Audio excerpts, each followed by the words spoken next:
Chapter 448.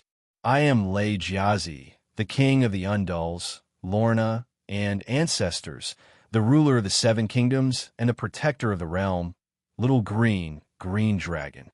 Aegon was very excited, his cheeks and eyes turning red. Be my partner and submit to me. Dany's aunt was unhappy. Such a long title sounded very imposing, but even she was embarrassed to use it. You don't live up to your name, but you said it without any shame. Also, you dare to say that you want my son to submit to you? This nephew is even more annoying than my second nephew. Why don't I find a chance to send him to the Great Wall and become a night guardian with his illegitimate brother? Although they couldn't control the dragon spirit, Little Green and Little Gold could vaguely sense their mother's thoughts. She didn't like this guy who was shouting. Thus, when Aegon got closer and closer, Greenie stuck out its neck like a snake and opened its mouth to roar. Issa! Aegon's silver hair danced in the sulfuric breath. His excited face turned pale instantly, his eyes filled with fear, and he screamed and fell to the ground. And this useless behavior increased the hostility in Little Green's heart. Its throat turned red, and dragon flames spurted out. Little Green, shut up. Dany's smile disappeared. She stood up quickly and activated the fire control technique. She didn't care about her nephew's life, but there were only the two of them here, and he died in Little Green's mouth. Who would believe the Dragon Queen if she said she wasn't a kinslayer? Boom! Aegon's body seemed to be covered with a transparent eggshell-like shield. The dragon flames were like river water hitting a reef, and the bright red flames split around Aegon's body. The sea of golden red flames in front of him made Aegon scream in fear. Huff, huff, huff! Dany waved her hand and scattered dragon flames soared into the sky. They were like fireworks that bloomed in an instant. They came brilliantly and disappeared just as quickly. Aegon was still slumped on the ground as he screamed. His voice traveled down the corridor and into the palace below, alarming Ymont, Clinton, and the others.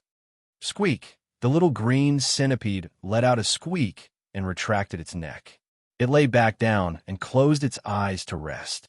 Dany looked at him with a strange expression and said with surprise and suspicion, I didn't expect Little Green to have such a bad temper.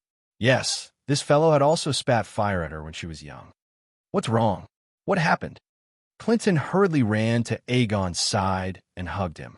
As if he had lost his soul, Aegon sat on the ground in a daze. Ah! Dany, what's going on?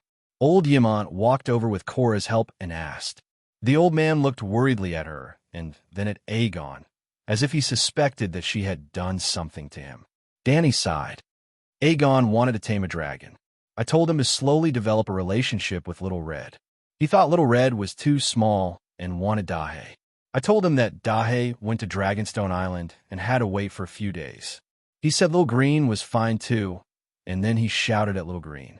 He said something like, I am Le Giazi, the king of the Undulls, Loinars, and ancestors, the ruler of the seven kingdoms and the guardian of the realm, Green Dragon, submit to me.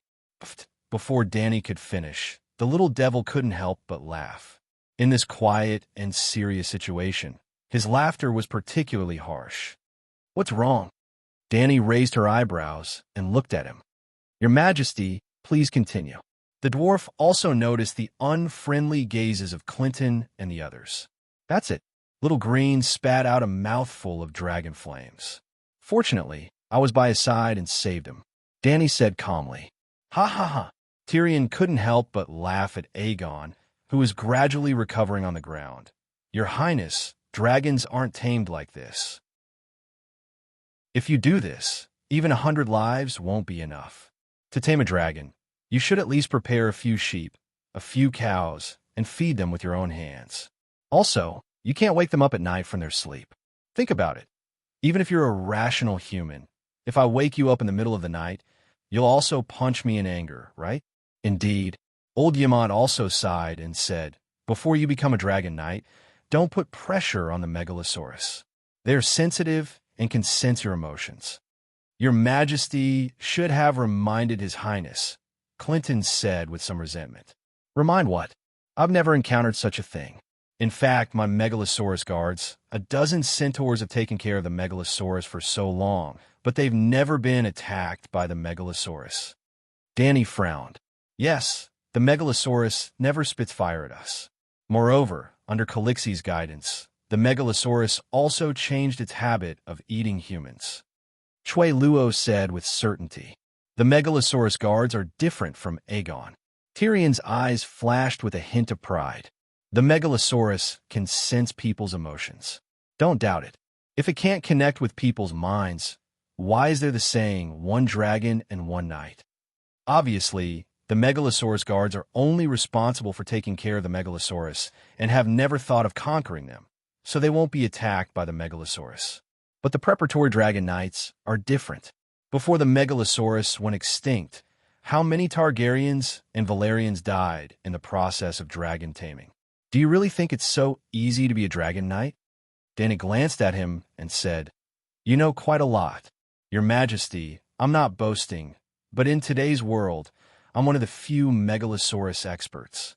When I was very young, I dreamed of having a dragon of my own, even if it was a pygmy dragon like me. Taking off my armor to meet a dragon is my life's wish. There's no greater miracle in the world than a dragon. Tyrion looked at the three dragons sleeping together on the wall, his eyes full of love and desire. The emotion in his eyes was so sincere that Danny was infected. After a while, the imp sighed and said, When Uncle told me that the dragons were extinct, I cried, really. That was the only time I didn't cry, because Cersei bullied me. For the sake of the dragons, I didn't feel ashamed. Since then, I've done everything possible to collect books related to dragons and understand everything related to dragons. It's not an exaggeration to say that I have the world's most complete book, Dragons, Lizards, and Pterosaurs, the unnatural history of the dragon race. Then, he said as if he was begging, Your Majesty, you can let me join the Megalosaurus guards. I swear to take care of your dragons. The Wildfire General can't use my talents at all. Danny avoided his eyes and said calmly, I don't lack Megalosaurus guards. Aegon stood up with a pale face and suddenly said, I'm Lay Jiazi. So. Tyrion didn't understand. He had said it so clearly. Why did the young prince still emphasize his identity? I'm closest to Aunt Danny. Dragons have 3 heads, and I'm one of them. The prophecy said so. Aegon emphasized, Who do you think the other head is? Could it be Scholar Ymont? Tyrion asked with interest. Old Ymont's eyes flashed as he thought of Jon, who was suspected to be Liga's illegitimate son. He said calmly, A prophecy is a prophecy. Dragons won't change their habits because of a prophecy. Aegon, you're too reckless. And Danny, you too. You shouldn't have let him get close to Megalosaurus like Greenie and Blackie. Aegon wants to ride a dragon to seize the Iron Throne. The little dragon can't carry him, Danny said. Ymont furrowed his brows and looked at the people around him. He said with hesitation, Aegon, I don't recommend you to go to the King's Landing, and don't even think about bringing a dragon to the Westeros. Why? Shouldn't I take back what belongs to Targaryen? Aegon said emotionally. Three-eyed crow. Westeros are too dangerous for you. The old scholar clenched his teeth and decided to tell the truth. There aren't just deviant ghosts beyond the Great Wall. There's also the Green Prophet, the three-eyed crow blinded. He can control people's thoughts and even steal dragons. Scholar, what are you talking about? Tyrion, Clinton, and little Aegon were all dumbfounded. Could it be that the old scholar could still awaken the mad blood at such an old age? Wasn't it a little too late? Sigh. Even deviant ghosts have appeared. What's the big deal about the Green Prophet? The old man spoke with a complicated tone about how Danny was controlled by the three-eyed crow after she entered the Westeros. The others were stunned when they heard this, but Tyrion was still skeptical. He chuckled and said, It sounds like a legend. I even met the rat chef in the Nightfall Castle. Do you believe me? Danny asked with a smile. Tyrion laughed lazily. There's also Mad Axe. I didn't find him before I left. I wonder if the red-robed woman caught him, Ymont said. Tyrion laughed lazily. Danny turned to Nephew Gu. She saw that he had come back to his senses and was also skeptical. She couldn't help but suggest, Aegon, since you're in a hurry to seize the Iron Throne, why don't you go to the Great Wall for an internship? Internship for what? Aegon was puzzled. Internship to become a child of prophecy. Dany's aunt said seriously. Only by going beyond the Great Wall and fighting deviant ghosts can you quickly become a qualified savior. As long as you end the Nightfall, no one will be able to stop you from ascending the Iron Throne. No, it's too dangerous to go to the Great Wall. Clinton rejected it immediately. Then, will he still abide by the promise of the one who ends the Nightfall will be king? The prerequisite for me supporting him is that he can fulfill my promise. Otherwise, I'll become a traitor, Dany said. Clinton said uncertainly, we'll see when the Nightfall arrives. The prince is a child of summer. If the Nightfall is real, I'm afraid. Tyrion shook his head and didn't continue speaking. However, everyone understood what he was implying. A person who didn't even dare to go to the Great Wall definitely couldn't become a child of prophecy. Aegon's face turned green and red. He gritted his teeth and said, give me a white dragon or a black dragon. I'll immediately go to the Great Wall to kill a few deviant ghosts. Your Highness, this isn't a matter of giving them to you. The key is whether you can subdue them. Tyrion didn't know when it started, but there was a hint of well-hidden disdain in his eyes. Even a green dragon can scare you to the ground. A black dragon is even more terrifying. I heard that it can even speak. Then he asked Dany curiously, I've seen a black dragon a few times, but I've never heard it speak. Dany rolled her eyes at him and said, it's not like he's a chatterbox. Why would he chat with you for no reason? All right, that's all for today. She yawned and said impatiently, everyone disperse. Dragon Queen, the Centaur Maid, and old Ymont's rooms were on the top floor, while Aegon and the others were on the second floor. When they walked out of the staircase, Tyrion noticed Aegon's gloomy and angry expression. He pulled him to the side and whispered, are you unhappy? What are you doing? Aegon asked gloomily. If a man is unhappy, he should vent it out. Tyrion said with a sly smile. The green dragon was indeed angered by me. It's not my aunt's fault.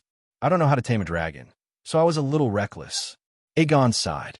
Tyrion looked at him appreciatively and nodded in his heart. Although this child is irritable and impulsive, he has his redeeming qualities. Clinton and Ashera taught him well. It's definitely not your aunt, but you can find other women to vent it on. Tyrion chuckled. Chapter 449. Fine, a woman. Little Aegon's cheeks instantly flushed red as he stuttered. Of course, only a woman can comfort a man, Tyrion laughed. But Aegon's eyes were wandering as he looked left and right. Clinton and the rest had already gone downstairs, leaving only the two of them at the staircase. I can't go. As if he had heard the most terrifying thing, he shook his head repeatedly. Why? Are you worried about your aunt? Ha! Tyrion raised his eyebrows as he laughed. Your Highness, it's obvious that the Dragon Queen means what she says. If she says she won't marry you, then she definitely won't marry you. It's useless for you to keep your chastity for her. No. Aegon was angered by the little devil's teasing expression. He straightened his neck and said, I don't want to go myself. Tyrion looked at him strangely. Little prince, you're 17 years old, right? TSK, you're still a virgin. Little devil, you're a shameless bastard. I'm different from you, Aegon said angrily. Yes, we're different. I'm a man, and you're still a child. Men build their careers, and children go home to drink milk. Tyrion puffed out his chest and said proudly, I really do have the talent to anger princes. Looking at Aegon's twisted face and red eyes, the little devil thought proudly, Sigh, how many times has this little prince gone crazy because of me? Why is it that every time I see him, I can't help but think of my nephew Joffrey? Why am I inexplicably happy when I see him jumping around in anger because of me? Even if I get slapped, I'll be happy. Slap. Aegon raised his right hand and slapped him. Tyrion took a step back and raised his hand to block the slap. Shoo! He put his right index finger to his lips and said softly, Little prince, do you want your Aunt Queen to see how you lose your composure and beat up her minister? He pointed at his green leather armor that had a picture of a roaring black dragon printed on it and said, "I'm a third-rank wildfire general, not Hugo Caesar." Well, when he was still Hugo, on the way from Pintos to Slave Bay, when he was beaten up after angering little Aegon, he would not dodge. Aegon was stronger than him, so he couldn't resist. "If I hit you, my aunt would only clap her hands and cheer," little Aegon said hatefully. Even though he said that, he raised his head and carefully glanced in the direction of the top floor, giving up on the idea of slapping the dwarf again. "Sooner or later, the wildfire will burn you to ashes," he cursed. "Yeah, there's the possibility of being blown up into the sky by the wildfire every day. I have to get drunk today."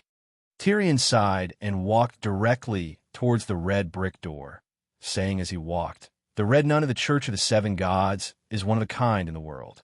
It's up to you whether you want to go or not." "The Seven Gods Nun?" Aegon exclaimed. "There's hope." Tyrion's eyes flashed, and he stopped in his tracks. "A devout nun in the day and incomparably lewd at night. By the way, do you believe in the seven gods?" "Of course, Sister Ashura is my spiritual mentor," little Aegon said. "Then, have you ever dreamed of your spiritual mentor at night, and then secretly changed your underwear the next morning?" Tyrion chuckled. "You." Aegon pointed at him, his face flushed red. "Looks like I have." Tyrion smiled in understanding. "Don't be shy. I even dreamed of my sister when I was young. Do you believe it?" "You beast," Aegon said agitatedly. Aren't your grandfather and grandmother also brother and sister? You Targaryens have so many examples of brother and sister unions, and you even want to marry your own aunt. Are they all beasts?" Tyrion retorted. "This is a Targaryen tradition," Aegon argued. "Lannister can learn the traditions of Targaryen as well. Now he's even learning from you, sitting on the Iron Throne, being a king, being a mad king. Lannister's throne won't be stable, I swear," Aegon said coldly. "You don't even have a dragon. What's the use of swearing? Only your aunt can do that. I will have one. A dragon has 3 heads, and I'm one of them. Words are like the wind. Prophecies are also words." Tyrion glanced at the pier and said anxiously, "Red Nun can choose any of the Passion Garden's Red Nun. If you're late, you can only eat the leftovers. I don't have time to chat with you. Just say it. Do you want to be a man?" How was little Aegon supposed to answer that? "Of course I'm a man," he said stiffly. "Then come with me. You'll be a man tomorrow morning." Saying that, the imp walked out of the door and climbed down the stairs of the great golden tower. Little Aegon hesitated for a moment, then gritted his teeth and followed. "Hey, little prince, you don't know how lucky you are to have an old hand like me as your mentor." Hearing the footsteps behind him, Tyrion's lips curled into a smug smile. "You're not my mentor." Little Aegon shrunk his neck and looked back at the palace door from time to time. He was very conflicted. He was excited to explore a new world, but he was also hesitant to expect his foster father to come out and call him back. "If you knew how my mentor dealt with me, you wouldn't have such an attitude." Tyrion's tone became very complicated, and even Aegon could hear the sadness in it. "Your mentor? Who are they?" he asked. "My brother and father," Tyrion said. "What did they do?" Tyrion was absent-minded for a moment. His footsteps slowed down, and he muttered, "When I was 13, Jaime and I saved a cute peasant girl from bandits. She fell in love with me. Maybe. Anyway, I love her very much, really. I bribed a cultivator to arrange a simple but incredibly sweet secret wedding for me and Tessa. Damn it, your first time was so beautiful, but you tricked me into giving my first time to a prostitute." Aegon cursed and was about to turn around and leave. "Listen to the story first." Tyrion pulled him back. "After you hear it, you'll definitely be impatient to find a prostitute and give her your virginity and innocence." "Go on," Aegon said stiffly. He changed his mind, a dwarf at 13 years old. He was already 17 this year. He really couldn't be a boy anymore. "After that, my brother told me that the hero saving the damsel in distress was a scam. Tessa was only a prostitute that he paid to let me experience the matters between a man and a woman," Tyrion said. Aegon was stunned, then hesitantly said, "The Kingslayer went a bit overboard." Tyrion stopped, turned around and looked at him with a complicated expression, then said, "How I wish that he had the same thoughts as you back then." Aegon didn't reply, so Tyrion continued. "I cried. I threw a tantrum. I didn't believe it. I wanted Tessa. I was only 13 at that time. I didn't have any grudges against my country. I was much younger than you are now. And then, to make me see the truth, my father gave Tessa to a battalion of soldiers, 1 silver coin per person, and they could have her 100 guards, 100 silver coins." Aegon shuddered, then muttered, "Your father is a beast." "Very good. In this regard, we have reached a consensus." Tyrion nodded with satisfaction, then sighed.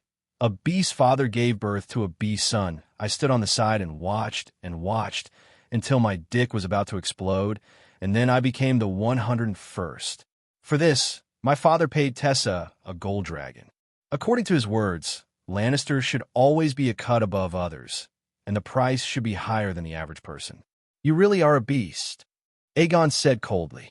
"Kid, let's play a game later. If you win, I'll shout Tyrion is a beast 3 times to the sky. How about that?"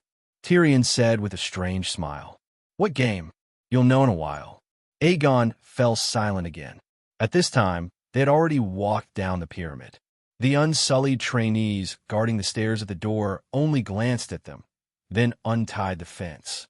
Tyrion found a white-painted carriage with a kerosene lamp in front of the square, handed a few copper coins to the coachman, and pulled little Aegon in. "You're so familiar with your movements. It's not your first time, right?" Aegon asked suspiciously. "I'm a normal man, and I've been in Slave Bay for so long, of course it's not my first time. Although Astapor is not as prosperous as Volantis, it still has a market that's open. You should have come out with me a long time ago," Tyrion said. "The female dwarf Fenny likes you. We can all see it," Aegon suddenly said. "Fenny." Tyrion was stunned, then sighed. "Fenny is a good girl. I don't want to hurt her." Aegon looked at him strangely. Tyrion laughed bitterly, then asked, "Do you know the ending of the story?" "What story?" "Tessa and Tywin." "Where did Tessa go?" Aegon asked. "I want to know too. I even asked my dad about it. We didn't come to an agreement, so he was killed by me." Tyrion shrugged. "You're crazy." Aegon's eyes widened and said in shock, "You killed your father for a prostitute from more than a decade ago. After the trial, Jaime forced Jaime to save me. Maybe he thought it was the last time he said goodbye to his deformed and pitiful brother, or maybe Jaime suddenly had a conscience. He told me something. What is it? He lied to me. He and my dad both lied to me. Tessa wasn't a prostitute. At least before she met our family of beasts, she was just a pure and kind peasant girl." Aegon was shocked, and his eyes widened. "Could it be Tessa really? She didn't even know my identity as Lannister at that time. Jaime and I wore casual clothes, dressed as third-rate mercenary knights. Maybe she thought I was the pet of the tall and handsome knight Jaime, a deformed little devil monkey at first. But Tessa didn't care about my dwarf size at all. She even thought that I was so small, such a pitiful dwarf dared to fight against the fierce bandits. I was very brave." Tyrion held up 3 fingers. "I've only met such a woman 3 times in my life. The first time was Tessa, the second time was Shwe. It was fake. I thought Shwe was the second Tessa. I also loved her like Tessa. Then she personally proved to me how rare Tessa was. The third one was Jenny. I'm not sure if she would still love me if she wasn't a dwarf. But there's no doubt that her love is as sincere as Tessa's. If that's the case, why didn't you marry her?" Aegon was confused. "Only a virgin like you can say such words. If you have someone in your heart at all times, you won't provoke another person who deserves the same pity." Creaked. The carriage stopped, and the decadent sound from the temple's passion garden entered their ears. The coachman in the front row knocked on the wooden wall and said softly, "Lord Wildfire, we're here." Tyrion jumped down from the carriage, holding a silver coin in his hand, and said to the coachman, "Remember, call me Lion King, Angry Lion, but don't call me Lord Wildfire." "Okay, Lord Wildfire." The dwarf's body stiffened, and he stuffed the silver coin back into his pocket.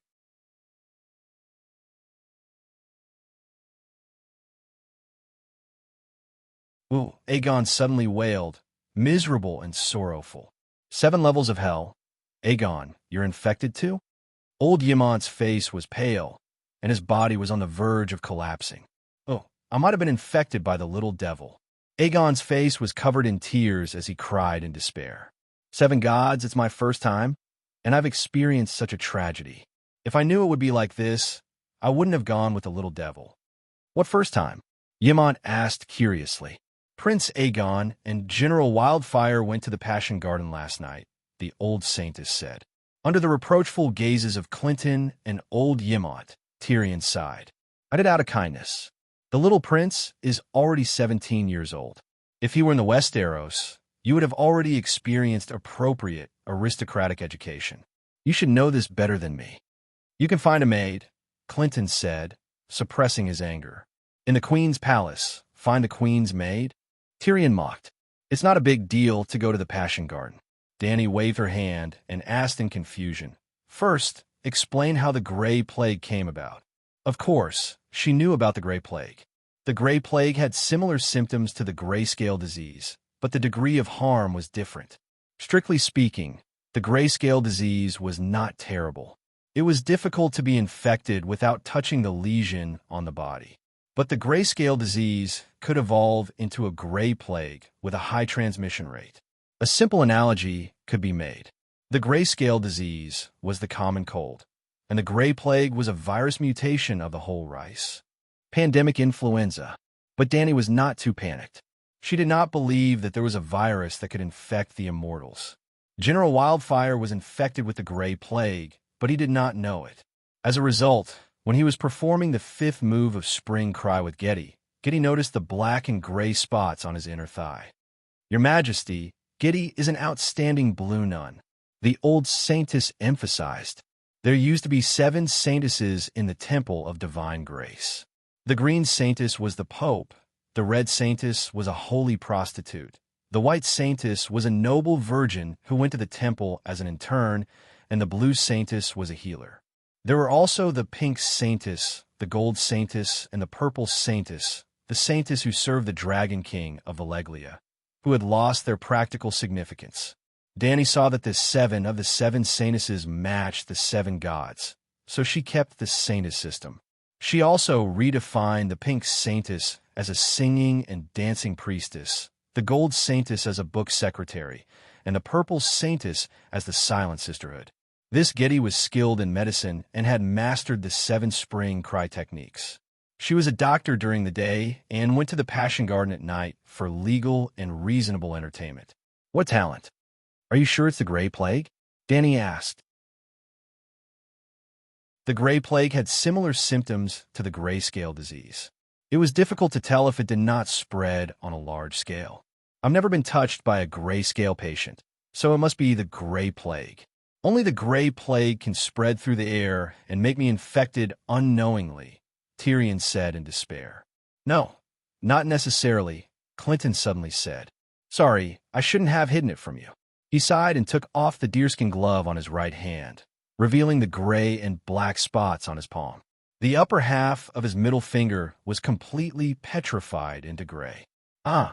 Tyrion was stunned for a moment, then suddenly jumped up, pointed at Clinton, and roared in grief and anger. It's you. You're the one who infected me with the grayscale disease. The last time you tested the wildfire bullets in the brick factory, you used this hand to grab me. Old X, 7 levels of hell. John Clinton, you're too vicious. Didn't I keep asking you if you felt anything? Clinton argued with an awkward expression. Bastard, if you're sick, just say it. Tyrion shouted. Clinton was speechless. Sir, when did you get the grayscale disease? Dany asked. Clinton glanced at the unusually angry Tyrion and sighed. About 4 months ago, in Sadhill. Tyrion was pulled down the river by a stone man. I jumped down to save him. In the process of fighting with the stone man, it grabbed me in its hand. The angry expression on Tyrion's face froze. Why didn't you say so earlier? He asked softly. Clinton smiled bitterly and shook his head. So what if I did? There's no cure for grayscale disease. It's a terminal illness. The curse has already entered my blood, and it flows through my entire body. Cutting off my right hand only has a small chance of curing the disease, but my right hand is my dominant hand.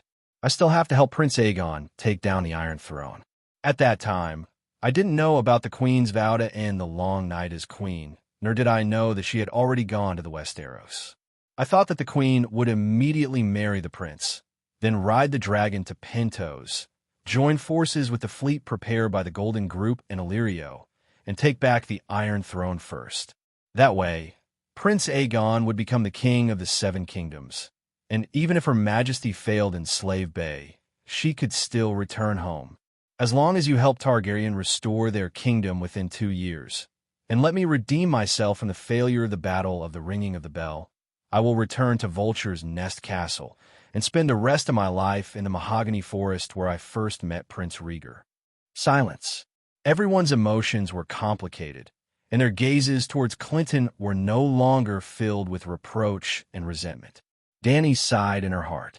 This was a true knight, just like Barristan, the White Bull, and Sword of Dawn, an old version of the knights. The Mad King was so crazy, so why were there so many honorable knights under his rule?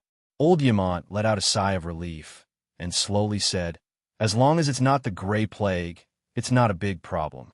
Immediately isolate anyone who has close contact with Tyrion and use a knife to stab the places he has touched. If, ugh." The old man's face contorted, and he couldn't continue.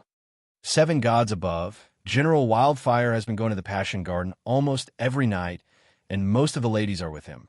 Also, our ladies are receiving guests. The Green Saintess expression was one of despair. "Aegon, you just went there today, right?" Yemont asked expectantly. After being called out by old Yemont, the young prince, who had been sitting in a daze, came back to his senses and cried. "The little devil invited me to play a game. I couldn't help but join in." "What game?" Dany wanted to ask. "Don't worry. The power in our Targaryen bloodline is very strong against curses, and almost no one in history has been infected with the grayscale disease." Old Yemont comforted Aegon. This was true. The genes of Valeglia were all optimized, and almost no one would catch a cold or have a fever. Valeglia were completely immune to most of the diseases that normal people contracted. But there were 2 prerequisites. First, the bloodline must be pure, and second, there must be a dragon. Stannis' daughter also has Targaryen bloodline, but she still contracted the grayscale disease. Dany said, "Whoa." Aegon heard this and cried even harder. Serene and Aegon are different. Serene and Princess Leyley are 3 generations apart, and Aegon is your nephew and has the purest bloodline. Aegon stopped crying and looked at Aunt Dany eagerly. Lady Green Saintess, close the Passion Garden immediately and conduct a thorough investigation. Grey Worm, stop the journey to Meereen. 8,000 unsullied and 5,000 trainees will be mobilized and lock down the entire city. Go door to door according to the household register, strip naked, and check one by one. Remember, all unsullied must wear leather armor, gloves, and masks. At this point, Dany turned around and asked Yemont, "How do we kill the virus?" The curse?"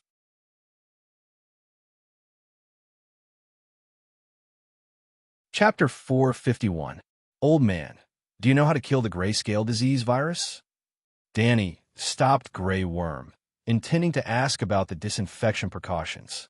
Virus? That's a novel idea. Old Yemont nodded thoughtfully.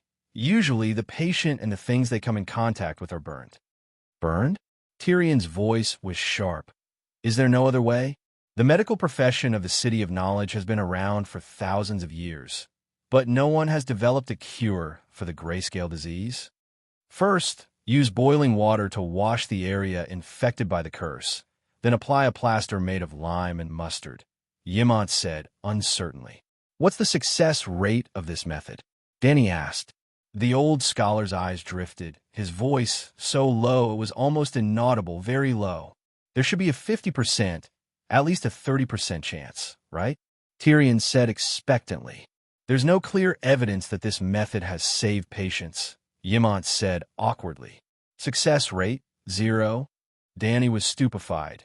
In other words, this method is completely useless? Not necessarily. Yamant quickly explained, about 50 years ago, the grayscale disease appeared in the old town, and the scholars promoted this method. Half of the city's population died, and 3/4 of the people in the city of knowledge died. Wait, Danny raised her hand to interrupt him, her expression strange. The scholars of the city of knowledge used lime and mustard ointment, and 3/4 died? And the civilians were useless, and only half died? Old man, even a fool knows that 3/4 is more than half. Danny, you can't say that. Yamant said seriously, scholars of my generation study hard all their lives. Isn't it to stand up in times of crisis? Of the 3/4 of the people who died in the city of knowledge, 99% were infected while trying to save the civilians in the city. The oath of an apprentice to become a scholar is to serve the 7 kingdoms. And every qualified scholar has a silver chain, symbolizing medicine. They're all frontline doctors. But Danny was only touched for a moment before she realized another problem. Shueqing sacrificed so much. He obviously did his best and risked his life, right? Of course. Don't think that the City of Knowledge is violating the rights of the guests and exterminating the Megalosaurus. They are not afraid of sacrificing themselves for the sake of their ideals. Old Yamant said, with a complicated expression. I knew those guys weren't afraid of death. Otherwise, he would have killed them long ago. If the people do not fear death, why should they fear death? Danny nodded and said strangely, but there doesn't seem to be any effect even if you try so hard. Half of the city's population died, and it's not much better than the other cities infected by the Gray Plague. Yura Mormont nodded and said, a few years ago, I experienced it myself. A Bravosi merchant ship infected by the Gray Plague docked at Pento's Wharf. The infected sailors were killed or burned to death, but the rats on the ship could not stop them. They brought the disease to the nobles and commoners of the city, causing a super pandemic. But only 2,000 people died, let alone half. It's not even 1% of the mortality rate. Look, Danny spread her hands and looked at old Yamant with her big eyes. That's why I said that the mustard lime cream's effect is not that significant, the old scholar said hesitantly. Soon, he added, Stannis's daughter, Serene's grayscale disease was suppressed by Scholar Clarkson with this method. The City of Knowledge is useless. They have a medical school that has systematically researched medicine for thousands of years, but they still shamelessly steal from everywhere. Now, they still only know how to use leeches for blood-sucking treatment. They haven't even come up with a systematic theory of medicine, Danny said with disdain. Compared to the incompetent scholars of the City of Knowledge, the Chinese medicine of the Celestial Empire was as awesome as magic. You think the City of Knowledge didn't work hard? Old Yamant could not help but defend the honor of the scholars. He said, after that epidemic, the City of Knowledge immediately launched the Witchcraft Lens Research Project and spent millions of gold royals. In order to get sponsorship from your father, they even sent a request for help to me on the Great Wall. Witchcraft Lens? Danny perked up. She finally remembered that she still had such a thing in her treasury. She would find it and test it later. They even made the dragons extinct. Isn't researching the Witchcraft Lens research a waste of time? She mocked. Sigh. Yamant sighed helplessly. Danny turned her head and looked at Tyrion and Aegon. She smiled maliciously and asked, can cutting off the infected organs stop the spread of the disease? Cut off? The two prostitutes shivered and wailed with pale faces. No, you can't cut it off. If you don't cut it off, then burn it. Choose one, Danny said with a straight face. Isn't that Serene cured? Let Scholar Yamant try the lime mustard cream, Aegon said in a panic. Don't be afraid, child. Clinton's firm blue eyes flashed with heartache. She comforted him gently. Only the little devil's thigh is infected. That area is not petrified and stiff. Perhaps you're not infected. Aegon stood up suddenly and roared with his eyes wide open. Perhaps? You're telling me perhaps. If you didn't hide it, bastard. Dragon Queen's expression changed abruptly. Her beautiful eyes were filled with endless majesty. It gave everyone present the illusion that their bodies were being suppressed. Tyrion and Clinton were shocked. Aegon's face was pale. "Who are you talking to?" "He's your foster father," Dany scolded sternly. Aegon was furious, but when he met Ant Queen's eyes, he could not help but tilt his head. His mouth opened unconsciously, and he could not say a word. "Your emotions are not stable now." Dany softened her tone. "Go downstairs to take a shower and sleep. Don't go out today. Wait a day and see if your body can still feel it. Listen to your aunt. Go." Ymont looked at Aegon with a complicated expression.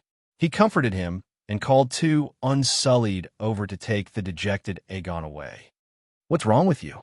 Dany turned her gaze to Tyrion and asked with a frown. "It's been a week since the wildfire experiment. Why haven't you noticed anything strange?" If he had not met Sister Lawn, who knew how long Tyrion would have been fooling around. "It's on the inner thigh. It can't be seen and rarely touched. If there was pain or itch, I might have noticed it long ago. But the grayscale disease doesn't feel it," the little devil said bitterly. "Have you stabbed it with a knife?" Dany asked again. "Yes, it's like wood. It doesn't hurt." His eyes were red and he was about to cry. "You haven't slept all night. Go down first." After Tyrion left dejectedly, Dany turned her gaze to the sorrowful Clinton. She glanced at the big bear who was sitting upright and sighed. "Sir Clinton, don't blame yourself. It's all fate. It's all the scriptwriter's fault. In Game of Thrones, it was Mormont who contracted the grayscale disease, but now it was Clinton. Her foresight was completely useless. Well, she shouldn't complain. Clinton and his group weren't in Game of Thrones. "Queen, should I go down and seal the city?" Grey Worm asked. Dany nodded and said, "Remember, you must wear gloves and a mask. I'll let Scholar Ymont accompany you and guide you on the protective measures. Is there a problem?" She turned to the old scholar. Ymont stood up and nodded. "Don't worry. Although the City of Knowledge doesn't have the technology to treat the grayscale disease, it has summarized a set of relatively perfect protective techniques. Isn't sealing the entire city a bit too big of a move? It might cause panic among the citizens," Green Saintess said worriedly. "Post a notice and let the people know the truth. The grayscale disease isn't a big problem, but it will be troublesome if it develops into a gray plague," Dany said seriously. "Right. Let the older women in the neighborhood check each other's bodies," she added, remembering that the Unsullied were always dressed as men. When the city was sealed, it was still dawn. The residents had just woken up and didn't have time to go out. They were very surprised to see the Unsullied blocking the streets. When hundreds of Unsullied held metal horns and loudly read the Queen's notice along the streets, it did cause quite a stir. But the city didn't fall into chaos. Everyone stayed in their houses obediently, anxiously waiting for the final result. Not long after, Dragon Queen rode the green dragon and patrolled the city with Xiao Jin a few times. The dragon's roar was loud and clear, and the panic in everyone's hearts was also calmed. "The Queen is with us." Looking at the Megalosaurus passing by the rooftops, they all thought so. But when sealing the docks, the Unsullied encountered some trouble. Many foreign merchants refused to accept a physical examination and didn't want to be quarantined in the inn. Their guards and sailors even clashed with the Unsullied who were on duty. Someone shouted, "We are foreigners. We risk defending the Alliance to do business in Slaver's Bay. We shouldn't be treated so rudely. Otherwise, we won't come again and let the bustling Astapor become desolate again." Then the Megalosaurus descended, flapping its wings, blowing up the sand and stones on the streets. The arrogant foreigners all covered their eyes and shut their mouths. Dragon Queen sat high on the dragon's back, looking down at the merchants who were blocked by the Unsullied, and coldly said, "Those who don't cooperate with the inspection can scram right now. Dragon Queen, you're destroying Astapor's market. No one will do business with you from now on," a merchant shouted. "This Empress will take Zingies and queers sooner or later. The entire summer sea will be my pond. You won't do business with me? Fine, go home and farm." Dany coldly laughed. The foreign merchant was indignant and shouted, "The Alliance has an army of several 100,000. Dany raised her hand and cut him off. "No need to say more. Cooperate with the inspection and you'll still be Astapor's VIPs. It's useless if you don't cooperate. We'll forcefully strip you naked." Danny waved her hand. 3,000 unsullied entered the dock and sealed off all the shops, docks, shops, and warehouses. "Danny, what are you doing?" Old Yimont anxiously approached Xiao Lu and warned her in a low voice. "Just a physical examination is enough. Why do you have to search the goods and warehouses? Being so strict will cause the subjects to resist. My subjects are in Astapor. They all support me.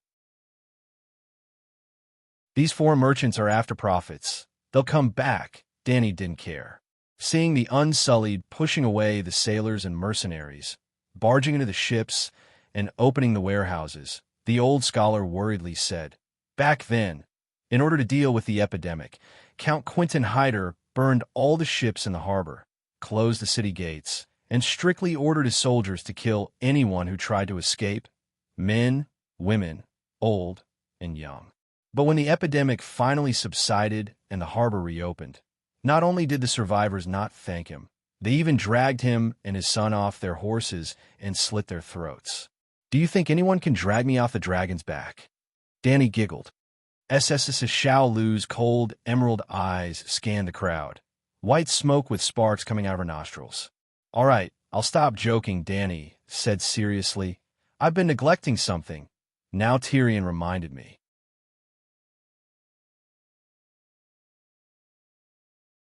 Chapter 452. Danny's beautiful violet eyes were covered in a layer of obscure light as she said in a low voice, "Did the old man notice? The plague in the old town, Pintos a few years ago, it was all prosperous docks. Patient zero all came from 4 merchant ships." Yamant stared blankly for a good while before saying in shock, "You're saying that the Alliance might have purposely sent ships to Slave Bay to send patients with the Gray Plague?" Danny nodded with a serious expression and said, "Maybe it's not the Gray Plague. The Gray Plague is too terrifying and the Alliance can't control it." This kind of speculation was terrifying, but what was even more terrifying was that the speculation had become reality. The two had only spoken a few words at the docks when a 600-ton ship called Orsha Blacksmith broke out in a riot. Facing the Unsullied who had boarded the ship to search, the sailors actually pulled out their blades and fought with them. A short and strong first mate with a blue beard suddenly attacked, pulling out his blade and chopping down an Unsullied in charge of inspection. After chopping down the Unsullied, he raised his blade and shouted at the surrounding ships, "The eunuchs have ulterior motives, destroying our goods for no reason. Everyone, fight them to the death." Woo-woo. The next moment, the centurion below the ship blew a horn. Over 100 Unsullied, lined up neatly at the docks, rushed up the gangplank. "Is this a guilty conscience? Damn it, I guessed it right." Danny was shocked and angry. She slapped Little Green's neck and sent it flying over. "Leave him alive." In a short few dozen seconds, the Unsullied had already formed a formation and boarded the ship. With shields in front and crossbows in the back, they were like killing machines that crazily slaughtered the sailors in cotton clothes. The screams of the dead spread through the docks. Boiling blood dyed the deck red, and the faint smell of blood was carried to the docks by the sea breeze. Little Green landed on the stone pier below the ship. Danny jumped down and ran up the gangplank to the deck. At this time, the battle had already reached its end. 3 of the 10 Unsullied in the inspection team died due to the enemy's sudden ambush, while the rest were injured. The fully armed 100 men that came later didn't have a single death. Not even a single one was injured. The other side had more than 80 sailors. Half of them were lying in pools of blood, more than 20 were injured and captured, and the rest were hiding in a corner and crying, not participating in the battle. Yes, the efficiency was that high. The Unsullied had crossbows hanging from their waists. 2 rounds of crossbow bolts were fired, and half of the crew members who weren't even wearing leather armor fell. That first mate, Bluebeard, who had suddenly launched an attack, was currently paralyzed on the ground. His left hand was covering his right arm that had been severed from the elbow. His round potato-like face was deathly pale. His mouth was hoarsely shouting, "Everyone, come and see. Dragon Queen has gone crazy. Dragon Queen is killing people. Dragon Queen wants to rob us of our wealth." The iron boots left a string of messy footprints on the bloody deck. Danny walked closer, only indifferently glancing at the howling first mate. Then she ordered, unsullied, "Go check the cabin. Don't let go of every sack, every chest. We are honest merchants. We don't have any contraband." The chief mate's face was ferocious as he growled. "Would a legitimate businessman take the initiative to kill my man? Tell me, what did you bring over for the Alliance?" Blackie was in the middle of flying, so the dragon's soul couldn't enter his body and let him free fall. Danny pulled Little White, who was lying on Dragonstone Island's flying dragon pagoda, into her spirit sea. Her violet eyes were suffused with bits of silver light. Her might was like the Milky Way falling from the ninth heaven, overturning the potato-faced first mate's soul. His face was getting paler and paler, and large beads of sweat seeped out of his forehead. "I'm not afraid of you. You won't find anything. You won't find anything." The substantial dragon might made him unable to breathe, but the first mate still clenched his teeth and kept his secret. Danny frowned slightly. This guy had a strong will. The dragon might was real. It was also real that the dragon might could oppress people's minds and make some criminals confess honestly. But the dragon might was only a mental pressure in the end. It couldn't even be considered a soul attack. As long as the person was tenacious enough and had a strong enough will, they could still withstand it. Hee, you've already been exposed, do you know that? Ordinary people couldn't withstand the dragon might. Danny sneered and said to the unsullied beside her, "Take him to the pyramid and let the doctors help him stop the bleeding. Then send him to the Black Prison. Tell Hadar that I want to know all the secrets of this first mate." Immediately, two unsullied picked up the potato-faced first mate and dragged him away. "You won't find anything."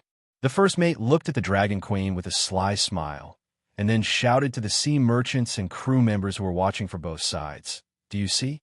This is the descendant of the Mad King, the demon mother of dragons. This vicious woman brutally slaughtered us, kind crew members. Pick up your weapons and resist. Raise your sails and leave this sinful land." Hiss! Little Green suddenly stood up, and the ferocious dragon head shot out like lightning. Its mouth almost bit the first mate's bulging potato-like face. The dragon's cry was as loud as a train whistle, but it carried the endless pressure and the smell of burnt sulfur that a train whistle didn't have. The potato-faced first mate's body stiffened, and his spine was as stiff as a bow. His mouth made a sound, but he couldn't speak a complete sentence. His lower body was drizzling with yellow rain. Plop! The unsullied couldn't help but let go of his hands and covered his ears. The first mate's stiff body fell to the ground like a wooden stake. "Little Green!" Danny hurriedly ran to the side of the ship and exclaimed, "Don't scare him to death." "Hiss!" Little Green responded and raised its head to look around. The surrounding crew members and merchants who looked at it strangely all turned their heads to avoid the megalosaurus gaze. Half an hour later, the Unsullied came back and reported, "Your Majesty, there are only 300 barrels of paint, 500 bundles of wool, 1,000 pieces of cooked cowhide linen, and 300 tons of refined iron ingots at the bottom of the ship's hold. No contraband was found." When the ship approached the dock, there were also customs officers on board to check the cargo hold. But at that time, the search was not strict. The main purpose of customs was to count the types and quantities of goods, and not to search every box and every sack in detail. That was unrealistic and a waste of time. As a matter of fact, dozens of people entered the ship's hold and took more than half an hour to complete the search. Danny frowned and said, "Are you sure every corner has been checked? Are there any caged rats or boxes or any patients in solitary confinement?" "No, we know what you're looking for." We even specially interrogated the sailors who did not participate in the battle very quickly. They all said that they did not see any special boxes, the Unsullied said. "That doesn't make sense." Danny was puzzled. Calixi used the dragon. A general with 3 dragons imprinted on his chest walked over and reminded her. Yes, it was Danny's old subordinate, a second-rank Navy admiral, Blackbeard Grohl. This former captain of Illyrio had rich sailing experience, but his military accomplishments were slightly lacking. Although he helped Dany build a fleet of 100 longships, he could not control the Sea of Grief. He could only be a local tyrant in Slave Bay with the help of the Megalosaurus. Have you forgotten? The dragon can drive the rats away. Let the green dragon drive the rats into the sea. Just now, I saw a few rats running out. Seeing Dany's confusion, Blackbeard explained. Oh, Dany was enlightened. She immediately waved to the sky and called Xiao Jin down. Xiao Jin was small. After retracting its wings, it could enter the hold. Soon, under the protection of the Unsullied, Xiao Jin entered the hold. Squeak! The dragon's might and dragon's roar filled the hold without restraint. Squeak, squeak, squeak, squeak. Hundreds of rats ran out from the hold and surged onto the deck like a tide. Even the sailors on the ship felt their scalps tingle. Gods, have we been living with so many rats all this time? Someone cried out in alarm. The rats were of different sizes. There were thumb-sized rats and black-furred rats the size of kittens. At first, they ran around the deck like headless flies. After a while, they all came to the side of the gangplank and prepared to escape to the dock. Squeak! Xiao Lu immediately poked its head out and roared at the group of rats. Squeak, squeak, squeak. As if they were suddenly hit by soft muscle powder, almost all the rats were paralyzed on the wooden plank. Their limbs twitched a few times and they all died. No wonder everyone uses rat guts to describe cowards and cowards. That's not wrong, Blackbeard Grohl said in surprise. 2 years ago, Blackbeard and the rest were still young and could only scare the rats. Now that the Megalosaurus had just grown up, it scared the rats to death. A group of Unsullied squatted on the deck and used chopsticks to pick up every rat. They checked it carefully before throwing it into the woven bag. Finally, the Centurion reported to the Dragon Queen. There's no grayscale disease. All the rats are normal. That's strange. Dany touched her chin and muttered in confusion. They didn't bring any biochemical bombs. Why are they rebelling? Suddenly, her expression changed. Her sharp eyes scanned the ships around her. At this moment, even she was on the Orsha blacksmith. This ship was the focus of everyone's attention. Then, was it possible that the real source of the poison was on another ship? Was that potato face covering for his accomplices? Seal off this dock immediately. I want to check every ship myself. Dragon Queen ordered loudly. This time, the Unsullied were more familiar with their methods. They first gathered all the crew members in the corner of the deck before arranging for the quarantine officers to go on board to check the goods. Then, it was time for the Megalosaurus to appear. Little Gold went to the bottom of the ship, and Little Green stood by the side of the ship, scaring the rats to death. It's not bad that the Dragon Queen helped us clean up the rat problem. A certain sailor, who had been stripped naked and accepted the Unsullied's body inspection without any blind spots, shivered and groaned. What made Dany depressed was that she had been busy for the entire morning, but she had only managed to clean up the hundreds of ships at the docks once. She didn't even find a sick rat.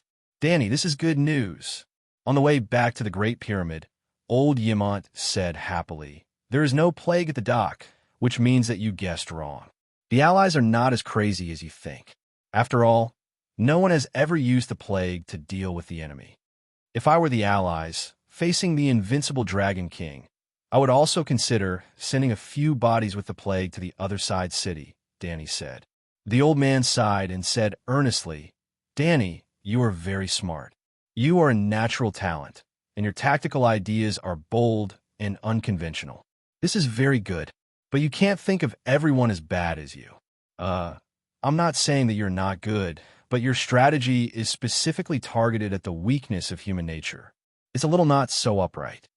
Not long after returning to the Great Pyramid, Grey Worm came over with a happy face and reported, Your Majesty, there are 65,000 households in the city, nearly 150,000 people. All of them have been checked, and no patients have been found. This means that Tyrion's grayscale disease has not spread, and Aegon may not be infected. Yimont smiled happily. Just as Dany was breathing a sigh of relief, Hattar ran in with a bloody smell and a panicked expression. Your Majesty, Something bad has happened. The slave owners are treacherous.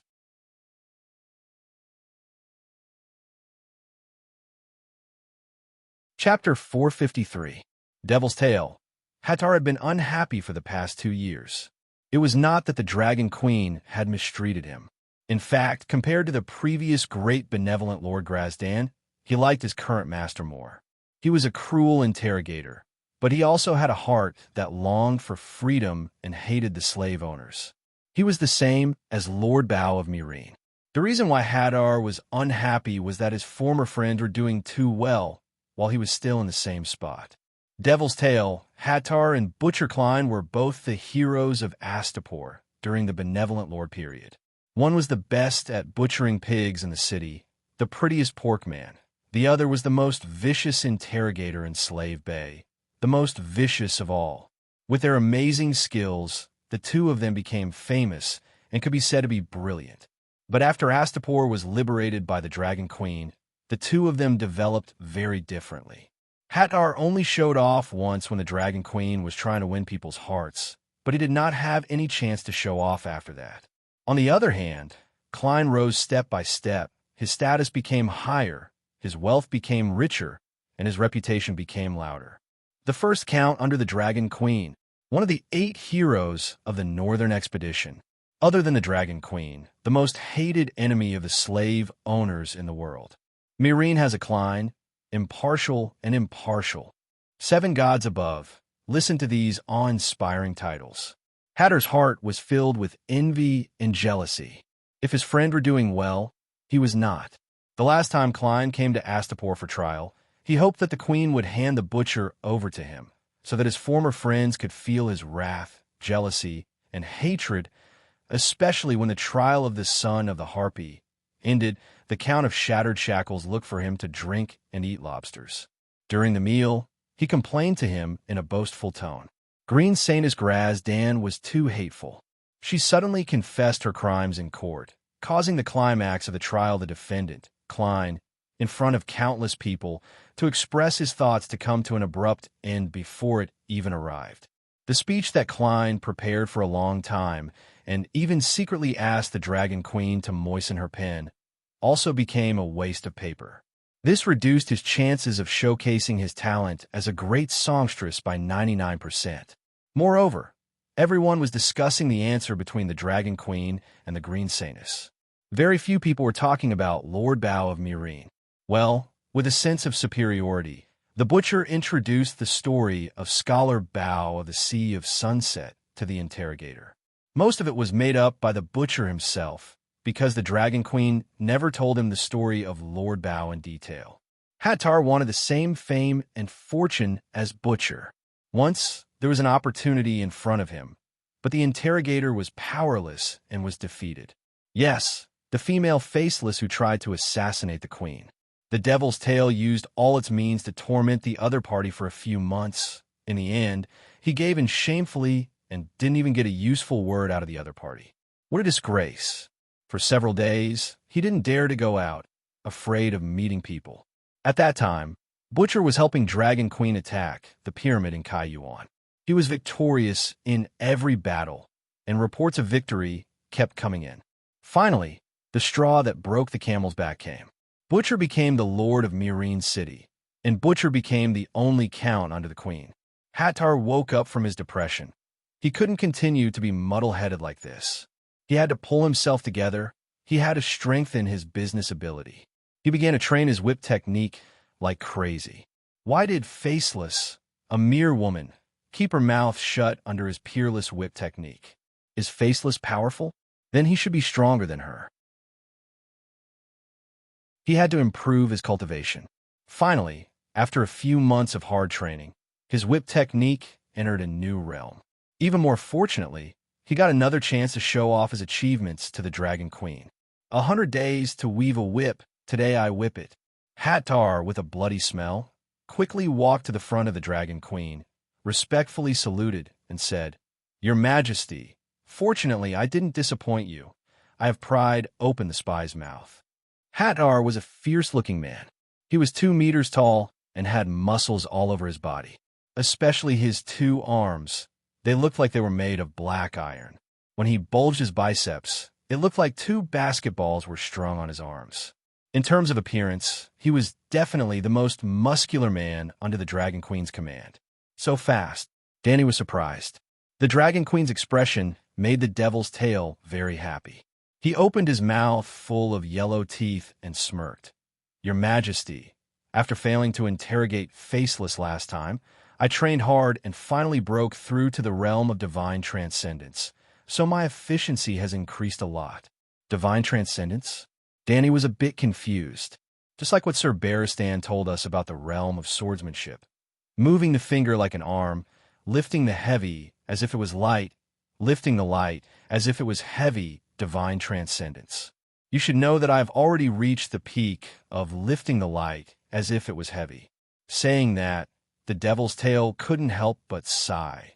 If I didn't reach the realm of lifting the light as if it was heavy, I would have already been eaten by the Dragon Queen's demon dragon after injuring her. Danny thought for a bit and nodded. If there was a realm of whip technique, then Hadar really wasn't lying. That first mate, Bluebeard, seemed to have a very firm will. She hesitated. A guy who could even resist the dragon's might. How could he be afraid of a whip? Hattar sighed. That guy is indeed a ruthless character.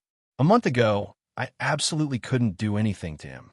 But now I have comprehended the ultimate meaning of whip technique and reached the realm of divine transcendence. At first, he still clenched his teeth and persevered, not saying a word. But under my extraordinary means, he only lasted for a quarter of an hour before he groaned. Another half an hour, he screamed at the top of his lungs. Another hour, he begged me for mercy. 3 hours, he said whatever I asked him. Dragon Queen was interested and asked, "That ultimate meaning, what kind of realm is it? Can you give an example to explain?" Of course, Hattar stuck out his chest, his proud expression somewhat sighing. "Once, I could whip a fly to death on tofu without leaving a trace of whip mark on the surface of the tofu below. Now, when I put the tofu into a big porcelain bowl and cover it with a plate, with a whip, I want to break the plate, but the tofu and bowl won't be harmed. When I want to break the tofu, the plate won't even fall from the bowl, let alone break. When I want to break the bowl, the tofu will fall neatly on the dregs of the bowl, and the plate will cover the tofu. This is really divine transcendence. But I don't know what effect it has on prisoners," Dragon Queen exclaimed. Hattar sighed and said, "When used on prisoners, their skin won't break, their flesh won't rot, but their bones will break. I want them to feel pain wherever I want, as much pain as I want. If there's a chance, you can perform it for me," Danny said with interest. Then she saw Yimant's reproachful gaze and immediately added, "I mean the show of whipping tofu and plate. Your Majesty, I can perform for you at any time. Any kind is fine. Actually, there should be another realm above divine transcendence." Danny was very touched by Hatter's behavior of using off-duty time to train his business ability.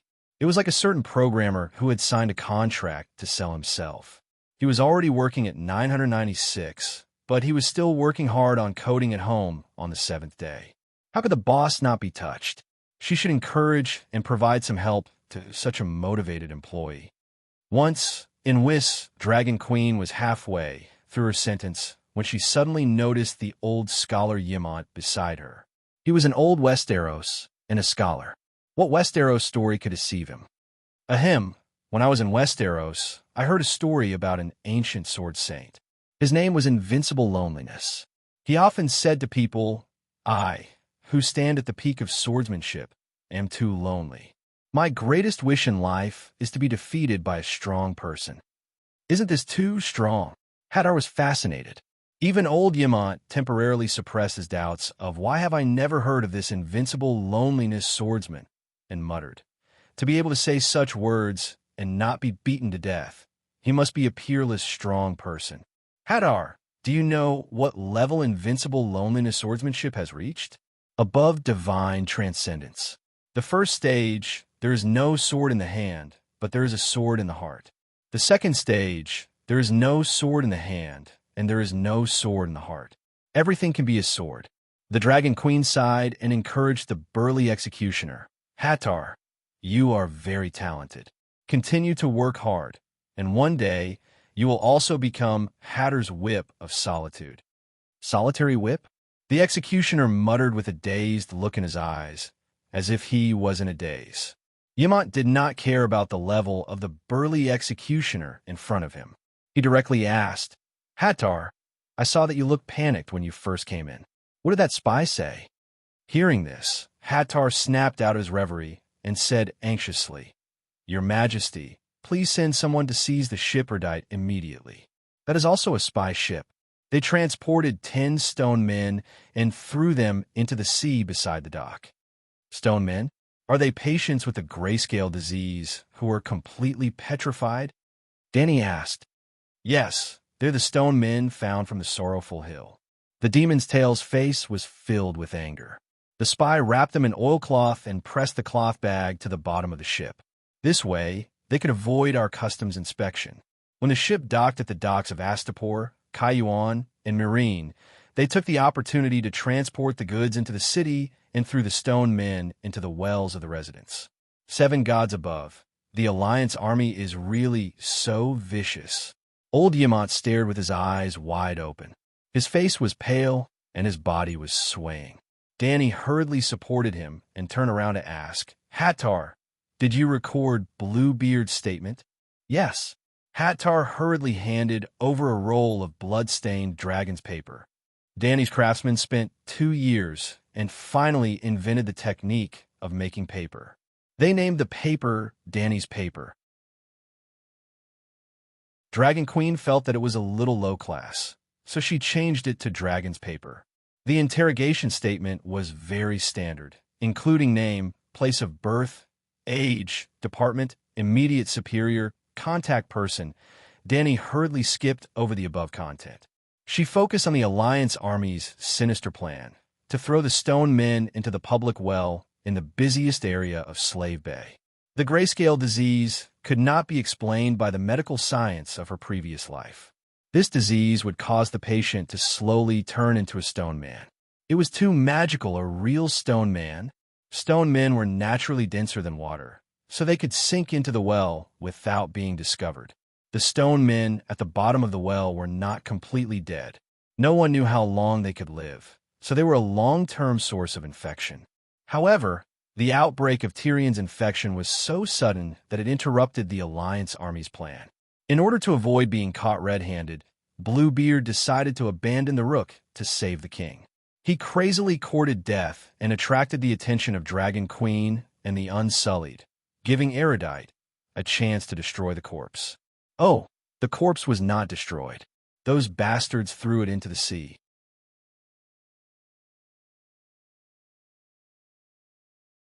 Chapter 454. If they ignored the grayscale disease, stone men, that sank into the bay, they might really sink into the sea. But they could also become the source of the plague, infecting the sailors and citizens on the docks, or even causing the even more terrifying grayscale disease. Therefore, it was best to deal with the corpses that sank into the sea immediately. Yes, pick them up and burn them. Thinking of this, Danny handed the document to Yamant and ordered Grey Worm immediately detain all the sailors on Erudite. Also, seal off the sea near Erudite's berth. Old Yamant put down the document and sighed. Danny, we're in big trouble. Kayuan and Marine also have grayscale disease, stone men that were infected. Someone might have already been infected. They're courting death. A cold light flashed in Danny's eyes as she said coldly, I've changed my plan. I'm not going to wait for the night to pass. When the plague ends, Slave Bay will enter a state of war. I want to destroy New Guys first, then take down Quills. I want to seal off Quill Strait, which is also the Summer Seas route, and completely end sea trade. Old Yamant hurriedly advised, Danny, don't be rash. The key now was to stop the outbreak of the plague before it broke out. Then, store more food and weapons to deal with the night. Danny shook her head and said firmly, I didn't take the initiative to attack, not because I don't have the ability to farm and start a war at the same time. With 5 dragons, I was able to fight in a low-cost and highly efficient special battle. But considering that the night is coming, human infighting is too stupid, so I've been holding back. But now I'm being bullied. Wouldn't it be even more stupid if I don't fight back? The big picture is more important. Yamant sighed. You did very well before, trying to stall for time to develop your own strength. When the night comes, the Alliance army will naturally retreat without a fight. Now that you're angry, wouldn't it be too much of a loss if something goes wrong? Don't worry, I know what I'm doing. I won't act rashly. Danny turned her gaze to Whip of Dugu, who was standing quietly at the side with his head held high. Noticing the Dragon Queen's gaze, the interrogator took a deep breath and puffed out his chest even more. Hadar, you are very ambitious and talented. Dragon Queen praised. Hattar heard something from the Queen's words and shouted excitedly. It's my honor to serve the Queen. I will keep your Majesty's encouragement in mind. In the future, I will definitely rely on my ability to obtain the surname Solitary Tail. Just like Count Butcher, Hattar was born a slave and had a first name, but no surname. In fact, ordinary Westeros did not have surnames either. If he became a noble, Hattar would be able to design his own family emblem and surname.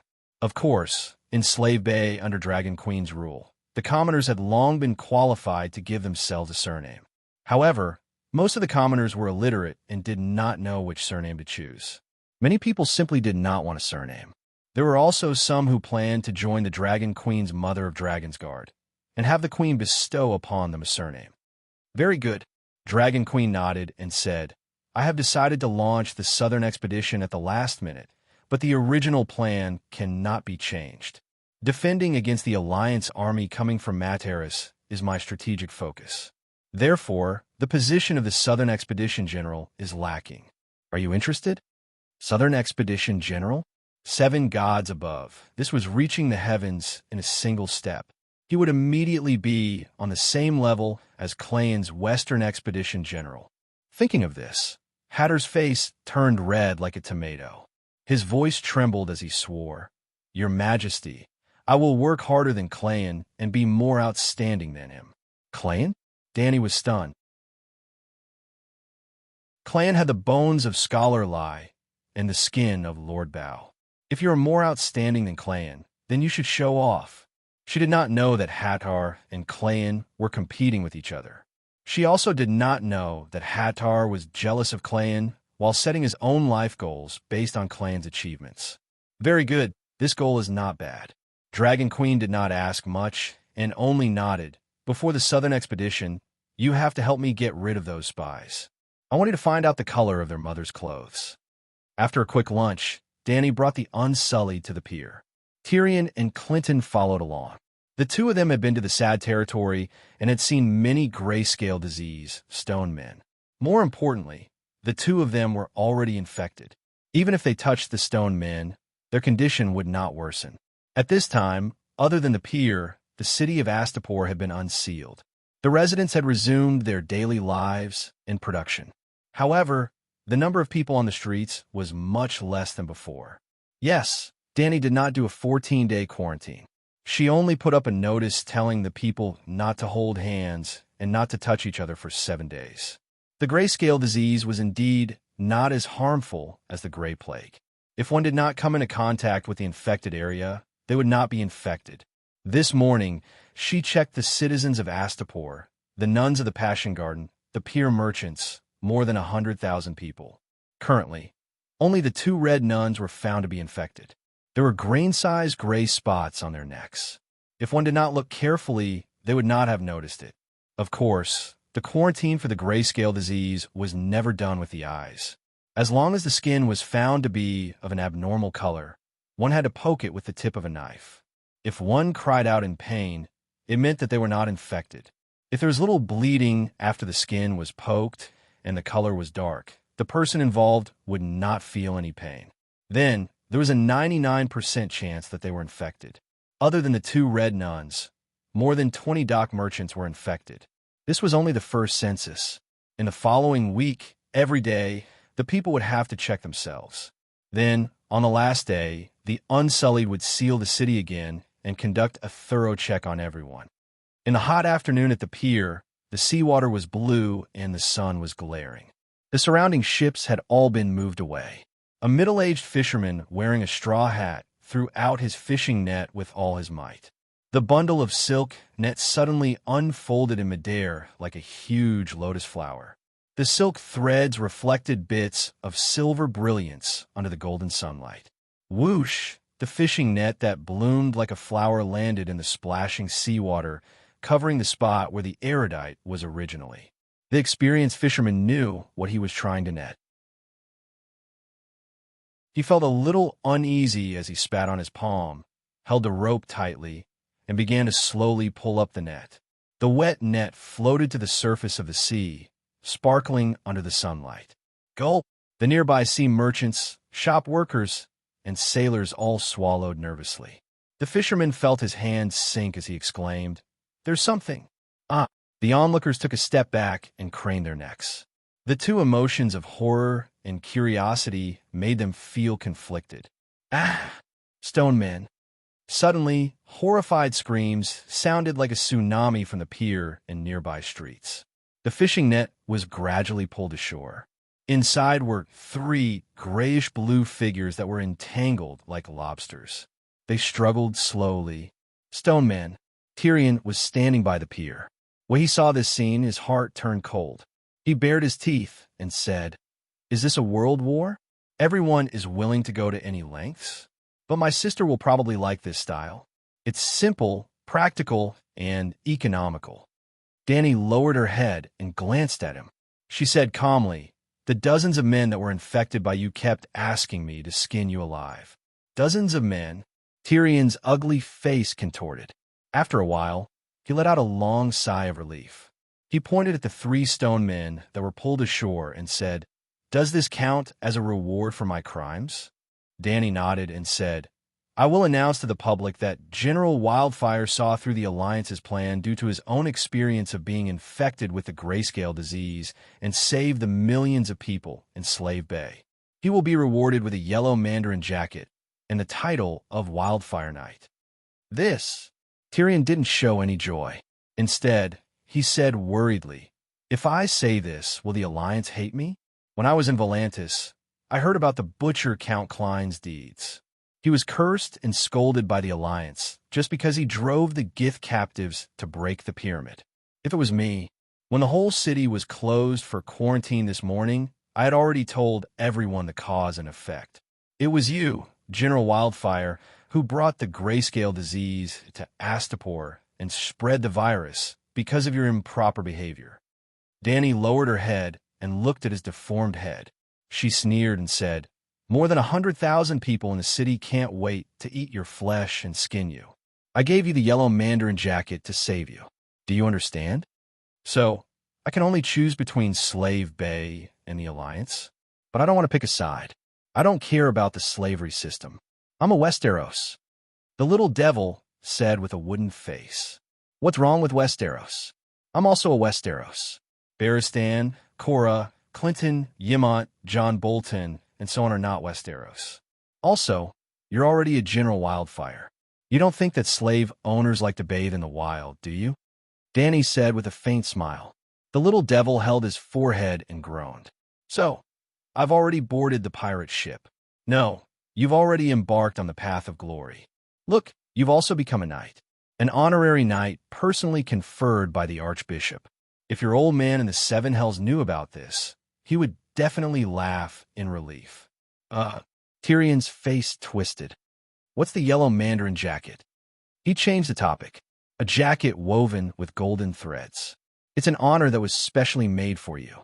If it's paired with a special hairstyle, it'll be even more glorious." Dragon Queen said seriously, "Am I the only one who has it?" Tyrion was a little excited. "Not really." Dragon Queen thought for a while and said, "Once, I even gave one to Zero. Oh, Quills, the great merchant Zero who received me. In the future, I'll also give one to Illyrio. He's helped me a lot. There's also the 8-clawed Spider-Varus. He should also have one. It's just that he doesn't have hair and can't have the glorious hairstyle that goes with the yellow mandarin jacket. I won't hide it from you. I really don't like that eunuch, but he really did save my eldest nephew. This is a great favor. Sigh, I'm a person. Not only do I keep my word, I also know how to repay kindness. If I don't repay it, I won't be at ease." She looked up at the sky and sighed.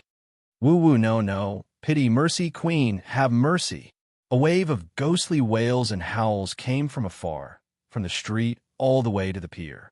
Nearly 100 sailors had their hands and legs chained. Under the Unsullied's crossbow wielding Unsullied, they staggered towards the fishing net on the shore. They were all sailors from the Erudite and the Orsha blacksmith. With the help of 2 of his companions, the fisherman finally dragged the fishing net that trapped the 3 stone men ashore. Grey Worm threw down a bundle of oilcloth and said to the captured sailors, 10 people go over and wrap up the stone men in the net and carry them to the deck. Moving the stone men was such a dangerous job. Dani obviously wouldn't let her own people do it.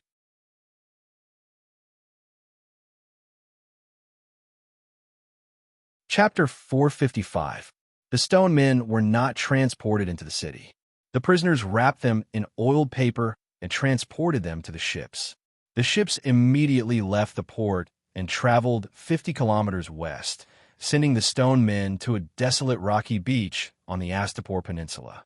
The Unsullied would quickly build a completely enclosed courtyard with bricks and wood. The grayscale disease quarantine area. After that, she also built a virus research center in the pyramid, and Dani herself was the researcher. But before she began her research, she had to observe the virus habits and make sure that it could be killed by high temperatures. More accurately, she had to make sure that she was not afraid of being infected. After handing the docks over to Grey Worm, Dani immediately rode Greenie to Cayuan and Marine and personally ordered the docks to be sealed. Cayuan had close to 20,000 wings of liberty, and Marine had 15,000 guards. They were fully capable of quickly carrying out Dragon Queen's orders. Under her orders, the soldiers put on leather gloves, helmets, and masks, and strictly searched every ship. She also announced that Slaver's Bay was closed, and that sea trade would be suspended from today. Slaver's Bay's industrial and craft production do not have to stop. I will buy all the goods, Dani announced to the citizens of the 2 cities. Even if the gold was used to buy food, she was not short of money. Not to mention the millions of gold royals that the Count of Shattered Shackles had confiscated during the trial of the Son of the Harpy. There were still mountains of silver and jewelry in Dani's Great Pyramid. As for the copper coins, Dragon Queen had the right to issue currency, and Slaver's Bay had the world's largest copper mine, so she had as many copper coins as she wanted. Marine and Cayuan's trade was not as prosperous as Astapor's, and all the quarantine work was completed by evening. After the surprise search, no stone men were found on the docks and merchant ships. But this did not mean that Cayuan and Marine were safe, because according to Hatter's interrogation, the spies arranged by the Alliance did not set off at the same time. The heartache of the Rhone River was the home of the stone men. It was said that the world did not have the grayscale disease. 2,000 years ago, after the battle between Valeglia's 300 Megalosaurus and Loiner's army of 150,000, Mother Loin unleashed a great flood, drowning the Loiner's most luxurious and prosperous city and drowning all Valeglia in the city. It was not certain whether the Megalosaurus had drowned or not, but Valeglia also had a large number of cavalry units, and all of them were wiped out. Since then, the city of festivals had become a sorrowful place shrouded in a layer of gray fog all day long. The forbidden magic of the Mother Stream had brought the water curse to the world, grayscale disease. Grayscale disease is relatively infective. Every year, every month, or even every day, patients with the grayscale disease were discovered in the villages on the plains of the Rhone River. It was just like the deformed demons born in the land of long summer after the cataclysm. Those patients were either burned to death, or their loved ones couldn't bear it, and sent the patients to the sad area. Every year, the people of Valeglia would arrange a fleet to transport large amounts of food to the sorrowful territory upstream. Well, before being completely petrified, the patient also needed to eat. For example, Tyrion and Clinton ate a lot of food every day. Because of that, it was easy for the people of Valeglia to search for 30 stone men in the sad area. If there was a need, they could find more stone men. Hundreds and thousands. The captured stone men were loaded onto the ships and secretly transported to Volantis along the river. They did not dock, but took advantage of the night to divide the stone men into three, stuff them into the ships full of goods, and then went to Slaver's Bay separately. The ships were divided into three, and the spies who accepted the mission did not even know who their companions were or which ship the stone men were on. They only knew their mission, to bring the stone men to Misty, Cayuan, and Astapor. In other words, the Dragon Queen could not confirm whether the spies of Misty and Cayuan had completed their mission. Perhaps the stone men had been thrown into the city's public well, and the spies had fled long ago. Perhaps the spies' ships were still floating on the sea, on their way to Misty and Cayuan. Of course, Danny hoped that it was the latter, but after checking the docks, it was already evening. But Danny did not rest and continued to work through the night. She arranged for the soldiers to search the city. Fortunately, Cayuan did not find a single person with the grayscale disease. In Mirene's commercial street, 87 infected people were found. According to the census, the infection rate was close to 3%. Some of the patients had even found out about their symptoms 3 days ago, but they all hid it, afraid of being burned to death. And this was not the final data. It could be foreseen that in the next few days, more residents would show symptoms of the grayscale disease, and the infection rate would increase further.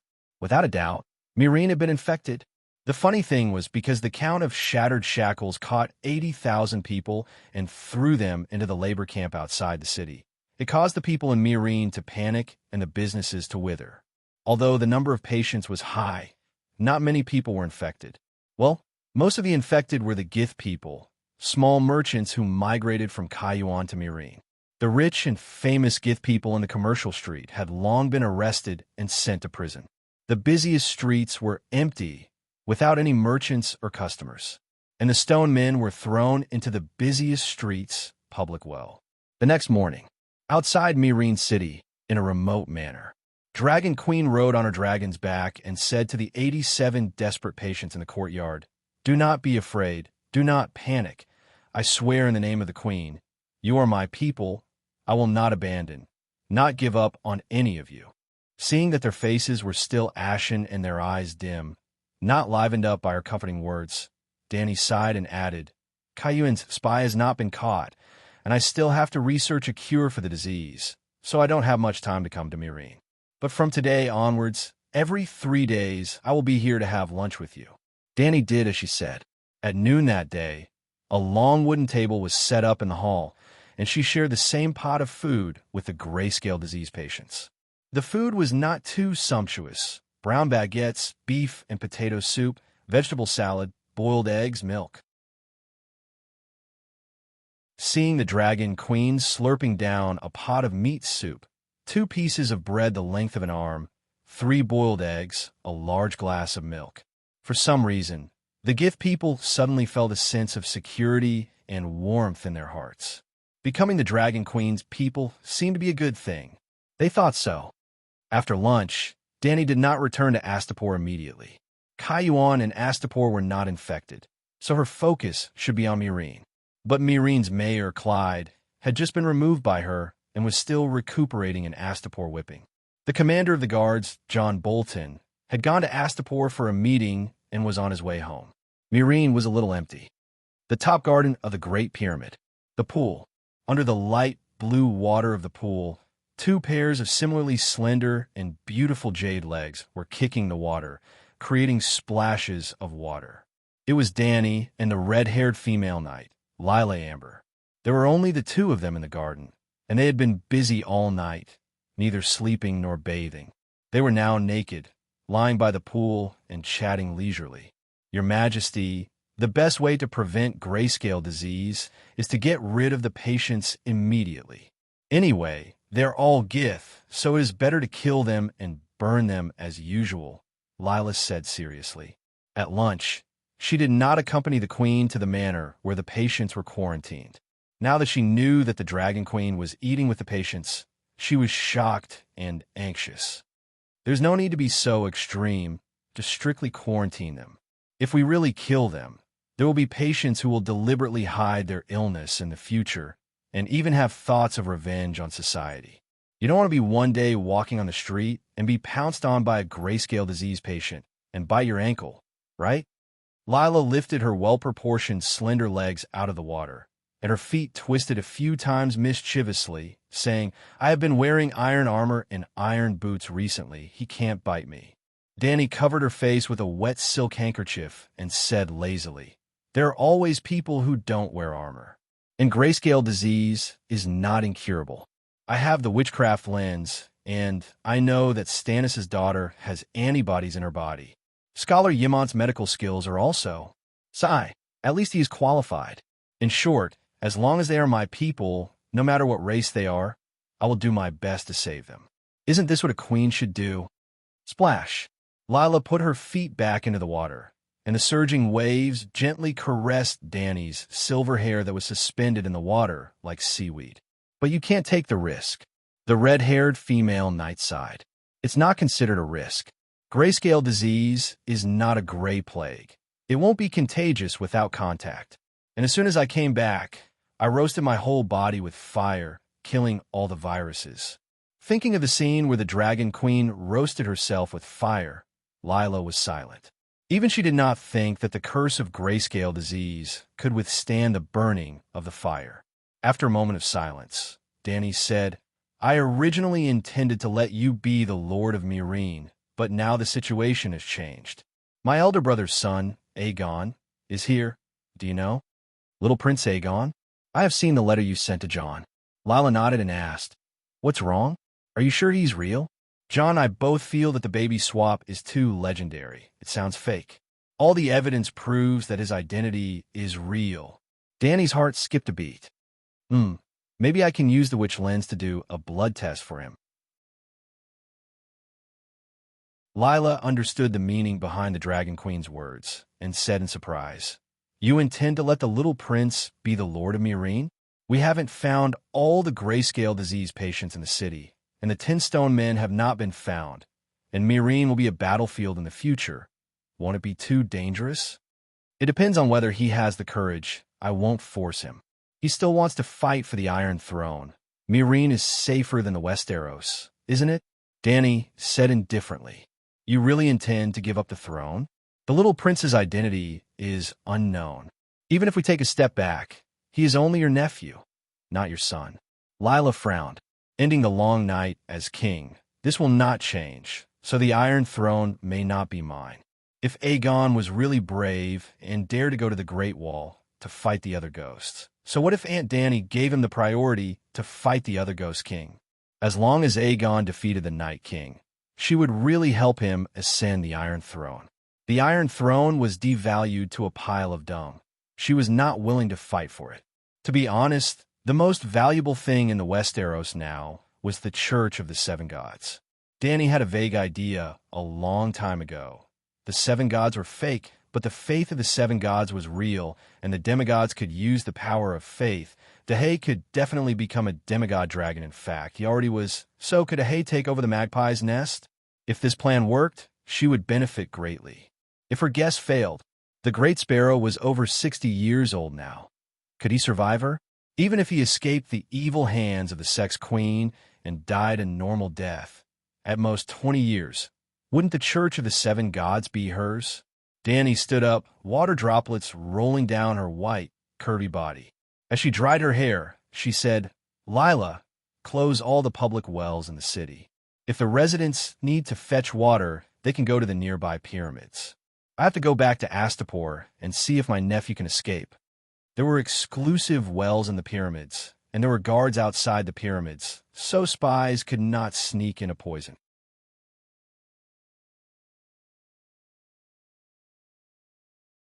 Chapter 456. It was a pity. Little Aegon had fallen into a trap. Sob, sob, sob. I don't feel anything anymore. Why am I so unlucky? So many people, and little demons. They're all fine. I just sob, sob, sob. I don't want to live anymore. Instead of waiting for death and humiliation, I might as well end it now. Dragon Queen rode on green and descended from the sky in the golden sunset. As soon as she jumped off the back of the Megalosaurus, she saw Nephew Goo crying and rushing to the wall, wanting to commit suicide. Old Aemon pulled at his sleeve, but was dragged forward unsteadily. The old man hurriedly persuaded, "Child, don't be rash. Your aunt is back. She knows magic, maybe let him jump." Danny took the towel from Ji-Chi and wiped her face while sneering. "He won't die from jumping the pyramid. At most, he'll be crippled. If he wants to jump, let him jump. If he breaks his leg, he'll naturally be obedient." Old Yamont's face darkened. But after thinking about it, Danny was right. The pyramid had a total of 33 steps and a total height of 105 meters. Each step was only 3 meters high. He wouldn't die even if he fell head first. 7 gods above. Why am I so miserable? Little Aegon didn't jump anymore. He squatted on the ground and cried while covering his face. "Look at you. Where's the demeanor of the child of prophecy?" Danny's aunt mocked without sympathy. Yasuo Yahai wouldn't be able to accept this. General Wildfire, who was drinking by the side, said helplessly, "The knife is bleeding, but he doesn't feel anything." Any man would be unable to accept this. The female dwarf who was pouring wine for the little demon looked up and carefully glanced at Dragon Queen. She comforted her gently. "Don't be discouraged. The queen is omnipotent. She'll definitely be able to cure you." The female dwarf wasn't flattering. After coming to Slave Bay and seeing the noble, beautiful, amiable, and domineering Dragon Queen, she became her little fangirl. "Finny, how have you been in the literary troupe?" Danny asked casually. Finny was a comic performer. She rode a pig and a dog with her dwarf brother. They pretended to be knights and competed with each other. They used funny actions and parody lines to win the audience's laughter. Because Cersei had placed a high bounty on Tyrion, Finny's gnome brother was implicated. The mercenaries had taken the gnome brother's head as Tyrion's and went to the king's landing in exchange for the bounty from Cersei. According to the original fate, Tyrion was supposed to replace the dwarf brother and form a comical pair with Finny.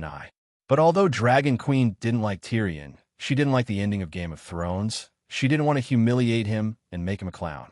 Tyrion would most likely be more willing to be the queen's jester and perform comical acts with Finny than become the Wildfire General.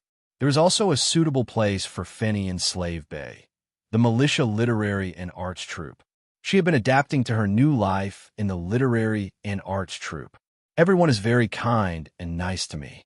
I played the role of young Lady Hill in Shrike, Hill, and the Bug this afternoon. After the performance, many people applauded me." Finny's cheeks were as red as an apple. She was very cute. "Keep working hard. You will become a real heroine in the future," Danny encouraged her. "Yes, I will do my best." The little dwarf raised her small white fist and said excitedly, "Sigh, I'm going to die." Tyrion saw that the female dwarf was happy from the bottom of her heart. He had mixed feelings. He was gratified, sad, and a little jealous. He was jealous of the man Finny would marry in the future after he died. "How was the situation in Meereen and Kaiyuan?" Yimon asked. Danny shook her head and sighed. "It's bad. The public well in Meereen has been poisoned by stone men. Nearly 100 people have been infected with the grayscale disease." Kaiyuan, on the other hand, hasn't found any patients yet. Hiss, a dragon's roar came from the west. Everyone turned their heads and saw a black shadow flying out of the red sun. The black shadow flew towards the Great Pyramid, getting bigger and bigger. Gradually, everyone could see that it was a ferocious black dragon with an imposing aura. "Big Black is back from Dragonstone Island." "That was fast," Yaman exclaimed. Seeing Big Black, Tyrion's depression disappeared. He stood up and said excitedly, "7 gods above. In only 2 days, I ran back and forth between Dragonstone Island and Astapor. The Megalosaurus is too fast. If I had a dragon, I wouldn't exchange it for the Iron Throne. I would ride a dragon and explore the world every day." "Wake up. You don't have a dragon, and you don't have an Iron Throne." Danny glanced at him and said coldly, "Your Majesty, you can control the world, but can you control my bragging?" Since he was terminally ill, Tyrion did not plan to be cautious in front of the Dragon Queen. He directly retorted. Plop! When Big Black flew past the pool, he threw a bundle of sheepskin that was as thick as a tree trunk into the water. "What's that?" Tyrion walked to the pool and looked curiously. "Get Master Tobmot out." Dany turned and said to the Unsullied. Big Black flapped his wings, and the leaves of the persimmon trees nearby rustled. He landed on the wall and stretched his long neck in front of Dany. He shouted, "Mother, I'm back." "Very good. At least he didn't call my name this time." Dany patted his nose and praised him with a smile. He's talking?" Tyrion opened his mouth and stammered. Aegon stopped crying. He got up in surprise and approached Big Black. He asked, "Big Black, you can understand human language? What are you talking about?" "This is Draconic. Big Black is calling Mother." "I understand." Centaur Maid Chi said proudly. "You actually understand Draconic." Tyrion, Clinton, Aegon, and the rest were in awe. They immediately looked at Chi in a new light. Chi, what else did Big Black say?" Dany said lightly, "Hello, how is everyone?" Chi frowned. "Guess again." "I'm back." Chi probed. "Yes, you guessed right." Chi laughed foolishly. The little demon had a strange expression. "In Draconic, you only know one word, Mother?" "No, I also know might, force, Morning Sun Palace, and Palace of Compassionate and Peaceful." The Centaur Maid said seriously. The little demon was stupefied. "Your Majesty, this person has been unconscious for a long time. The situation is not good." At this time, the Unsullied had already dragged the sheepskin scroll from the pool ashore. After opening it, a thin old man with a long face was revealed. Bald head, short white beard around his lips, medium stature. What made Dany feel strange was that this little old man was not burly. He did not even have the strong biceps that blacksmiths must have. At this time, the blacksmith master's eyes were closed.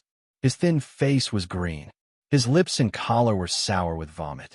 His chest, that was wearing a gorgeous checkered brocade robe, was barely moving. It seemed like he was about to die. "Let me see." Ymont quickly walked over and squatted down to check. "Seven gods above, this is really Master Tobu of King's Landing Steel Street." Tyrion shouted and turned to look at Dragon Queen in shock. "Why did you kidnap Master Tobu here?" Dragon Queen crossed her arms and looked at Ymont, squeezing the blacksmith's chest and abdomen. She casually said, "In addition to his forging skills, what else is worthy of my attention?" Forging. Suddenly, Tyrion remembered two things.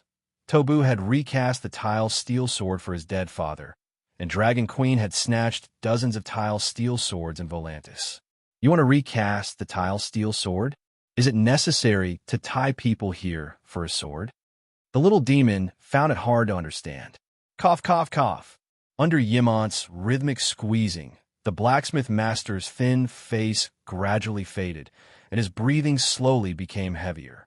Finally, he coughed out a lump of filth and opened his eyes blankly. "Where is this?" Blacksmith Tobu murmured in a trance. "Master Tobu, do you remember me?"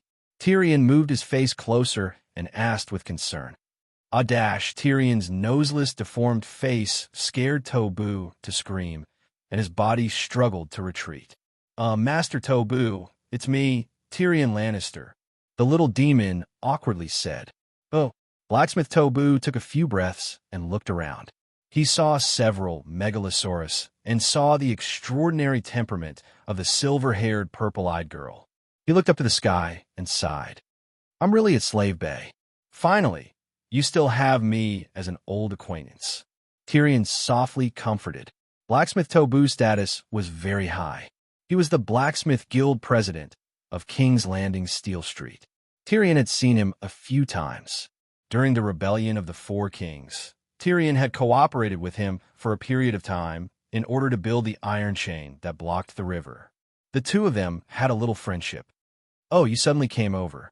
I thought I fell into the 7 layers of hell and saw the devil devouring the living." "I'm sorry," Tobu explained with a bitter face. "Am I that ugly?" Tyrion was a little unhappy. People's natural reaction is the most realistic. Dany laughed, then put on a straight face and said to the blacksmith, "You know who I am and why I brought you here, don't you?" Tobu sat on the ground and did not move. He only tilted his head slightly and looked at Dragon Queen from the corner of his eyes. His thin face showed a cold arrogance. If you let me ride a dragon, instead of grabbing me like a bundle of straw, maybe we can talk. Very good. Danny slightly nodded and turned to the Unsullied. Cinemahatar. Yes.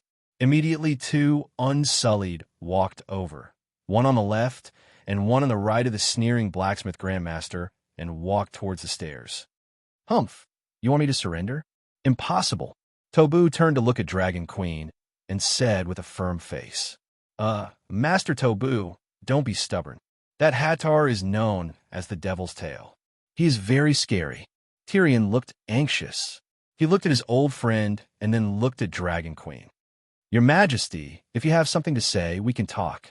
The Grand Master has just been kidnapped, so it is reasonable for him to have some resentment in his heart. You give him to me, I will slowly persuade him, and he will naturally be willing to join us. I'm now busy dealing with the epidemic. I don't have the mood to accompany you and him. Danny waved her hand and let the Unsullied take the blacksmith away quickly. Isn't that steel sword of yours called Clear Sky very useful? Why do you have to go through so much trouble? Tyrion sighed. I want steel armor. After the steel sword in my hand is distributed to my generals, it is not enough to smelt into armor. So, I need Tobu's secret technique. Danny said. Tobu can only recast steel. He can't forge steel. Tyrion said. I know, but if I know the incantation, maybe I can derive the secret technique to forge steel. Tyrion suddenly remembered something and said with a strange expression, You want steel? I know a place with dozens or hundreds of tons of steel. It is enough for you to forge 5,000 sets of steel armor.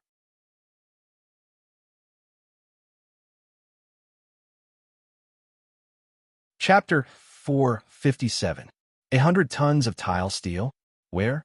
Danny looked at the little devil suspiciously. What? You don't believe me? Tyrion looked smug as he raised his eyebrows and asked. There are only 3,000 tile steel weapons in the entire world, which adds up to less than 30 tons. Now you're telling me that there's 100 tons of tile steel hidden somewhere. Can I believe it? Danny said calmly. No, no, no. Tyrion waved his finger and smiled. It's not hidden. It's on both sides of the road. Hundreds of people pass by it every day. At least 1 million people know of its existence. This time Danny was a little shocked. The little devil didn't seem to be lying. Then I know. Clinton and Aegon exclaimed at the same time. There are indeed hundreds of tons. That Valeglia statue is huge. Statue? Where is it? Danny asked quickly. In Ghetto Doh, Clinton said. After leaving Pintos, they walked along Valeglia Avenue towards the east for about 500 kilometers to the banks of the Little Lorne River. There were the ruins of an ancient city of Loina, the ruins of the former Ghetto Doh. Have you all seen the tile steel statue? Danny asked again. We've been living in seclusion upstream of the Little Lorne River for 10 years. Every time we passed by Ghetto Doh, we saw the Sphinx statue by Valeglia Avenue. Ah, I remember now. Cora clapped his hands and said, When I was a mercenary for Mir and Bravosi, I passed by that statue a few times. The body of a dragon, the head of a woman, the Sphinx statue was lying on the ground. Its base was half the width of a double bed and 3 to 4 meters tall. It was at least 70 tons, if not 100 tons. At that time, I was wondering why there was only one statue. It was very out of place. Then my mercenary friend told me that 200 years ago, the Commissar of the Centaurs came and took the king's statue away. At this point, Deshion was completely excited. His cheeks were red as he said, Your Majesty, in the Avenue of the Gods in Horse King City, you will definitely find the Sphinx statue with the dragon's body and the human head. O 7 gods above, these 2 tile steel statues definitely weigh more than 100 tons. If they are all forged into tile steel swords and tile steel armor, why would we be afraid of deviant ghosts? Yes, there was originally a pair of Sphinx statues standing on both sides of the road.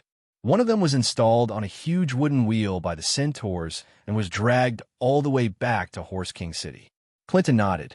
Hearing what they said, Danny became a little suspicious. Are you sure that's steel and not ordinary steel? Tyrion said with absolute certainty. Thousands of years of wind and rain, yet there's not a trace of rust. What else could it be other than steel? Moreover, with Valeglia's extravagance, would they use steel to forge a triumphal arch? Arc de Triomphe? Is that the Arc de Triomphe? Aegon asked doubtfully. Tyrion nodded slowly. Look at the map of the western continent of Ursus. Godo is the last city in the north, Loiner. 2,000 years ago, the Loinans and Valeglia fought from Valeglia all the way to the capital of the festival, which is today's Sorrowful Hill. In the capital of the festival, the Rhone River suddenly flooded at night, drowning all of Valeglia's cavalry and infantry, more than 100,000 people. Yes, Valeglia also has cavalry, heavy cavalry. They are responsible for clearing the crossbow formations on the battlefield, and then the dragons swooped down and set the prairie ablaze. Dany rubbed her chin in thought and said casually, I didn't expect you to even know Valeglia's tactics. These words seemed to tickle the little demon's itch. He said proudly, I've said it before, I'm an expert on the Megalosaurus. Dragons aren't invincible. Do you know why Valeglia likes to attack with a group of dragons? In every battle, there are 300 dragons, 100 dragons. It's scary. It's to scare people, Tyrion said proudly. This is Valeglia's tactic. Hundreds of dragons cover the sky, and the soldiers below are terrified. The crossbowmen are not in the mood to control the crossbows. In the era before the dragon-slaying crossbow was invented by the scholars, the crossbow could also kill the Megalosaurus. The Dornishmen killed the 100-year-old dragon Miracis is an example. That's because the Dornishmen were lucky and shot the Megalosaurus in the eye. After the Megalosaurus reached adulthood, ordinary arrows and even crossbows couldn't break its scales. Do you think your ancestors didn't prepare crossbows in the Battle of Blazing Fury? Unfortunately, they couldn't even break the scales. Old Ymont frowned.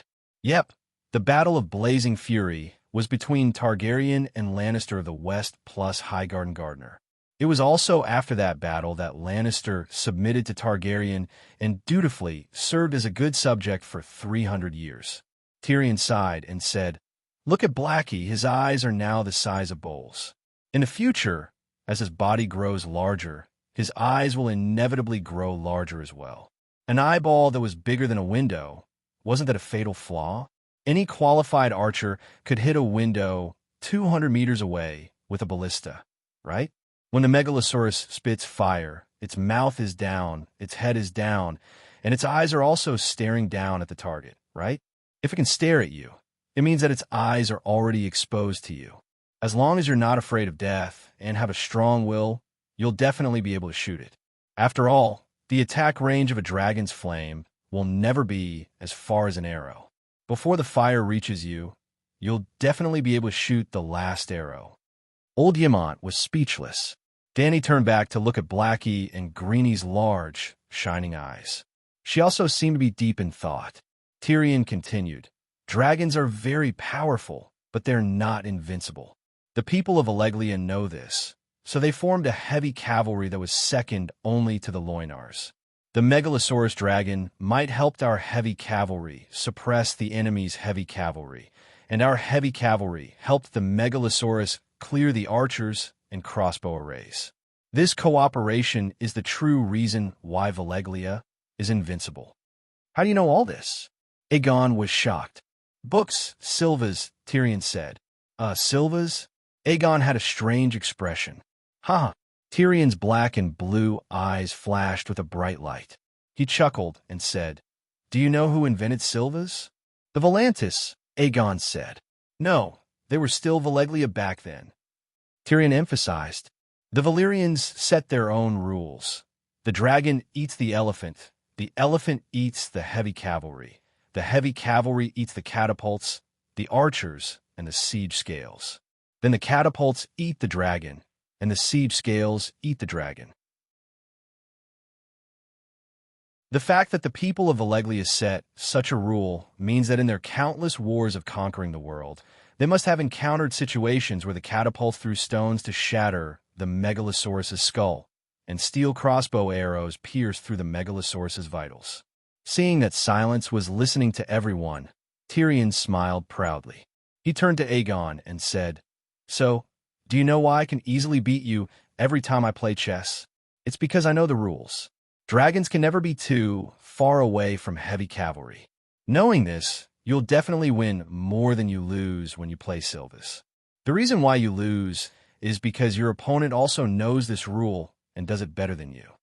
This time, even Dany could not help but look at the dwarf in a new light. This guy is really smart. He can easily see the core truth behind the problem. Tyrion understood the look in the Dragon Queen's eyes, which made him very happy. Involuntarily, he winked and smiled at the queen. Dany's face was wooden, and a basin of cold water was poured on him. "So, you're about to die. Why are you showing off?" Sigh. The smug look on Tyrion's face froze, cracked, and peeled away, revealing the bitterness of despair beneath. He sighed and said, "I know, it's too late to say anything now. I just want to complain. Queen, you shouldn't have made me the wildfire general. The Megalosaurus general is more suitable for me." "All right, stop talking nonsense. Explain to me about the Arc of Triumph." Dany waved her hand and said in a bad mood. Tyrion said weakly, "The flood that drowned 100,000 Valeglia in the city of the festival came from Mother Lone's revenge. Then Valeglia also began to take revenge on Loina. Hundreds of Dragon King rode the magic dragons up the river from south to north, burning every village and city on the way, and Dorf was the last castle on the Little Lone. Burning Dorf to ruins meant that the war between Valeglia and Loina officially ended, and Valeglia won. That's why they built the Sphinx statue outside of Dorf. That's Valeglia's Arc of Triumph, a monument to the destruction of a great people." "That makes sense." Dragon Queen's beautiful eyes sparkled. "The statue might really be made of steel, 200 tons. Valeglia is too extravagant." Old Ymon exclaimed. "I don't think they're extravagant enough," Dany said excitedly. Tyrion laughed in a low voice. "Your Majesty, have you thought about it? If the statue could be melted, why would Khal let it go?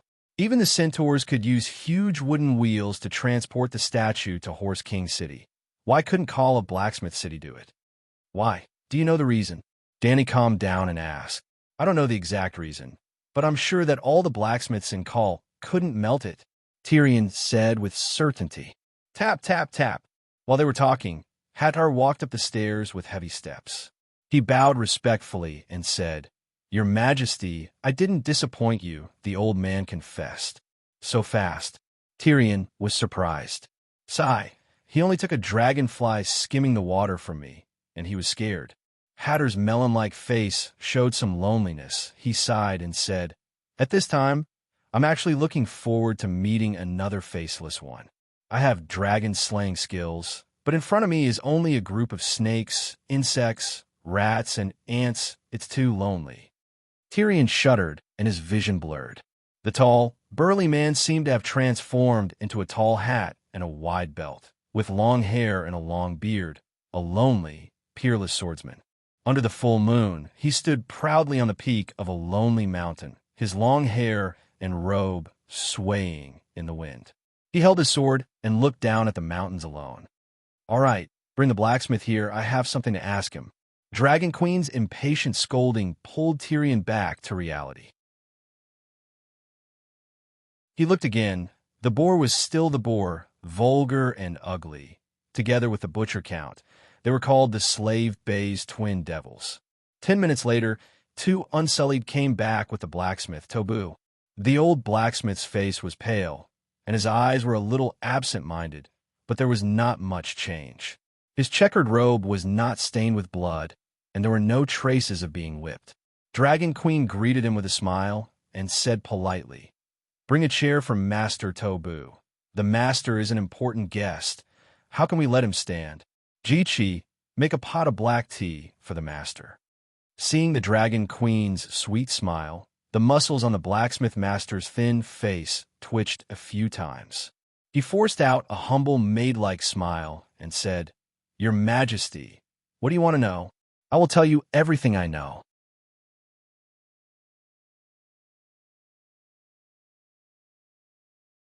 Chapter 458. Master Tobu's behavior surprised Tyrion and the others. Just an hour ago, the man was acting like a brave martyr. But in just an hour, after taking a stroll around the dungeon below, he was behaving like a pug. Dragon Queen deliberately put the blacksmith's chair next to her and whispered, "Master, the night is coming. In order to save the world, my means are a bit fierce and a bit rough.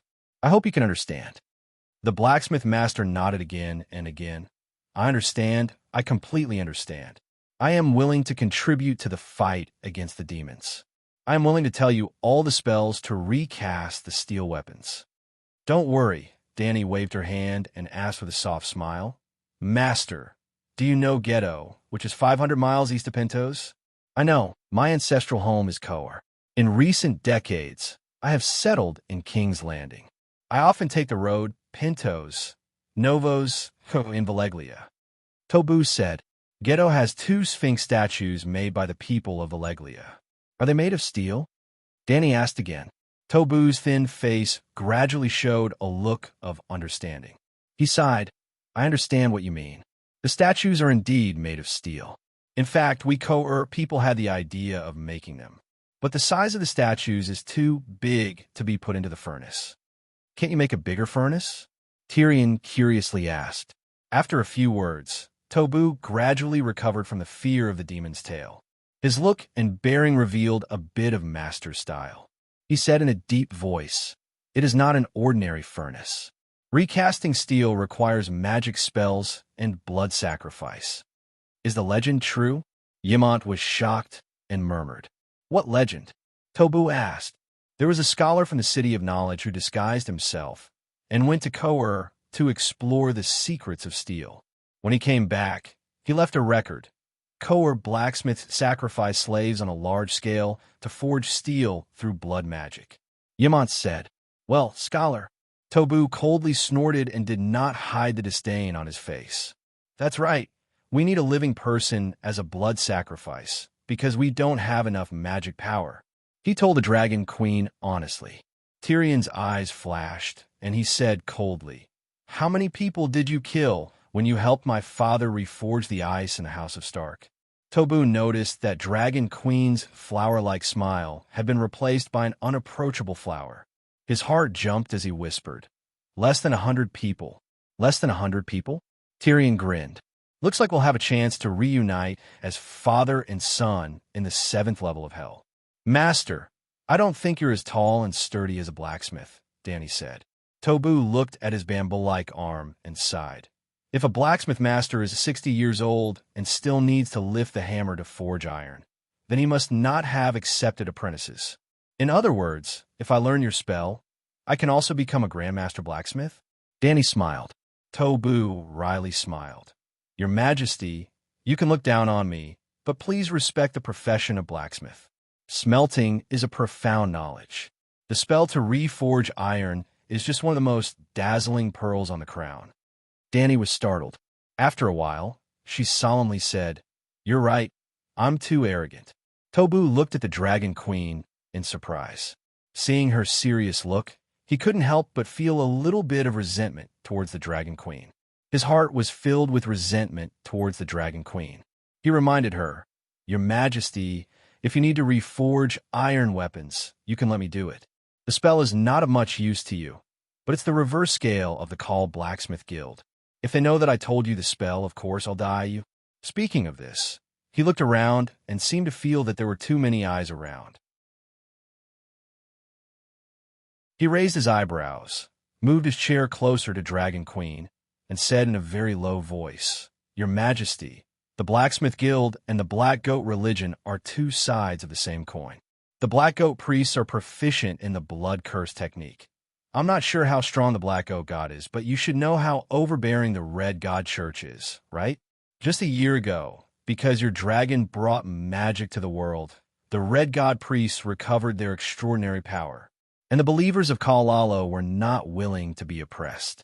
Under the leadership of dozens of Red God priests, they attacked the Black Goat Temple and tried to burn the statue of the Black Goat God. In the end, Tobu Mott stopped here, tilting his head to look at the group of people who had almost put their heads in front of him. his expression stupefied. When he whispered to Dragon Queen, Tyrion, Clinton, Old Yemont, and others unconsciously leaned over. "It's okay. I'm not afraid of the black goat." Dany waved her hand and said confidently, "I'm afraid." Tobu cried. Dany gave Hattar a look. Hattar received the signal, cracked his knuckles, and gave Tobu a ferocious smile. The blacksmith master shuddered and said mournfully, "More than 20 Red God priests who can control fire, thousands of holy fire hands, the Red God Church's armed forces, thousands of Red God believers. Before they could even get close to the Black Goat Temple, they were all slaughtered. Now everyone has seen that Khal continues to live the same life as before. Lalo and the Red God Church did not take revenge, so the matter was left unsettled. This shows how terrifying the Black Goat is. I know about this too. To be fair, you can't blame the Black Goat Church for being cruel. In the past 2 years, the Red God believers have been developing wildly. Their demands have become more and more excessive, and their actions have become more and more overbearing. The Black Goat belongs to the primitive religion of Khal. Even Valeglia did not ban it. But an outsider wants to destroy the local church and preach that the Red God is the only one. Clinton frowned. "Yeah, I heard about the chaos at Slaver's Bay." Dany nodded. Why did Dany support the Seven Gods Church? Or rather, why did they have to develop a religion? Because the people of this world needed faith. As long as people experienced hardships, they would have hope. They would hope for the hardships to pass, and hope for salvation to come. Hope was to step onto the steps of faith. If she didn't promote her religion, another religious force would immediately fill the void. And the Red God Church was the largest, most overbearing, and the hardest to control. The King of Light, Lalo, was real. He was a true god with power and will. On the contrary, the seven gods were just 7 pieces of wood. The Seven Gods Church represented the 7 spirits. It was more like a philosophical thought on what is a person and how a person should be. What really made the Seven Gods Church powerful was a person. It was a wise and powerful chief bishop of a certain generation. It was not a god that was above humans. The Seven Gods Church could be controlled. Dany's lips curled into a smile that made the blacksmith's hair stand on end. She asked, "Do you think the Black Goat really exists? What do you want to do?" The blacksmith asked with a trembling voice. "I heard that the Black Goat Church's fanaticism for blood sacrifice even surpassed the Red God priest." Dany's smile widened. "This is true." Budo Mott swallowed his saliva and said, "The Black Goat is a god of darkness. It needs living things to worship it every day.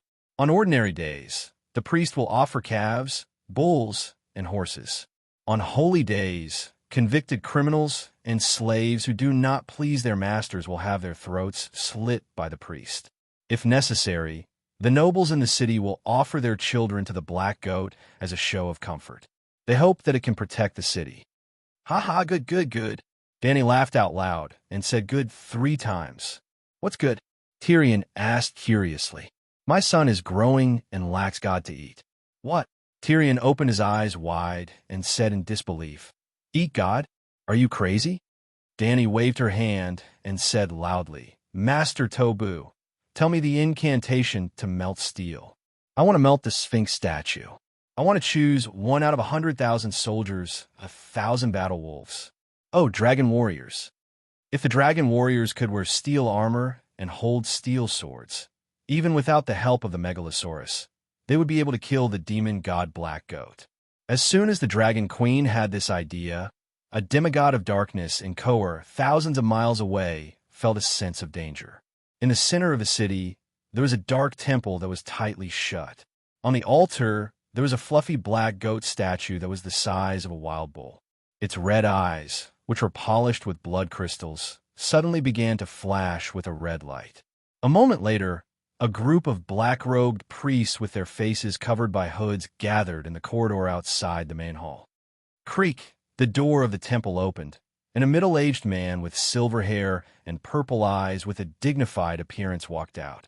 He was also wearing a black robe, but the edges of the black robe were sewn with dark red edges like blood. "My master, the Black Goat, prophesied that a great disaster is about to befall Kohor. the dignified middle-aged man said. "Your Excellency, where is the prophesied disaster coming from?" A black goat priest asked. "The Mother of Dragons," the high priest said. Hearing the name of the Mother of Dragons, the priests were not shocked. Instead, they felt a strange sense of relief, as if it was finally their turn. Sigh, she first burned hundreds of nobles in Valeglia, and more than 10 noble trading princes in Lys. Even the strongest city, Bravos, did not escape her fate. Now, I'm not surprised that she wants to attack us. In fact, I always thought that she would ride a dragon and burn down our arsenal. After all, many parts of the dragon-slaying crossbow were made by Koer. She should treat us as her mortal enemy, an old blue-eyed priest said. No, the prophesied crisis is related to her. The Mother of Dragons seems to be hostile to the great black goat god, the high priest said. Why? The old man did not understand. Maybe because of the slaves? We often sacrifice slaves to our master, someone guessed. No matter why she wants to harm our master, what we need to do is to protect Koer. It would be best if we could help the Alliance break through Slaver's Bay, the high priest said. What can we do? Go to the Lorne Plains, the Dothraki Sea, and the Horse King City to find the call. No matter how strong or weak their Khalasar is, I need you to persuade them to go south to Slaver's Bay, the high priest said. Will they listen? The old man was uncertain. The high priest explained, you do not need to go alone.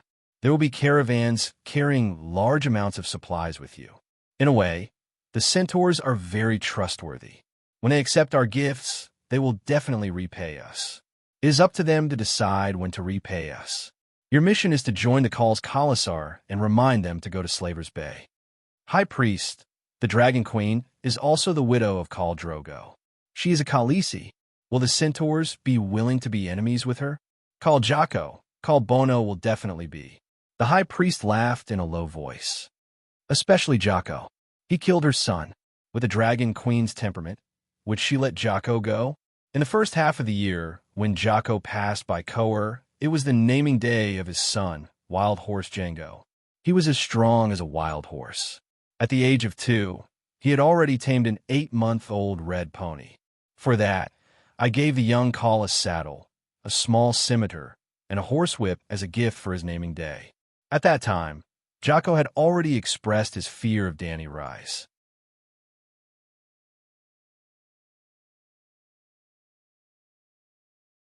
Chapter 459.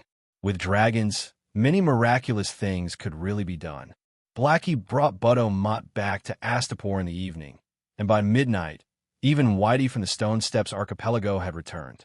Then the 5 dragons, black, white, gold, red, and yellow, went to Meereen together. Well, Dany carried Little Red and rode on Blackie's back. John Bolton and Bruce Wayne also went with them. One of them was in Meereen to participate in the war conference against the Allied forces, and the other was a juror to participate in the Great Trial of Cleon. Both of them were commanders of the guards, and Meereen was suffering from an epidemic and needed the guards to manage the city's security. They had already boarded the ship and were ready to set off. Dany happened to meet them and gave them a ride. Early the next morning, the new freedmen and the freedmen of Gith in Meereen saw 5 megalosaurus of different sizes under the golden red sun. 5 dragons. Such a shocking scene immediately boosted the morale of the people who were affected by the grayscale disease epidemic. In particular, the black dragon could actually speak. While they were stunned, they were suddenly filled with confidence for the future. The Holy Light Megalosaurus had said that the epidemic was under control and that a miracle cure for the grayscale disease would soon be developed. Most of the people believed what the Dragon Queen said. It was just that the grayscale disease had almost no possibility of being cured. Now, with the Megalosaurus endorsement, everyone was completely convinced. Who could not believe what the Megalosaurus said? Then, an even more fantastical scene appeared. Under the premise of reminding every household to keep their dogs, cats, pigs, sheep, horses, and cows tied up. With the cooperation of the guards, the 5 dragons, starting from the east of the city, flew close to the ground. The 5 Megalosaurus draconic aura was fully unleashed, and the dragon's roar was endless. Squeak, squeak, squeak, countless rats, weasels, hedgehogs, cockroaches, and other small animals and insects came out from the corners. They ran out of the houses onto the wide streets and ran mindlessly towards the west of the city. Fishing nets had been set up to prevent the corpses from being washed to other places in the West City docks. The sea-like rats jumped into the fishing net. The rats in front struggled and drowned in the sea, while the rats behind continued to run forward under the pressure of the Firebird. People with trypophobia would probably pass out just by looking at it. This cycle repeated 7 or 8 times. Finally, not a single mouse could be seen on the street. Only then did the 5 dragons end the demonstration of power activity. At this moment, the azure sea surface was actually filled with floating corpses, causing one scalp to go numb. However, the rat corpses on the surface of the sea did not need to be dealt with by humans. Boom! The 5 dragons spat out dragon flames at the same time. The rolling pillars of fire almost boiled the surface of the sea. Air! I should eliminate Little Red. He was just here to be a bystander. The chopstick-thick dragon flames and the cat-like dragon roars were completely useless. Dani had called him over mainly because she wanted to establish a friendly relationship with her brothers through their activities. Well, it could be considered a parent-child activity. After doing this, Dragon Queen prepared to leave. She still had to use the same method to get rid of the rats in Kaiyuan and Astapor City. Whether there was grayscale disease or not, rats were one of the greatest sources of infection for the plague. By getting rid of the rats, the safety of the people in the 3 cities of Slaver's Bay would be reduced by 10 times. The Great Pyramid of Marine. Under the sunlight, on the green brick wall, Dani sat on Blackie's back with Little Gold in her arms. Little Green, Little White, and Little Gold circled above her head. She said to the red-haired Lila below, "The rats that can run in the city are all dead. The ones that can't run, the rats that can't even run on the ground, have no effect on the residents. In the next few days, the symptoms of the patients will show. You are responsible for sending them to the quarantine area. Before the cure is developed, I will come here every 3 days." Can grayscale disease be cured? Or did you discover something with the witchcraft lens? Lila asked curiously. To tell you the truth, I'm not confident either. Dani pulled back Little Red, who had naughtily climbed onto her shoulder. She hugged him and smiled bitterly. Grayscale disease is indeed transmitted by a virus, but the virus of grayscale disease is actually a magical beast. It's too strange and confusing. The red-haired Lila's cheeks twitched. She asked dryly, "I don't understand what you're saying. What kind of virus is it? And magical beasts, what are they?" Dani opened her mouth, but she didn't know where to start. She sighed and said, "Wait here. I'll go back and write a grayscale disease prevention manual. I'll bring it to you and John the next time I come." The night before, Dani found the witchcraft lens in the Queen's treasury. It was a strange metal lump with many lens tubes extending out. It looked a little like a certain coronavirus. Dani originally didn't want to use it. At first, she wanted to melt it as scrap metal to forge armor. However, the City of Knowledge had been researching the witchcraft lens for thousands of years. In recent decades, they had even spent a lot of money trying to imitate it. Because of this, there was a lot of information related to the witchcraft lens in the City of Knowledge's library. Not to mention the usage instructions. Even the structural principles were piled up in detail there. Activating and continuously using the witchcraft lens required magic power. Dani's Grand Wizard power was able to activate it easily. In the field of science, the witchcraft lens had all the functions of an optical microscope, but was limited to that. It couldn't see human DNA clearly as Dani had guessed before. Well, Dani tried it. The witchcraft lens had a maximum effective magnification of about 3,000 times. It was much stronger than the 1,000-fold optical microscope on Earth, but it was several orders of magnitude weaker than the electron microscope that was tens of thousands or hundreds of thousands of times stronger. But the witchcraft lens wasn't just scientific. It also had magical properties that even the atomic force microscope didn't have. It could see magic power, spirituality, and genes in Valeglia's language. not DNA fragments. It wasn't until last night that she had time to study the gray spot tissue cut off from Clinton's body. The results of her observation shocked her. She couldn't see the virus. Of course, the virus was too small. It was a nano-level organism. No matter how awesome the optical microscope was, it couldn't see it. But she still saw the virus with magic power. It was a grayish-blue light spot that was constantly moving. While in the optical eyepiece, she couldn't see the virus clearly. But when she adjusted the magic eyepiece, she could capture the bright magic radiance emitted by the virus. This was the strange thing about the witchcraft lens. Things that couldn't be seen with a naked eye could be perceived with magic power and mental power. That's right. When using the magic eyepiece, she didn't use her eyes to see. Instead, she used her magic power to resonate with it, using her own magic power as another organ. This magic organ could see the magic nature, shape, and other attributes of a sample on a glass slide. This was very buggy. It also made Danny feel that Valeglia was the Atlantis of this world. The development of their civilization was too advanced. Well, it could also be said that the development of other civilizations was too slow. For example, the Westeros, with tens of thousands of years of history, the level of technology had been stagnant. But the grayscale virus had magic power. What did that mean? Although the virus was small, it was still a single organism. Wasn't a creature with magic power a magical beast? After driving away most of the rats in Cayuan and Meereen, it was almost 8 o'clock in the evening. After dinner and taking a shower, Danny went to the laboratory opened on the second floor of the Great Pyramid, next door to Tyrion's bedroom. She summoned Kuei, Shi, together with old Yamant, and the three of them began to study the virus again. Well, Kuei Shi came over as a friendly support. After discovering the grayscale disease, Danny contacted her. After all, Kuei Shi was a rare big shot in the magic world. In terms of knowledge and experience, Danny was far inferior to her. But in the face of Danny's request for help, Kuei Shi was helpless. Asia and Edie didn't have a good way to deal with the grayscale disease. In the major cities of the Jade Sea, quarantine and incineration were still the best ways to deal with the grayscale disease patients. But Kuei Shi promised to come over and study the magic medicine together. If it could cure the grayscale disease, then it must be a magic medicine. The two sides agreed that as long as Danny gave her a true dragon roar, Kuei Shi would project her image. The wizard lens is worthy of its reputation.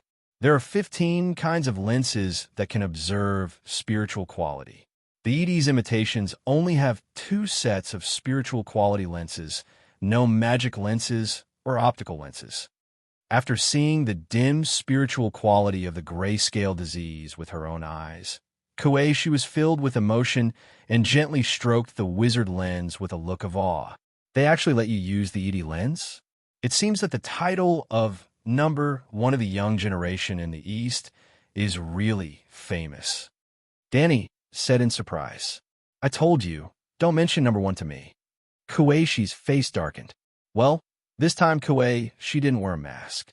She had a small and delicate oval face, long brown hair tied behind her head, big blue eyes under her willowy eyebrows, and a tall nose. She was very beautiful, but Danny also had to admit that ordinary people wouldn't think that Kuei Shi was beautiful. Her skin was as pale as a dead person's, and her thin and transparent lips made her less lively and less lively. She didn't have the sickly beauty of the Lolidrogon. Instead, Kuei Shi looked a bit like a zombie. After seeing Kuei Shi, old Yamant asked Danny with concern, "Will Jon Snow look like your friend in the future?" There was no need to think about the future. At this moment, Jon on the Great Wall was as pale as a dead person, and because he was afraid of the light, he was wearing a helmet. Jon didn't wear a wooden mask, as that would make him look too different, but he also had a way. The Westeros Knights were used to wearing iron armor and helmets all day long. Jon only took off his leather armor and put on a set of stainless steel armor. He also asked the blacksmith, Tanner, to help him make a Babuda helmet with a visor. It was also a T-shaped iron helmet. Only his nose, mouth, and eyes were exposed. He pulled down the visor with breathing holes, and even his nose and mouth were tightly covered. Also, John had an advantage that Kuei she didn't have. He was a man, and he had a long beard. He was born with a lush beard. Now, he didn't shave anymore. When the hairy beard covered his entire face, he wouldn't have to worry about the light, even if he took off his iron helmet. "Does Asia have potions?" Danny asked. "Kuei," she said, "many wizards can concoct herbs, such as aphrodisiac, hallucinogenic, moon tea, and so on." "What kind of potion is that?" "Only the knowledge of quantitative and qualitative analysis of substances and forming a theory can be considered proper potion," Danny said with disdain. "What theory do you want? Isn't it enough to treat patients and effectively achieve the goal?" Kuei she said calmly. "Sai, if there's a basic theory of the 5 elements, we can at least find a cure for new diseases through mutual promotion and suppression, such as grayscale disease." "I don't know how to test drugs at all," Danny said helplessly. "What's the theory of the 5 elements?" Old Yimont asked curiously.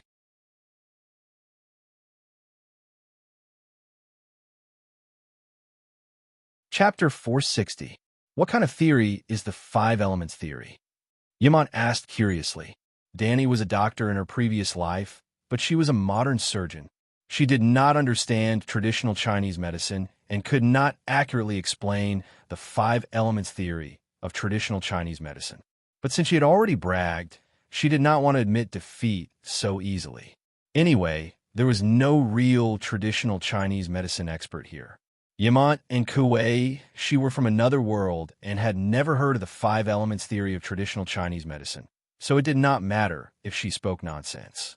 It's probably to classify everything in the world into the 5 elements of metal, wood, water, fire, and earth, and the 5 elements reinforce and counteract each other.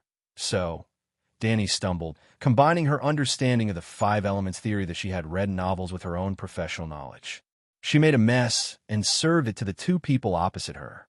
Whether they could eat it, whether they would have diarrhea, or be poisoned to death after eating, it was none of her business.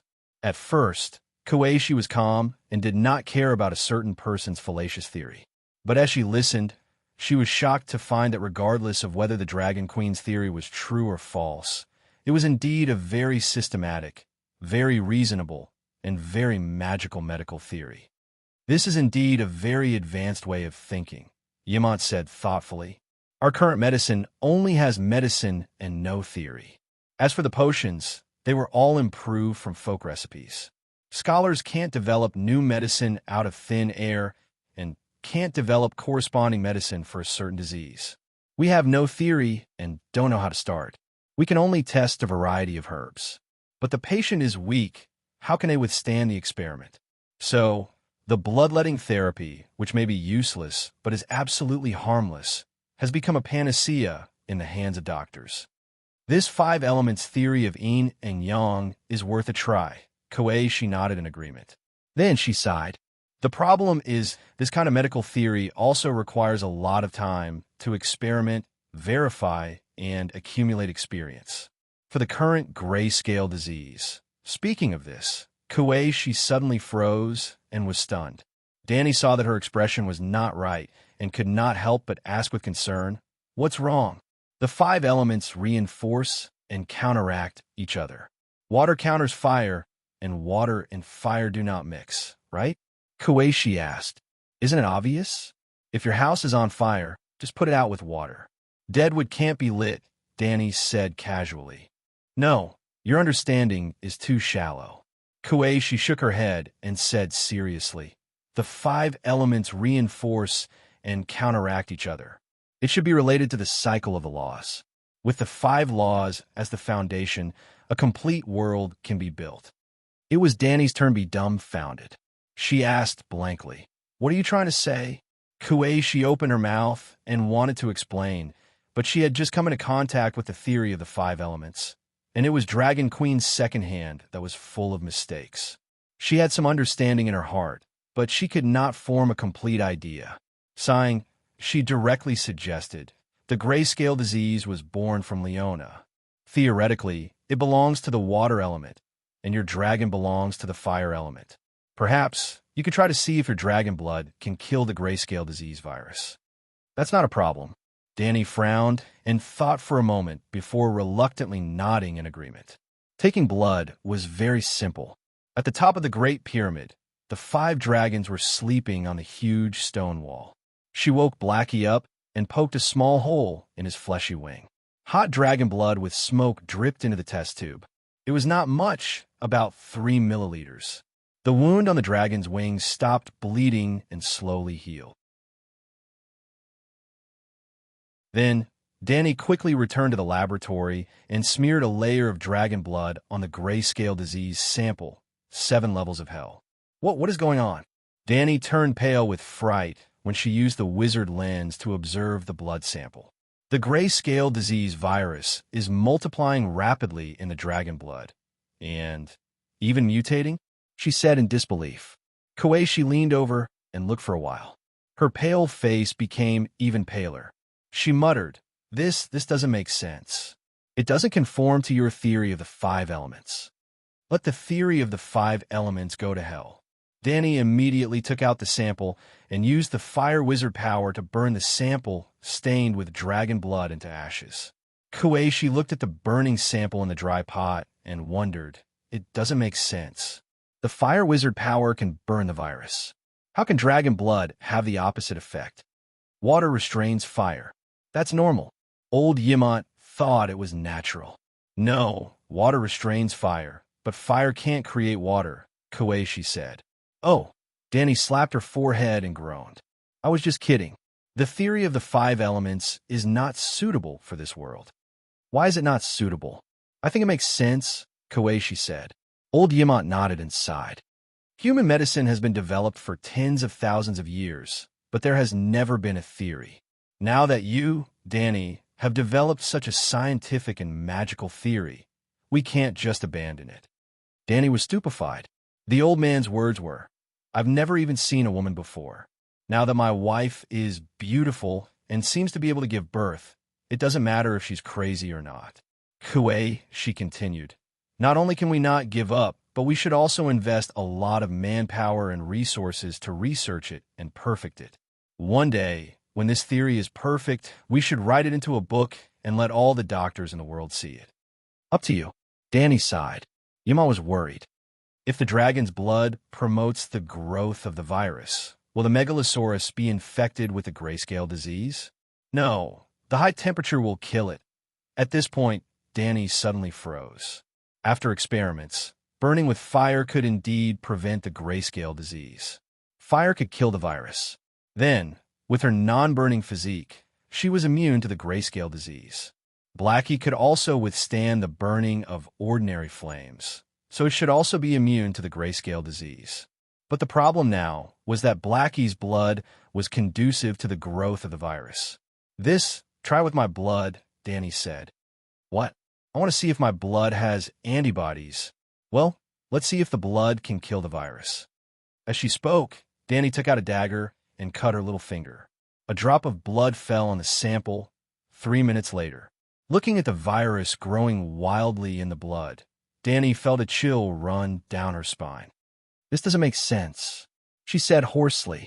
Koichi leaned over and looked for a while. She was also puzzled. Try with my blood, Yimont suddenly said. What? Danny was confused.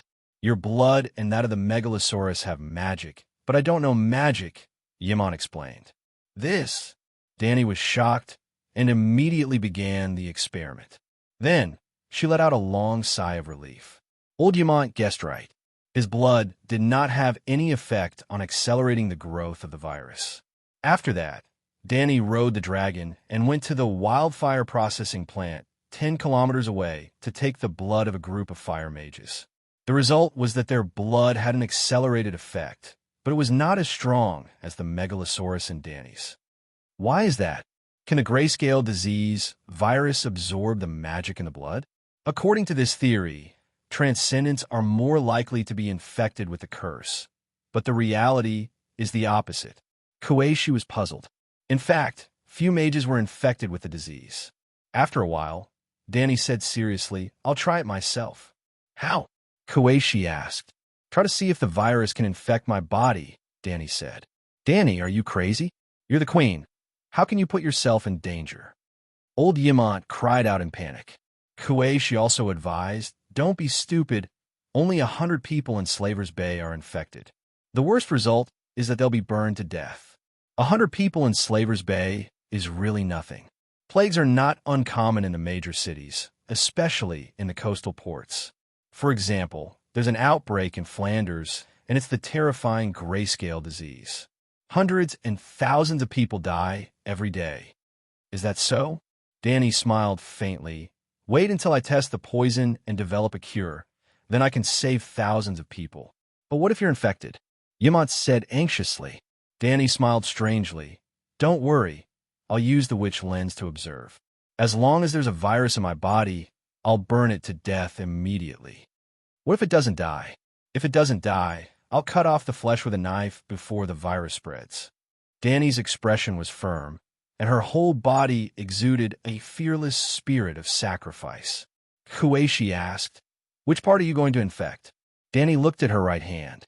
On the lower half of her palm, there was a pinprick-sized brown mole on her white skin. How about this? She pointed at the mole. Kueishi was stupefied. Old Yimont was stupefied.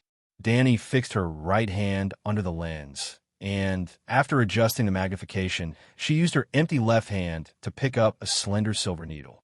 First, she inserted the tip of the needle into the dark gray skin tissue of the stone man, infected it with the virus, and then carefully placed the needle near the mole on the palm.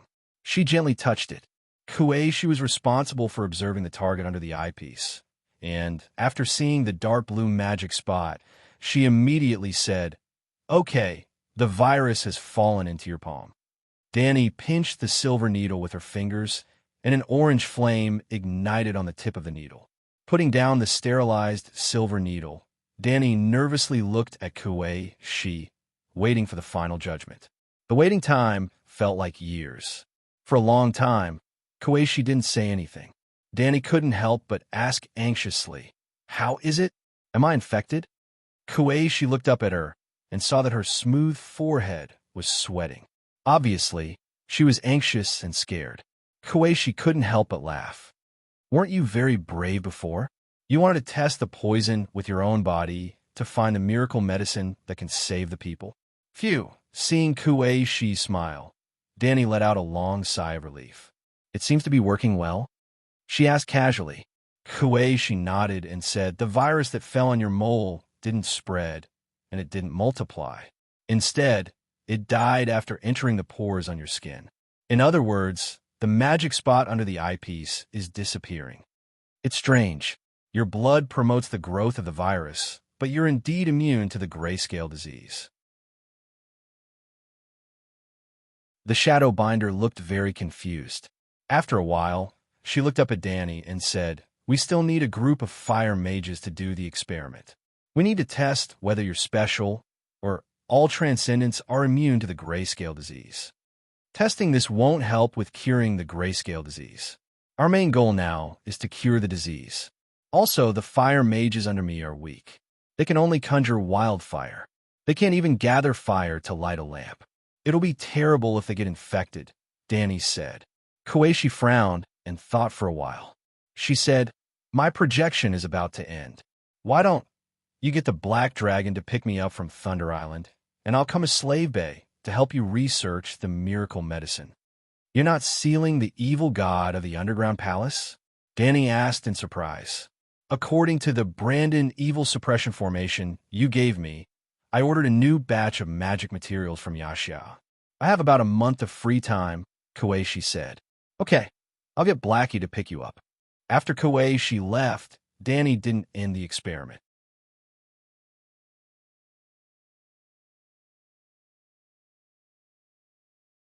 Chapter 461. After that, Danny and Yimont tested high-concentration alcohol, vinegar, mustard, lime paste, and other common disinfectants. How should she put it? The mustard lime paste developed by the scholar was almost useless. It could not effectively reduce the amount of virus on the surface of the sample. Lime could indeed suppress the virus, but to achieve this effect, the concentration of lime was too high, so high that it could harm human skin. On the other hand, high-concentration alcohol was still effective against the magical demon beast virus in the other world. It could not kill the grayscale virus, but it could effectively suppress the spread of the virus. The key was that alcohol was harmless to the human body. This result made old Yimont extremely embarrassed. I didn't expect that the ointment that the City of Knowledge spent several generations and hundreds of years to develop would not be as effective as the cheapest wine on the street. Sigh. The old scholar seemed to have suddenly been drained of his energy. He rubbed his temples tiredly and left the laboratory dejectedly. He had suffered a huge blow. He had to go back and sleep to adjust his mood. Danny was still in high spirits. After testing the grayscale virus, she began to study the genes again. Valeglia's gene test did not focus on base pairs. The witch lens could not even see DNA, let alone the bases that made up the DNA chain. But this world was magical. Different genes would trigger different amounts of extraordinary power. Simply put, the Muggle's genes were different from the Wizard's genes. The brightness, density, and color of the soul contained in the genes were also different. They could be clearly distinguished through the witch lens. Danny used her spiritual power to connect to the witch lens and could see her own genes. It was like a wheat field at noon in autumn, a large patch of gold. Then, she used her own genes as a comparison and observed little Aegon's genes. There was a thin layer of gold among the colorful spots of light. Every spot of light, no matter if it was gold, green, red, or blue, they all had a kind of fluctuation that could be sensed through the witch lens. Through the witch lens, she carefully sensed the fluctuations from the golden spots of light. Danny had a strange realization. The golden spots of light represented a mysterious power, representing the purity of the Targaryen, Valeglia, true dragon bloodline. Danny began to compare the extremely thin golden spots of light on Aegon's genes with her own. Firstly, the two of them had the same golden light spots. This meant that the two of them were indeed connected by blood. Secondly, she had all the golden light spots that Aegon had, but she lacked a lot of the golden light spots in her genes. This meant that Aegon's transcendent genes were far inferior to Danny's, and Aegon's true dragon bloodline was not as pure as Danny's. To prove that the fluctuating golden light belonged to the Targaryens, Danny also used the remaining blood samples Old Yimont and the pyromancer's blood to observe the genes of the others. Everyone had the golden spiritual substance that appeared in their genes. It was just that everyone's fluctuation information was different. Only Old Yimont and Aegon's golden light spots had the same fluctuations as Danny's. It was certain that Aegon was 100% a relative of Danny's. But Old Yimont's golden light spot was several times higher than Aegon's. Even if Aegon's mother was the Dornish princess, Yimont's mother was not a Targaryen. Well, Yimont and Ashera were relatives. His mother came from Starfall City and was the first daughter of the Dane family. Considering that the Long family was almost wiped out, considering Varys' plan, and considering Clinton and Ashera, Danny reluctantly acknowledged Aegon's identity as Rhaega's son. If Aegon was not Rhaega's son, then who could he be? That was what Danny thought after seeing the comparison data. But soon, her thoughts changed again, because she observed Tyrion's blood. Tyrion was the Poison King who infected dozens of people in Astapor. Of course, there was a sample of his blood in the laboratory. But Tyrion's blood was also golden, and it was even richer than Yimont's. What made Danny even more dumbfounded was that Tyrion's golden light spot had the same fluctuations as hers. This knock, knock, knock. In the middle of the night, Old Yimont's bedroom door was knocked loudly. Who is it? After a while, Yimont's voice could be heard waking up. It's me. Danny suppressed her excitement and said softly, "Something big has happened." Creak! The door opened, and the sleepy Yimont yawned and said, "Danny, what happened in the middle of the night?" Danny turned sideways and slid into Yimont's bedroom through the gap in the door like a loach. She said to the puzzled old man, "Tyrion has Targaryen's true dragon bloodline." What? Yimont was a little confused. The witchcraft lens can detect genes. Old Master, you know that, right? Yes. Unfortunately, I don't have magic power, so I can't release my spirit power. I can't sense the fluctuations in the genes. Old Yamant said regretfully. Aegon has true dragon bloodline, but it's very thin, even thinner than yours. Dany said. This. Yamant looked surprised and said hesitantly, his bloodline should be purer than mine. I don't have the typical silver hair of Targaryen. Yes, Yamant had black hair, but he was old and his black hair had turned silver. You mean he could be a fake? Then, does Targaryen have other collateral relatives? Dany was shocked. Your great-grandfather and I have two younger sisters, Dany and Laer. Their bloodline still exists, but it's 5 or 6 generations away, so they can't be considered collateral relatives. Also, Varys doesn't need to use collateral relatives to exchange for direct relatives. It's meaningless. Yamant said. Dany had thought the same before. Maybe Aegon has poor talent, just like how your talent is stronger than your ancestors, but he's unlucky and his bloodline density is lower.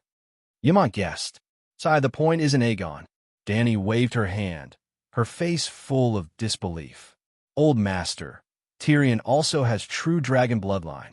You must be mistaken.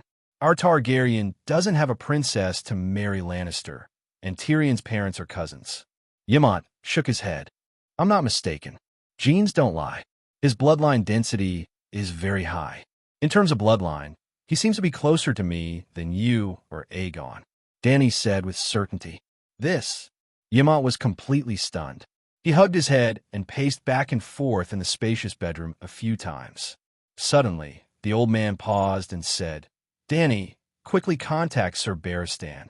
He's your father's Kingsguard, so he must know about Aerys and Joanna. Dany didn't act immediately. Instead, she asked in surprise, Joanna is Tyrion's mother? She had an affair with Aerys. There's a rumor that when your grandfather was crowned, Joanna came to the Red Castle and your father. After that, she was your father's lover for a few years before marrying Tywin. At this point, Yamant shook his head with a bitter smile and said, Now it seems that it might not be a rumor. If Tyrion is really your father's illegitimate son, at least it means that Joanna really did have an affair with your father. It was bad enough that the wise, mighty, cold, and arrogant old lion had died in the toilet, and now there was a sea of Dothraki grass looming over his head. Could it be that she had been wrong all along, and the most miserable person in the game of power was actually the elder lion? Dany's expression was conflicted for a while before she let out a long sigh of relief and sighed. This explains why Queen Tywin is so cruel to Aerys, and why Queen Tywin is biased in the matter of the Purple Wedding. Go and ask Barristan, before Tyrion was born, did Aerys and Joanna have an affair? Yamant urged. All right. The Dragon Queen's bedroom was just opposite Yamant's. Dany returned to the bedroom, took out the glass candle, and began to contact the White Knight. Yes, it was noon in Astapor, and around 4 in the afternoon at the narrow sea, thousands of miles away. On the mirror-like Sea of Myr, a long string of flat-bottomed cargo ships with a white tower flag came from the east. Barristan stood on the bridge, looking at the ships in the distance with a pair of binoculars in his hand, and his heart was filled with emotions. After today, the story of him leading the royal fleet to rob merchant ships would spread across the narrow sea, and he wondered if anyone would call him a pirate. Thinking of this, he quickly turned around and looked at the flag on the main mast. Then, the old knight flew into a rage. Sweet Potato Kent, I told you to hang the 3-headed dragon flag of the Targaryen. What is wrong with you? The White Knight pointed at the skeleton pirate flag on the mast and roared at the first mate on the deck. The short man who looked like a sweet potato shouted, Sir, we are now the Targaryen Royal Navy. You said that we have to cherish the honor of the Royal Navy. Isn't hanging the true dragon flag during a robbery a disgrace to the Queen and the Royal Navy? Kent was originally a pirate captain under the command of the Lord of Dimensional Waters and also the captain of Cersei's Royal Navy. In other words, Sweet Potato, Kent was born in the royal territory and came from the King's Landing. Therefore, Kent was no stranger to Sir Barristan and the Dragon Queen. In fact, the thousands of pirate lackeys of Ordwake were mostly from the royal territory, and the Targaryens were to them what Stark was to the people of the Northern Territory. Perhaps both were eliminated. They were more loyal to the Dragon Queen than to Cersei. The people of the royal territory were not loyal to Lannister, or else they would not have been instigated by the Lord of Dimensional Waters to betray the Iron Throne. There is more to this matter. We need to spread the news of the Queen robbing the Hyder family's food. Barristan pulled Kent to his side and whispered into his ear, "Hyder has joined the Queen. This is just a show." "Oh, sweet potato," Kent was enlightened. "Keep your mouth shut and don't tell anyone else," Barristan warned. "I understand." Kent nodded and left the bridge, instructing his men to change the flag. "You can't hide it." Suddenly, a clear female voice rang in Barristan's ears. The old knight was shocked and turned to look. It was indeed the Queen. She was holding her hand in front of her forehead, her figure twisting and changing under the sun, as if smoke was coming out of it. "The sun is scorching. Go inside the ship." After saying this, Dany's figure disappeared again. Barristan looked around, and seeing that no one was looking at the bridge, he heaved a sigh of relief and quickly retreated into the cabin. He ran all the way to the captain's room and closed the door. Only then did he see the Dragon Queen suddenly appear again. "Your Majesty, is there an urgent matter?" Barristan asked. "What is the relationship between my father and Joanna Lannister?" Dany asked directly. Why are you asking this?" The old knight looked hesitant. "Did you hear some bad rumors?" "Words are like the wind. They've been dead for so many years. There's no need to be too concerned about any rumors." Hee. "If there were only rumors, I would not be in such a hurry to find you." Dany's lips curled into a mocking smile. "Unfortunately, the things they left behind will not disappear with the wind." Barristan's blue pupil shrank, and he said with a trembling voice, "What do you mean?"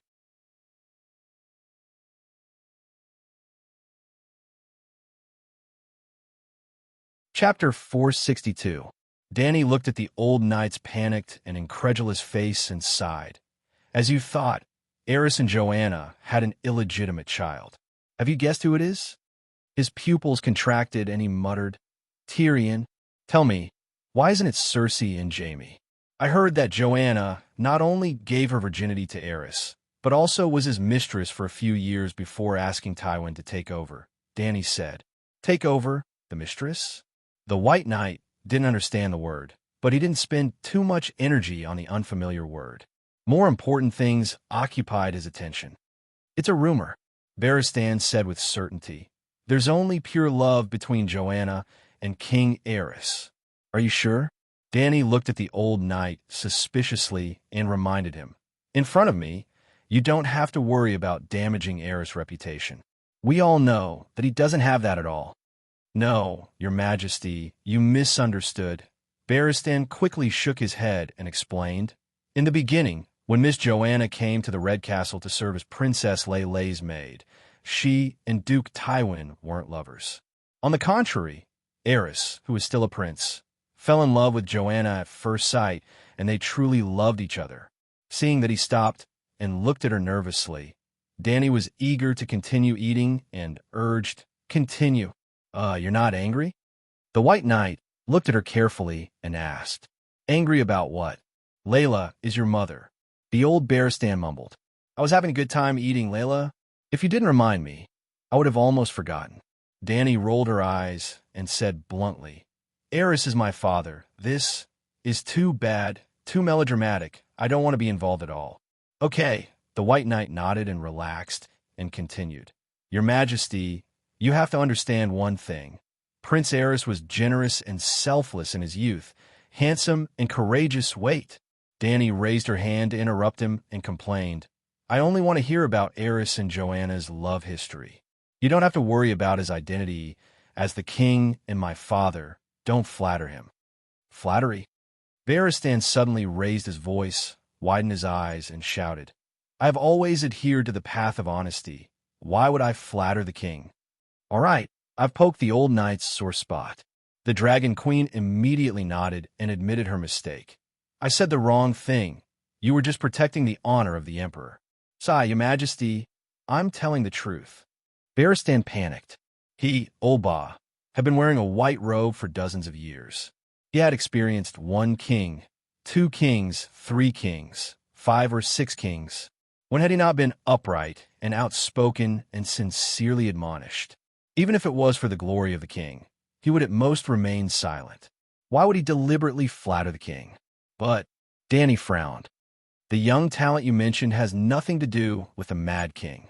Prince Ares in his youth is not the same as in his old age, the old knight emphasized. Old? He was only 40 years old when he passed away, right? King Ares has changed quite a bit. Barristan scratched his head. When the Mad King was in his 30s, he was tormented by madness until he looked like a 70-year-old man. He looked haggard, his long hair tangled, his beard unkempt, and his foot-long, twisted nails. He was younger than himself. But in Barristan's impression, the Mad King had always been an old man. When he was young, the prince had a bad temper and was temperamental, but it was all under control. In fact, Prince Ares was widely acknowledged to be very charming. Noble girls adored him, and talented young men from the 7 kingdoms liked to befriend him. Prince Ares, Duke Tywin, and Robert's father, Duke Steve, were the most outstanding young nobles of the Westeros. They were also the best of friends. They grew up together and participated in the Battle of the 9 Coppercoin Kings. Your father's bravery was tested in the flames of war, and Tywin even personally conferred him the title of knight after the war. Dany did not comment, so Joanna fell in love with such a beautiful young man. The two of them did not do anything impolite, but you know that the forest which prophesied to your great-grandfather that the child of prophecy would definitely be born in your parents' bloodline. So, Prince Ares could not marry Miss Joanna. I'm not sure whether the change in his personality was related to it. In short, after marriage, King Ares' behavior became more and more crazy. Sir Barristan said the last word carefully, and he kept staring at the queen's expression. Dany did frown, but it was not because Ares was called the Mad King. Are you sure that my father Ares loved Joanna? She asked. Barristan said firmly, Prince Ares is temperamental, and his hobbies could not last long. But I can swear that Prince Ares never loved Princess Layla. There was no love between them. On the contrary, his feelings for Joanna lasted for a long time. If the child of prophecy had not prophesied, there's a 90% chance that he would have married Joanna. Then, do you think that my father's change is related to the 3-eyed crow? Dany asked. Barristan's expression changed drastically, and he said in a trembling voice, if I did not know about the 3-eyed crow and that he had once distorted your thoughts, I would not have thought of this. So it is? Dany asked again. Barristan shook his head and said, but why? Blind and Riverman is a Targaryen. His father, Aegon V, doted on him and even acknowledged his identity and inheritance. Later, his elder brother, Dylan II, also trusted him and appointed him as prime minister. I really cannot find a reason for him to destroy the Targaryen dynasty. Without a doubt, driving your father crazy is the same as destroying the Westeros and the Targaryen family. Maybe Dany's gaze was gloomy. The director needed him to follow the plot according to the script. Otherwise, how could the child of prophecy be born? Who? Prince Aegon is the child of prophecy? Barristan frowned and said, he has never been to the Great Wall or fought against deviant ghosts. He is just a child in summer. The long night is coming soon. Can he grow into a savior in an instant? Stop guessing. Only deviant ghosts know the 3-eyed crow's thoughts. When I master my divine skills and place my steel sword on Blindon's neck, we can interrogate him in detail. He waved his hand and ended the topic. Dany changed the topic and asked, how did Tyrion come about?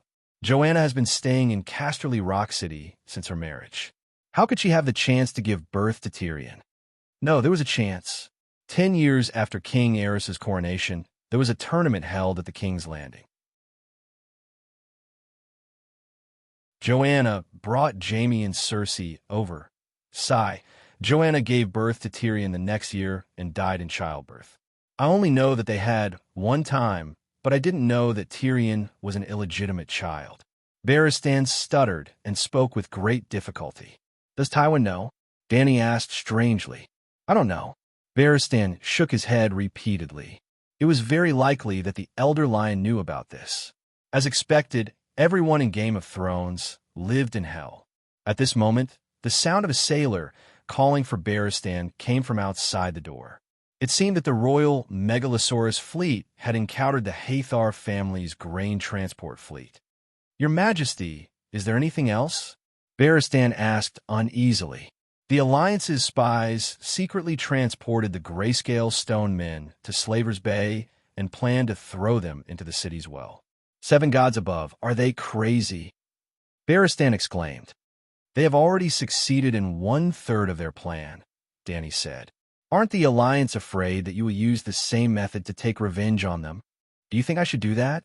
Dany sized up the White Knight with a strange gaze. Could it be that she was mistaken? Did this noble and righteous White Knight have a heart made of white chocolate, just like her? Fine. Even she had never thought of giving him a taste of his own medicine. Other than venting her anger, she could not achieve the effect of taking revenge on the enemy. In the slave cities, the ratio of slaves to free citizens was generally higher than 3:1. The ratio of nobles was even lower, 1:1:1:1. However, the nobles' hygienic environment and medical conditions were the best. Just like a certain beacon of civilization country, the epidemic in the country was so serious that tens of thousands of people died. But upon closer inspection, the dead were all poor people. No. Afraid of being misunderstood by the queen, the White Knight waved his hand and said anxiously, You are the liberator, the one who broke the shackles, the Misha that countless slaves look forward to. You must not do that. You said to do it. I didn't, Dany said. I didn't. Sigh. How do you plan to take revenge on them? The White Knight sighed. Dany said, When the epidemic stabilizes, I plan to take down new guys. I will only use the power of the Megalosaurus and the Navy. It will not affect Meereen's preparations for war and food production. If possible, Queers will not let it go. So, I need a Navy general who can fight. Blackbeard Growlett has a lot of sailing experience, but he does not know a proper battle for sea control. How about Ordby Water? Barristan asked. I need someone with more honor, Dany rejected. With a long sigh, the White Knight said in a tone that said, When I hand over the Royal Navy to Ordby Water, you can ask Whitey to pick me up. No, not you have a lot to do. Reorganize the Royal Navy, protect Dragonstone Island, control the landing point from the Stone Steps Archipelago to the Land of Strife, escort the food transport team and the barbarian fleet. You are equivalent to the Queen's hand, not a Navy general, Dany said. Barristan nodded in satisfaction and recommended, Erisidiga is fine. Gale's Hider is fine too. Get them ready. I will ask Blackie to pick them up in a few days. Tyrion's identity as Targaryen's illegitimate son only surprised Dany. This kind of plot that did not exist in Game of Thrones made her feel sweet and satisfied. However, the identity of the dwarf's illegitimate brother did not make her feel close at all. She did not feel uncomfortable, conflicted, or awkward at all. To put it simply, Dany did not acknowledge Rhaega, second brother Way, Mad King Aerys and Queen Layla, the original owner's relatives. Hence, she did not feel anything when Tyrion became her brother in name. Therefore, the next morning, in the hall on the first floor of the Morning Sun Palace, in front of many officials and citizens of Slaver's Bay, Dany awarded General Wildfire a yellow magua, as usual. Yes, this was an announcement that was made before. Targaryen's words were like a mountain. The Dragon Queen acknowledged Tyrion's contribution in exposing the Alliance's sinister plan. Even if it was indirect, it was to reward Tyrion for giving her 200 tons of steel. She said that she would reward him. Even if he became the Targaryen's illegitimate son, she would still give him this piece of fragrant ice cream. General Wildfire, you can consider changing your hairstyle. Dany held back her naughty thoughts and suggested.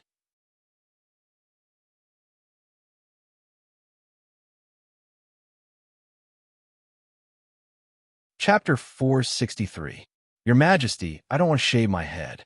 A bald head with a braid hanging at the back is so ugly. Tyrion shook his head repeatedly, rejecting the Dragon Queen's good intentions. Dany was surprised.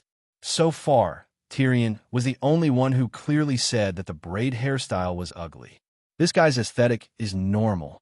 Well, she also thought that it was very ugly, very funny, and had a disgusting smell for sensible people. Because of this, she instigated the little demon to get one. The uglier, funnier, and more disgusting he was, the happier she was.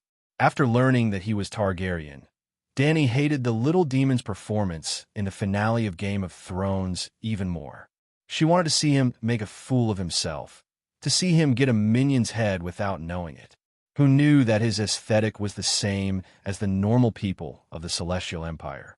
In this other world, it was too abnormal. Returning to the living room on the top floor from the yamen on the first floor, the unwilling Dany suggested again, Meereen is undergoing the Roundhead movement, and the Gith people have begun to shave their hair. If you shave it too, I'll transfer you to Meereen and give you a promotion.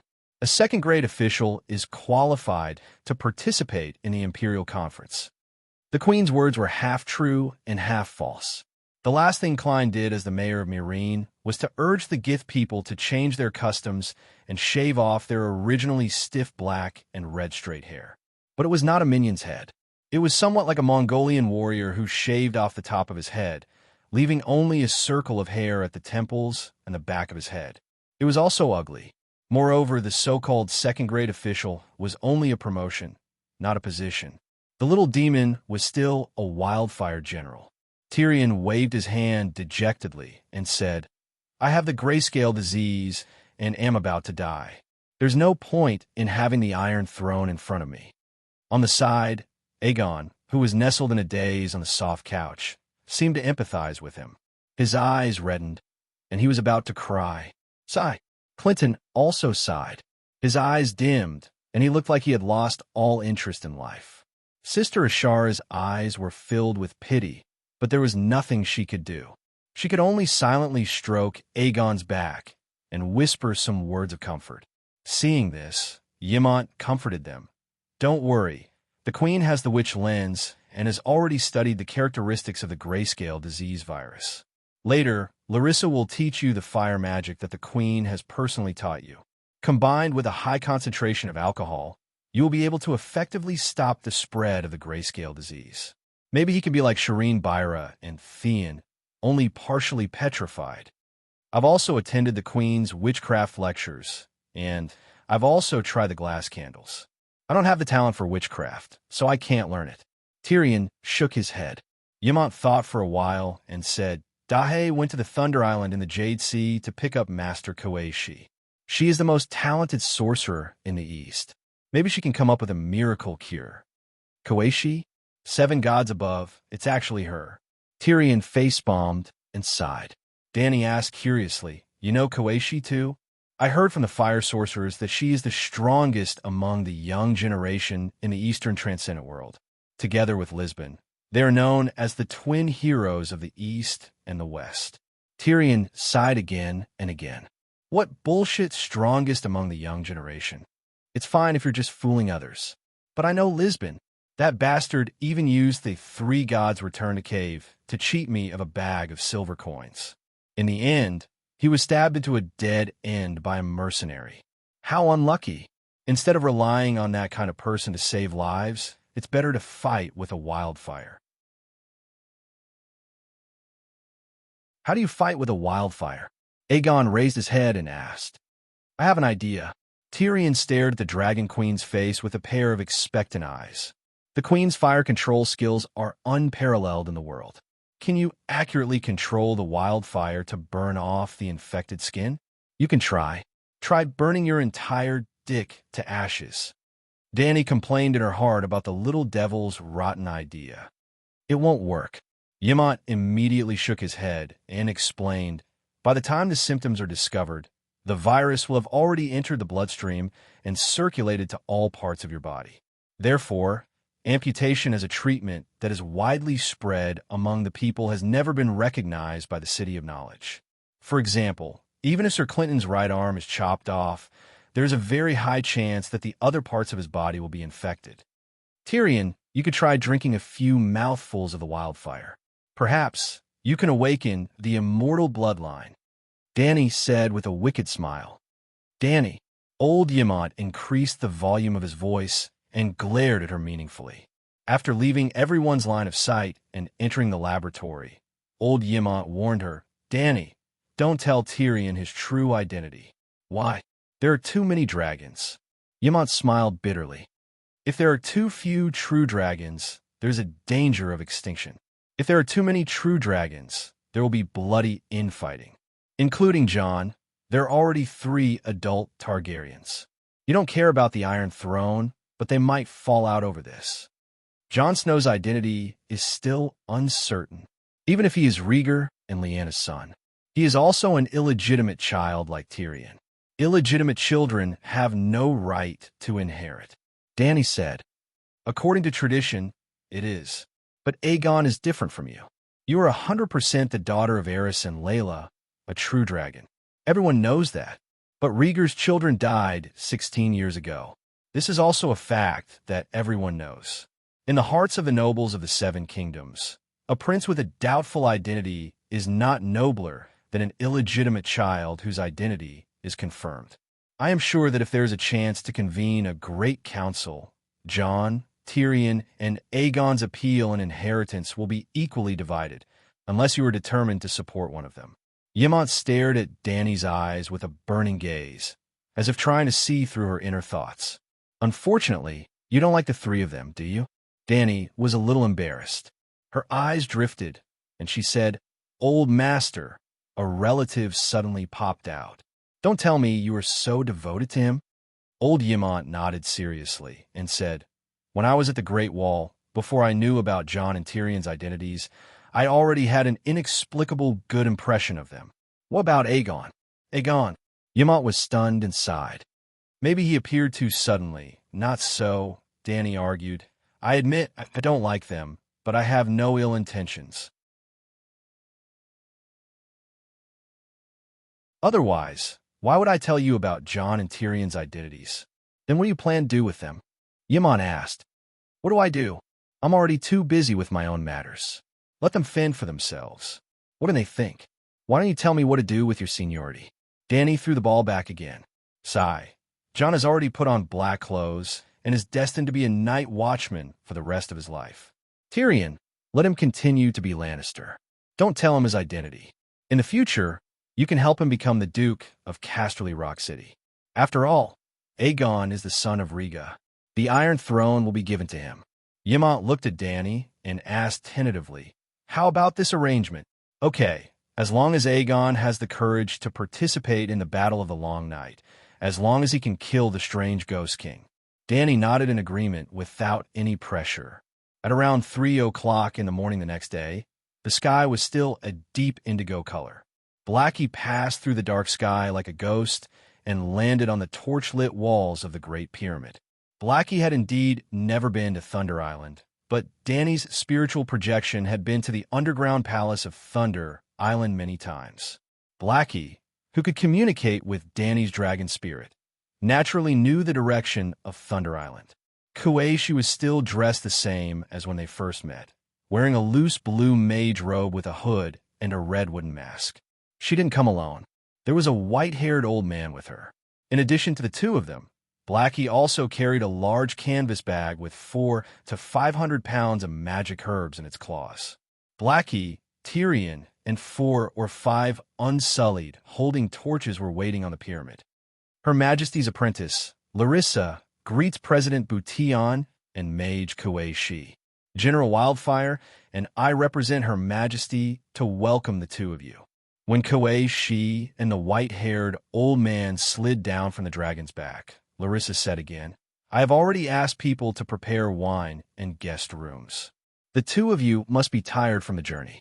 First, eat a little and rest for the night. When dawn comes, the Queen will personally receive the Masters. Masters, hello. My name is Tyrion Lannister.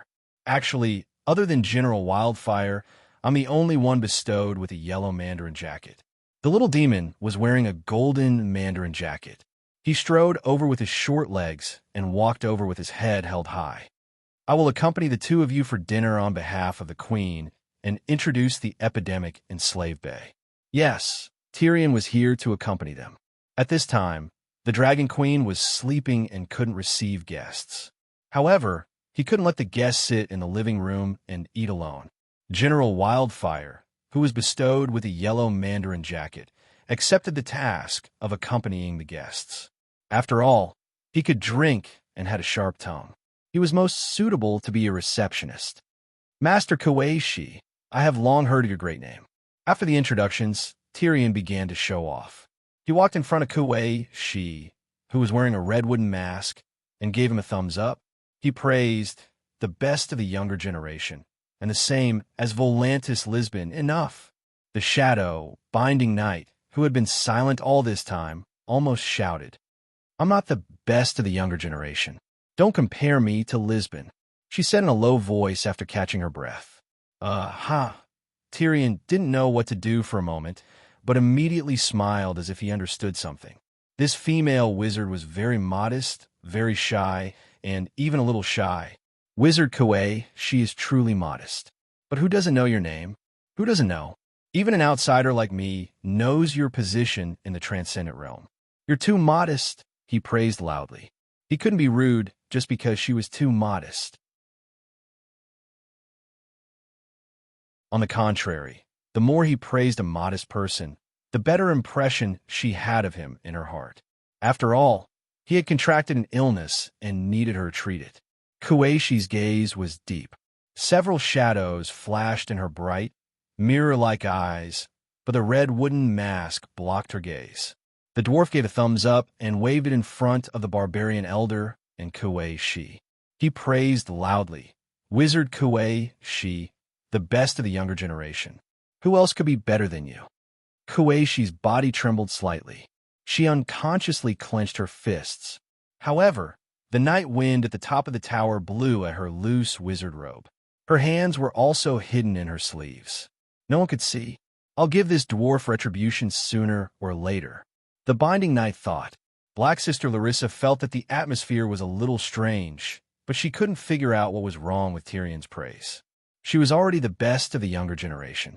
Was she not enough for this Binding Knight to brag about?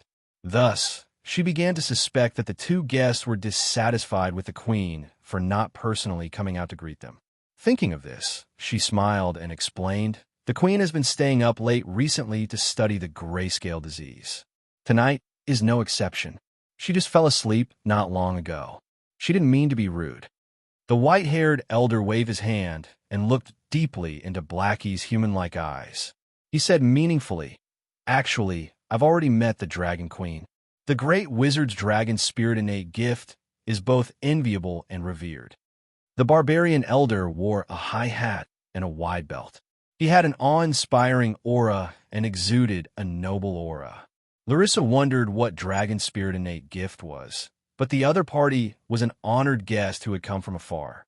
She couldn't be rude and just led the way. Masters, please follow me. Her Majesty has prepared Qingting Island golden wine. Let's get drunk tonight. Tyrion smiled. The elders seemed to have a high status. He directly walked past Kueishi and said, There's no need to rest or feast. I've been meditating during the flight.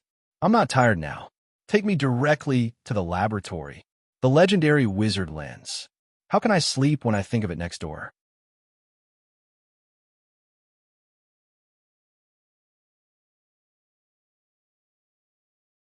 Chapter 464.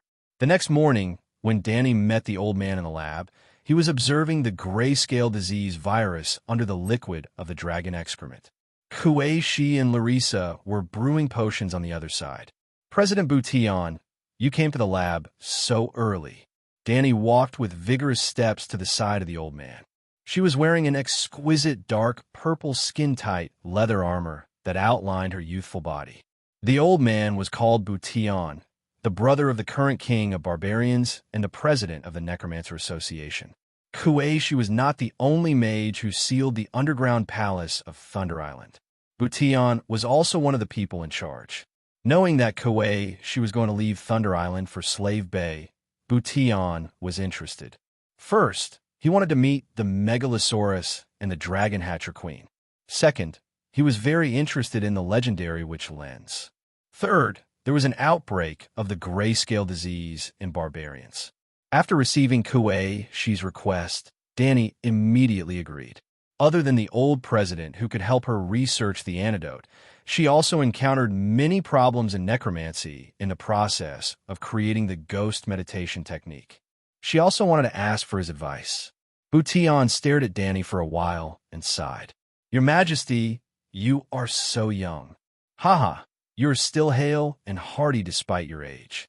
You didn't sleep last night, but you are still hale and hearty. I heard that you asked for some dragon excrement as soon as you came." Danny was also observing him. From Bution's eyes, she saw a vast silver-gray sea of fog. His magic power was stronger than Kuei-shi's. Dragon excrement can suppress the grayscale disease, Bution said. Danny was surprised, but soon she thought of something and said, "You already know? I once saw a message in a book. Valeglia can obtain dragon excrement to cure the plague by feeding Megalosaurus magic herbs." Bution said, "I see. Then, do you know whom?" Danny, who was inquiring curiously, suddenly stopped. Her purple eyes, which were shining with divine light, suddenly became blank. She was like a robot who had been pressed to pause. She was forced to enter the dragon spirit state. Her soul entered Blackie's body. The Heavenly Father's face is firm and resolute, adjudicating error and upholding justice. The Holy Mother brings the blessings of life, guarding and looking after every woman.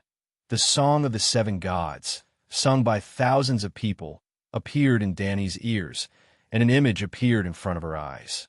It seemed to be the great cathedral of Baylor that was filled with candles. On the day of Circe's parade, the Black Dragon's words had already shocked the world. The contents of his words, announcing the prophecy of the seven gods about the long night, and acknowledging the great sparrow as the son of light, spread like a whirlwind. The Iron Throne was extremely wary of the church as the seven kingdoms stirred up a tidal wave of fanatical faith. In theory, the rebellion of the four princes had ended long ago. Once Tiamin's rebellion was quelled, the seven kingdoms would regain their superficial unity. Thus, appeasing and roping in Crozai Yuluan became the Iron Throne's top priority. Of course, if Crozai dared to rebel, Regent Kevin wouldn't mind killing him. Because the Green Pavilion Island fleet had already crossed the Summer Sea in the south of Dorne and returned to Green Pavilion Island, the Iron Throne had the ability to say to Yuluan, "If you don't agree, then kill me." If the negotiations between the two sides failed, Timon wouldn't return the Shield Islands at the mouth of the Manda River and wouldn't give up on the riverband. The Green Pavilion Island fleet would immediately head north and cooperate with Hiding's Manda River fleet to attack Timon on the Shield Islands. To a certain extent, the Lion family's old dog Kevin had already cleaned up the mess left by Circe. He appointed Mester as the Hand of the King, the famous naval General Pixter Redwin as the Minister of Marine Affairs, and the famous land General Randolph Tarley as the Minister of Law. At this moment, the Lion and Rose, the Western region and Riverbend, were unprecedentedly close to each other.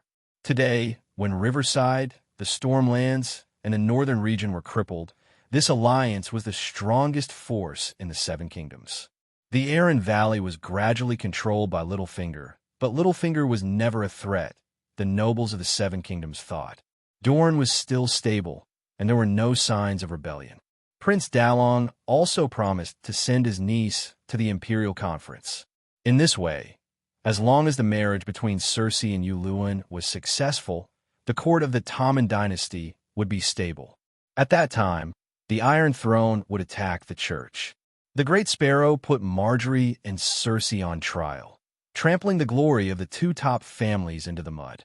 He also usurped the power of the king. No matter who sat on the Iron Throne, they would be in conflict with the church and the Great Sparrow. And what Kevin and the others couldn't stand was that the Great Sparrow and Targaryen had joined forces.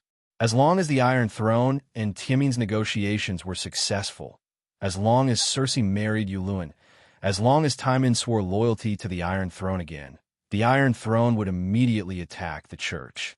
The Great Sparrow wasn't stupid. He knew this. He also knew that as long as the church's armed forces were rebuilt, there would sooner or later be a conflict between theocracy and royalty. No matter what, he couldn't bridge the conflict between the church and Lannister and Tyrell. So, the Great Sparrow acted viciously and showed no mercy to Cersei. So, when the Keisha member proposed the bad idea of mortgaging the church's bank, he accepted it without much consideration. He needed money to arm a church. If he didn't strengthen the church's power as soon as possible, when the King's Landing regained stability, the poor gathering and the children of war who lacked weapons and food would sooner or later be killed by the Iron Throne, just like what Targaryen did to the church. So, the Great Sparrow attached great importance to the holy Megalosaurus becoming the great guardian of light. He needed to use the influence of Megalosaurus to develop the church's power. That was obvious. Ever since the Black Dragon announced that he would accept the Great Sparrow's baptism and join the church, countless knights flocked to him, taking the initiative to convert to the Seven Gods and become the children of war. There were also countless nobles and good men and women who donated money and goods to the church. The Great Sparrow deeply felt the significance of Megalosaurus in Westeros. The true dragon was equivalent to the imperial seal of the country. So, the Great Sparrow urged the craftsmen to work day and night to build a black dragon statue next to the statue of the maiden inside the Holy Church and under the lectern outside the Holy Church. This evening, the statue was finally completed. The Great Sparrow led thousands of monks and nuns to kneel in front of the great guardian of light and pray. The Great Sparrow was the spokesperson of the seven gods in the human world, so he didn't kneel. But the other monks and nuns were obviously lower in status than the seven gods' great guardian. Even the king had to kneel to the archbishop, so it was natural for ordinary monks to kneel to the great guardian. Thousands of people prayed, praying for the great guardian of light, the black dragon, to bless the church and make it prosperous. Attention! They were praying to Big Black, not the seven gods. The problem was Big Black was a demigod. A demigod could perceive and absorb the power of faith.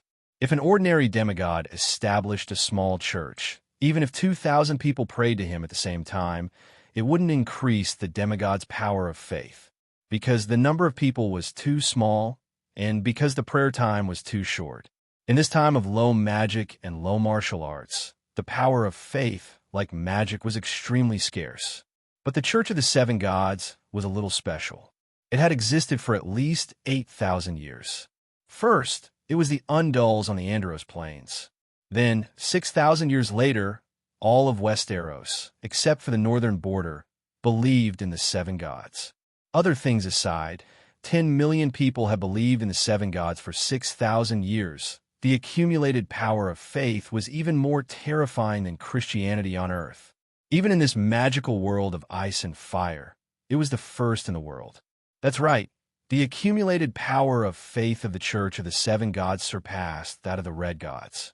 At this moment, the believers of the Red Gods naturally surpassed the Church of the Seven Gods. But 400 years ago, when Valeglia ruled the world, the Red Gods had been limited to the continents around the Eastern Jade Sea. What was worse was that the Red God Lalo was crippled by the people of Valeglia and went into hiding for thousands of years. It was only in the last few hundred years that he became active. Therefore, the faith of the seven gods was the first in the world. The problem was that the seven gods were only the seven spirits, the seven forms of humans, and the seven forms corresponded to the seven virtues. But in the material world, the seven gods were nothing but 7 pieces of wood. The seven gods didn't even exist. The power of faith was nowhere to be used until today. At this moment, Big Sparrow erected a statue of the great guardian of light in the church, acknowledging Big Black's identity as the great guardian of light below the seven gods. Big Black became the only god of the Church of the Seven Gods, and also the only master. Even if Big Sparrow and the church didn't think so, they thought that the great guardian of light was just the seven gods' mount, fighter pet. Previously, Big Black had divinity and magic, but it didn't have the power of faith, so it couldn't be considered a real demigod. At this moment, the power of faith was surging towards it. Subconsciously, it operated the nine-colored vortex, intending to digest this sudden, natural magic. It was just like how it absorbed the free magic factors from heaven and earth during its daily cultivation. Then, Big Black realized that with its retarded intelligence, it wasn't enough to deal with this extraordinary power. Well, it was too young, and it was still a baby dragon. So, it found its mother. Big Black took the initiative to talk to Danny. The next moment, Danny's soul entered Big Black's spirit ocean, and she became the pilot of the Black Dragon Great Guardian of Light Gundam. The souls of a human and a dragon merged into one, and the human soul was the dragon's soul. Danny replaced Big Black to deal with the complicated information and huge power. The maiden dances in the air, existing in the sadness of lovers, holding the torch high against the sun, bringing freedom and igniting heaven. The seven gods created us, listening to our prayers all the time. Close your eyes. No more troubles. The gods take care of you, little child. Then, Danny heard the thousands of priests led by Big Sparrow singing devoutly. They used the song of the seven gods to praise the new great guardian of light. She even vaguely saw the figures of Big Sparrow and the cultivators. It was very blurry, like a TV with bad signal, and the screen was full of snowflakes. Even if she increased her power and increased the consumption of the power of faith, she couldn't see the scene on the other side clearly. She couldn't even see it clearly, let alone contact Big Sparrow. So, she couldn't respond to the prayers of the believers. This made Danny, who was in the God state, feel inexplicably irritated. She wanted to change the situation. Just like humans needed to breathe and fish needed water, the gods also needed believers and needed to establish a connection with their believers. This sudden feeling of need was very strange, like an instinct. The gods instinctively thirsted for believers. At this time, Danny entered the body of a god, and she had the instincts of a god. If John entered the body of a dog and saw the steaming hot fresh poop, he would definitely drool. This was a dog's instinct. Danny didn't understand this. She was still trying to do something that only a true god could barely do with a mortal body. Yes, a demigod couldn't directly respond to believers. The consumption was too great, and the power of faith alone wasn't enough. They often used the extra power obtained from the sacrifices of believers to give believers prophecies, divine power, and spells. If a true god was in the material world, they could easily communicate with their believers. Unfortunately, they were in the astral world. The astral world was in a high-energy dimension. To cross the energy level difference between the astral world and the material world, a true god needed to consume a lot of divine power. Megalosaurus could be used as a bridge to build a springboard between the two energy levels, thus reducing the consumption of power. Therefore, in the age of chaos when Megalosaurus was extinct, true gods hardly responded to ordinary believers. When Danny hatched a dragon, not only Lalo immediately became active, but Inami and the storm god also began to show their miracles. Well, I digressed. Under normal circumstances, Danny and Blackie weren't true gods. She couldn't contact the Big Sparrow, and it was very rare to see a vague phantom, mainly because the power of faith accumulated by the Church of Seven Gods was too strong. She should give up trying and then work hard to study the knowledge of the gods. Maybe she could create a blood sacrifice technique. Let the Big Sparrow sacrifice to the Great Guardian of Light. Using the power of blood sacrifice, Blackie, like the demigods like the Black Goat, crossed the true god barrier and established a temporary connection with the Big Sparrow. Well, 99% of the demigods used blood sacrifice. This was also the reason why the blood sacrifice technique was popular in the world. Other than blood sacrifice, other sacrifices could also be used. For example, Reese's goddess of lust could offer sacrifices to the goddess by lying down in the Garden of Lust. Danny could end this believer response. Then find Kauai, she, and ask her to help Blackie compile a sacrifice to burn sacrifices. Then she would teach the big sparrow the sacrifice that was exclusive to Blackie. The next time she prayed, the big sparrow would burn a few people and be able to contact Blackie. But the Dragon Queen was not an ordinary person. She had heard the song of wind of the door god. The door god didn't give a man a fish, but taught a man how to fish. He didn't give his song of wind to Dani, but taught her how to sing her own song of wind.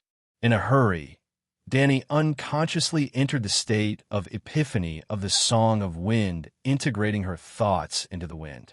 The next moment, her eyes and ears followed the wind, crossed thousands of miles, saw, heard, and came to the great cathedral of Baylor.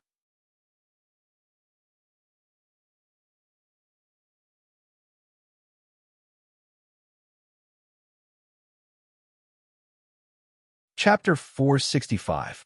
Your Majesty is wise. Bution had a look of appreciation on his face as he stroked his beard. There are many types of spirituality.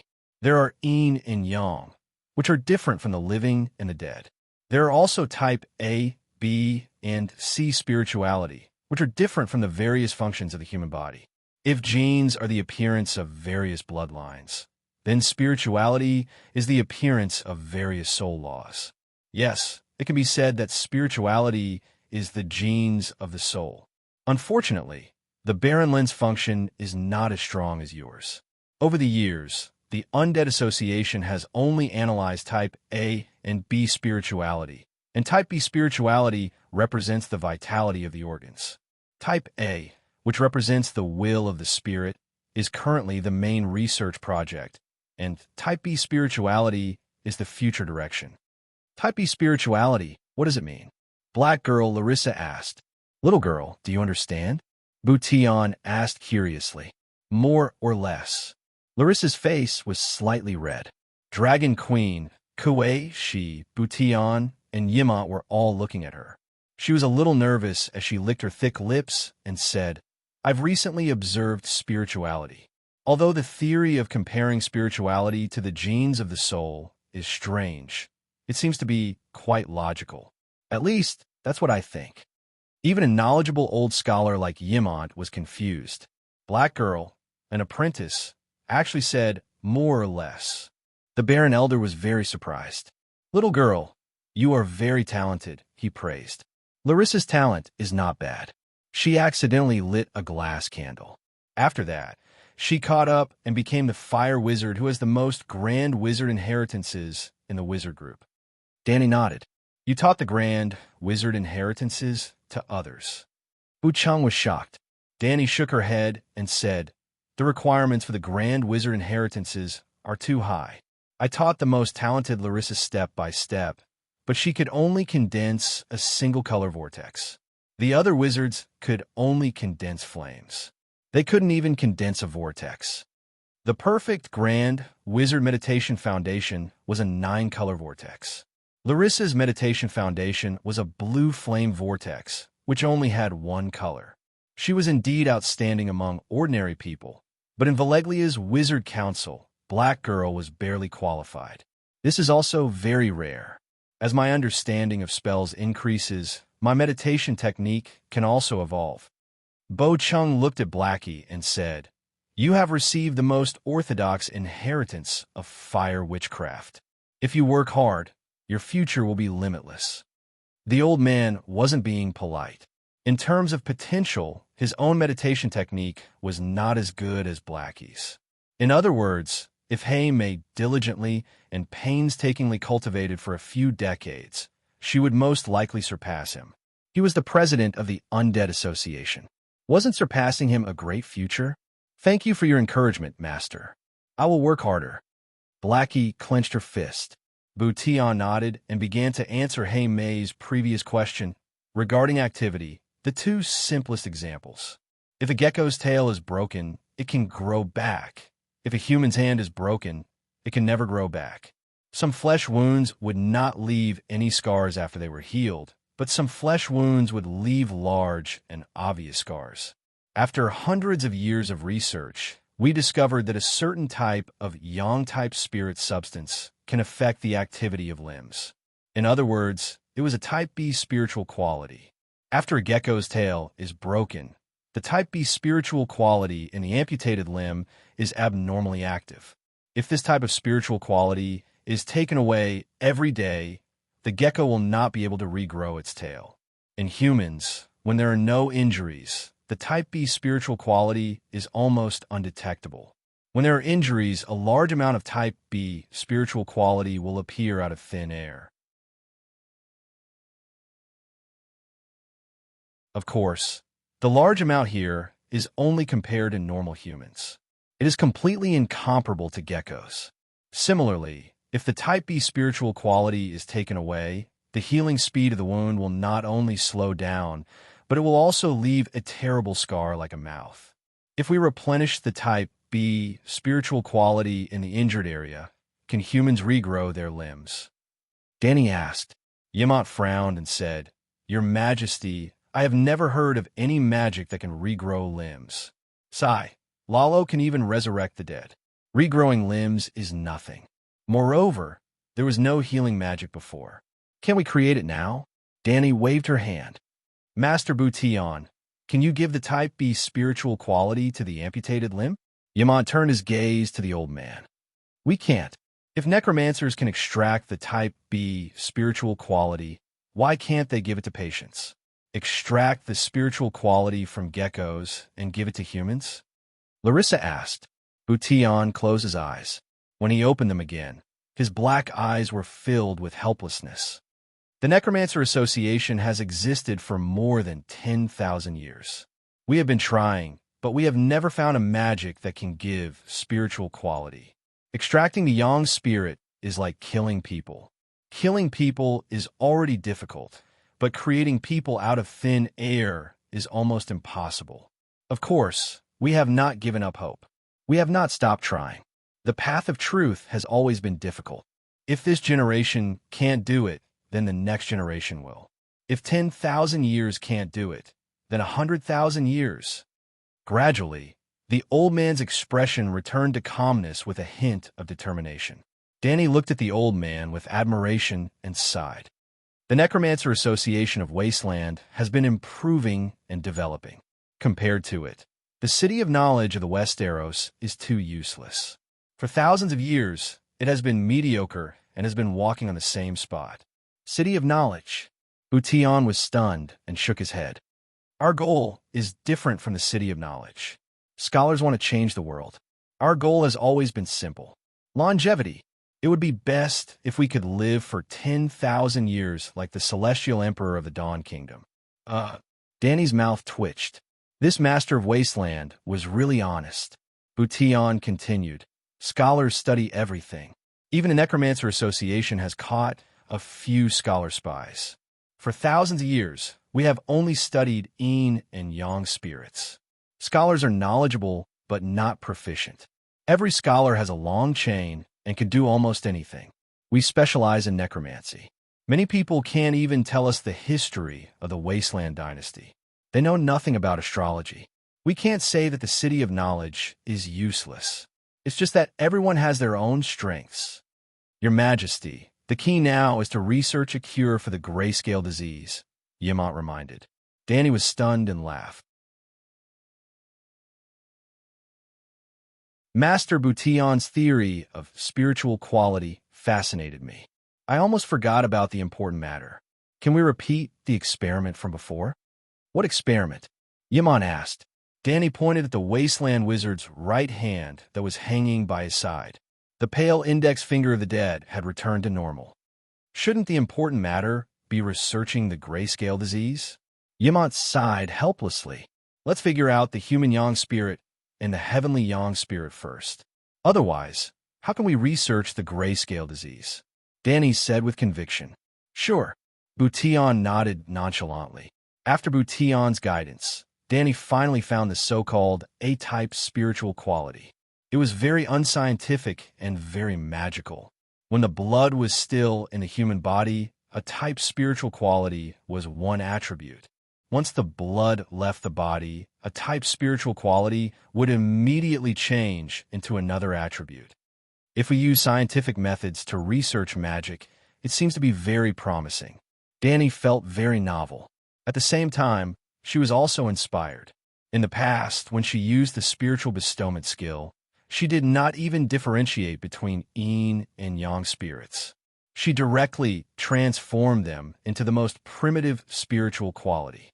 If she could subdivide the spiritual quality, or if she could transform the most primitive spiritual quality into a special spiritual quality. If she did not need to enter the sea of consciousness of others, she could bestow a spiritual quality to them. Then, would her spiritual bestowment become a brainwashing technique that could erase a person's willpower, a steadfast will spell, a type, a healing spell, B-type, or even thousands of other magical techniques? Maybe the spiritual bestowment skill can evolve into a type of magic, just like the fire mages who practice fire witchcraft. In the next few days, Danny's work suddenly became unusually busy. First, with the daily epidemic inspection in Astapor and Marine, the grayscale disease was discovered one after another. Astapor was slightly better. 7 more cases were discovered. Those who were infected were all brothel patrons, and almost all of them were sea merchants. In the whole of Astapor, there are no civilians who were infected. To put it bluntly, the Passion Garden was like a banquet. Even if one did not eat or drink and only look for the most inferior red Santas to hold hands with, one would still have to spend at least 2 silver coins. How could ordinary people be qualified to go? Mirene found 39 cases, and the total number of infected people was slightly more than 100. If the grayscale disease was thrown into a well, as long as it did not cause the grayscale disease, the harm was actually not great. In other words, if one did not have direct contact with the affected area, the grayscale disease would not spread easily. At this time, there were thousands of grayscale disease patients in the Sad Hill. In the past 2,000 years, the Rhone River that flowed through the Sad Hill had sunk more than 100,000 stone people. There were so many villages on both sides of the river downstream that drank water from the river, and not many people were infected with the grayscale disease. The grayscale disease was similar to AIDS. It was terrible, but it did not spread without contact. The gray blight was similar to the influenza that had the effect of AIDS. It was terrible, but very easily spread. The main reason to prevent the grayscale disease was to prevent it from developing into a gray blight. In addition to patrolling the 3 cities and supervising the residents to check on the grayscale disease patients, Danny also went to the laboratory to research medicine to cure the grayscale disease with Kuei, Shi, and Butillon. Yes, special dragon excrement. Danny did not understand that dragon excrement could cure the grayscale disease. Butillon, on the other hand, explained. You can see the grayscale disease as a curse, similar to the extraordinary power of the sorcerers that radiates on ordinary people. If the radiation is classified, the grayscale disease comes from the residual power of the battle between the true god and the 300 Megalosaurus. Its radiation level must be at the highest level. Therefore, the medicine to cure the grayscale disease must also have the highest level of magic. The Megalosaurus is immune to the grayscale disease. The skin, flesh, bones, and blood of the Megalosaurus must be materials of the highest level. In the beginning, someone tried to bathe in dragon's blood to cure the grayscale disease. Now we know that even if he was not scalded to death by the dragon's blood, he would definitely fail. The type A yang spirit in the dragon's blood changed the dragon's blood from an antibody to a breeding ground for the virus. Since the flesh and blood of the Megalosaurus won't work, then can we try dragon excrement? Dragon excrement is also a material of the highest level. Dragon excrement alone can only prevent the disease from worsening, but it cannot effectively kill the virus. Then, can we let the Megalosaurus swallow special herbs and poop out special, high-energy excrement, which can be taken orally and used externally to cure the grayscale disease? The Necromancy Association had been researching the gray blight for many years and had come up with a relatively mature theory. In summary, it could be summed up in 2 words: eating excrement. When he came over from Thunder Island, Butillon specially prepared a few 100 pounds of precious magic materials to feed Big Black and poop out special dragon excrement. "Won't your herbs spoil my dragon?" Danny was somewhat unwilling. "No, these herbs can even be eaten by humans. If you are worried, I will take a bite before feeding the dragon every time," Bution promised solemnly. Danny reluctantly agreed and instructed Yimont to supervise. Bution must take a bite and wait for an hour. If he didn't die and didn't have diarrhea, then the magic medicine could be mixed into roasted meat and let Big Black swallow it. Since then, a strange cycle had been created. Bution took a bite, Big Black ate a meal, Big Black ate a meal, pooped once, and then Tyrion ate a meal. The little devil was a volunteer for the medicine experiment.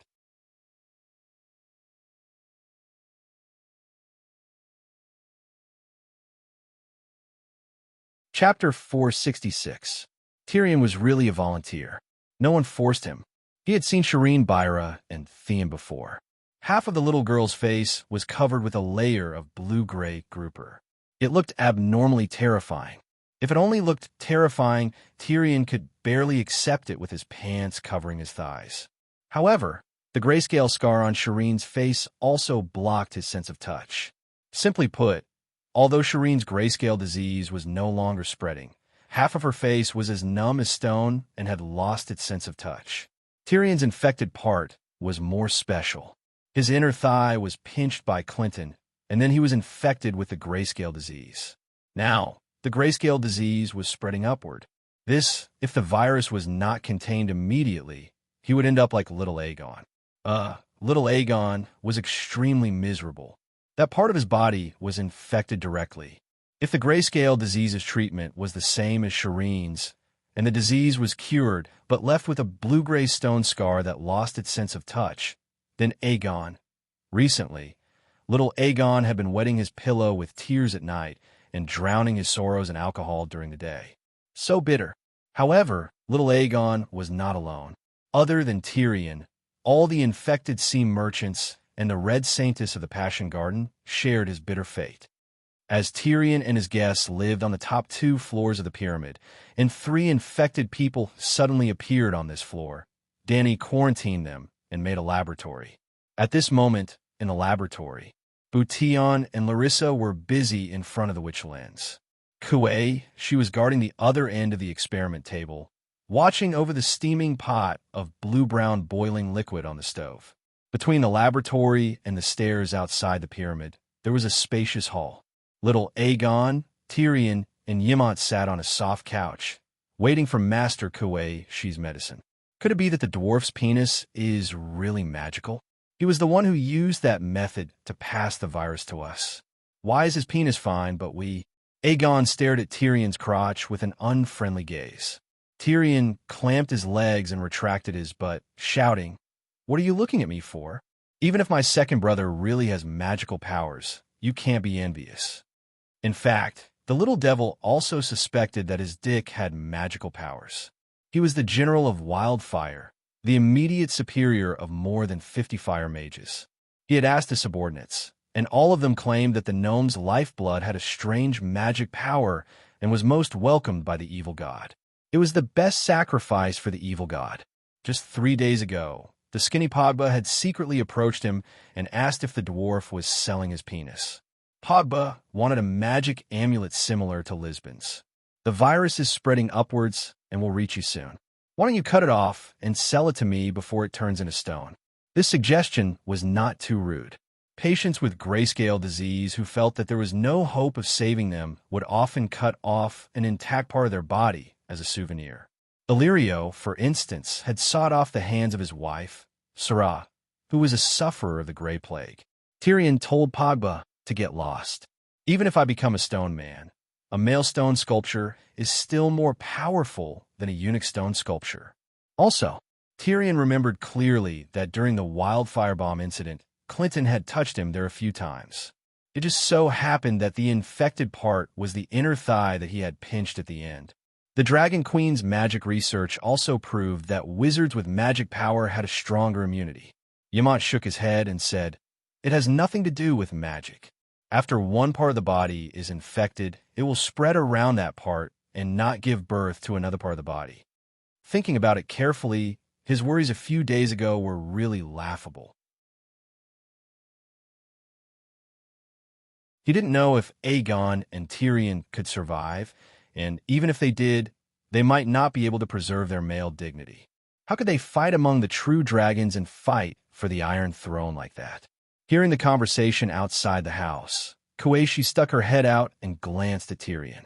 As she stirred the soup ladle, a pinch of powder silently slipped from her sleeve. Then, the tall barbarian woman took the pot off the stove and poured the medicine into a bowl. Without blowing on it to cool it, she directly carried the steaming bowl of soup to 3-inch nail and said calmly, "Tyrion, it's time to drink your medicine." "Ouch, it's so hot."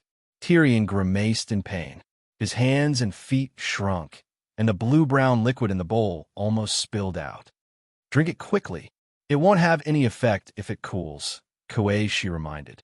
"This medicine is for treating illnesses.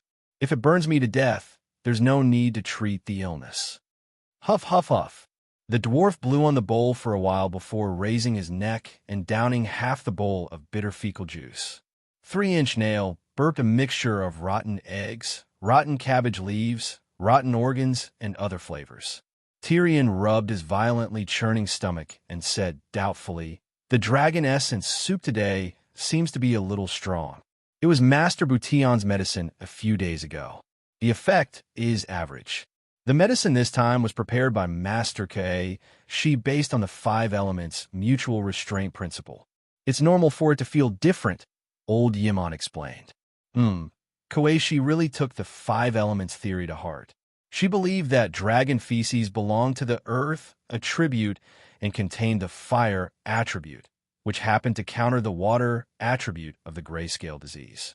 After that, she also tested the medicine according to the 5 elements theory. It was an experiment anyway, and she was not the volunteer. Take it orally and apply it externally. With that, Koashi left. Tyrion had already tried the medicine several times and was familiar with the process. He immediately turned around and hid behind the high-back chair. He spread his legs, took off his pants, and applied the remaining juice on the affected area. Gurgle, gurgle, gurgle, gurgle. Suddenly, Tyrion's stomach made a series of muffled sounds, as if a volcano was erupting in his stomach. Yamant quickly stepped forward and took the bowl from Tyrion's hands. He helped him apply the inconvenient areas and asked with concern, "What's wrong? Did you eat something bad?" "I don't know. Ouch, ouch, it's so hot, it hurts." Tyrion cried out with a grimace. Seeing his ferocious expression, Yamant stopped what he was doing and asked curiously, "What's wrong? Do you feel a lot of pain?" "I feel like I'm burning." "Don't stop. The pain makes me feel very comfortable," Tyrion urged. "Comfortable?" Yamant was stunned at first, then became extremely excited. He said, "Yes, this is a good thing. If you feel pain, it means that the medicine is effective.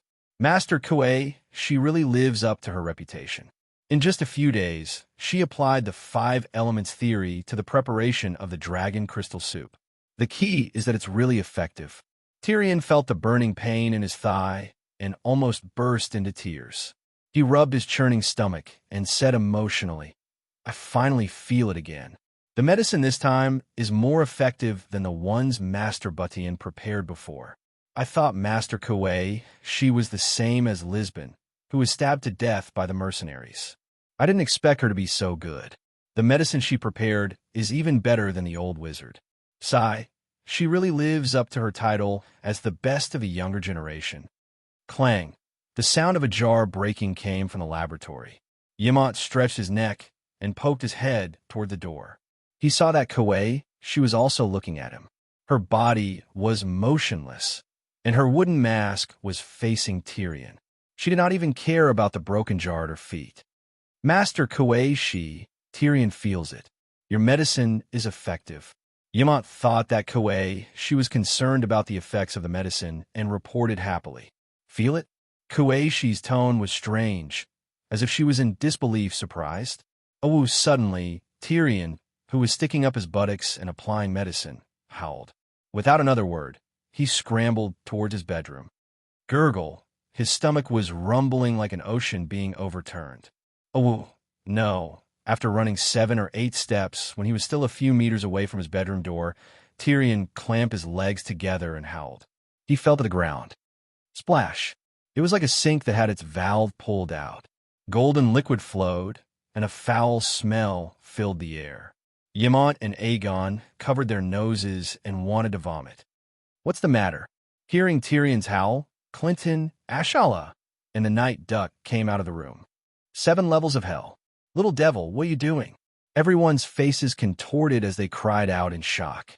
Then, they collectively vomited. Tyrion crawled on the ground and let the warm liquid slide out from between his legs. Woo-woo-woo. He did not dare to raise his head and could only press his face to the ground and cry. TSK, TSK, splash. The smoky sound was still ringing out. "That's more like it." "Kuei," she muttered softly, walked lightly to the door of the laboratory, and closed it tightly. "Umph. I told you, don't call me number 1 of the younger generation." At noon, Dragon Queen rode her dragon back from the ironworks outside the city and heard the news that Tyrion had fainted. Is he still breathing?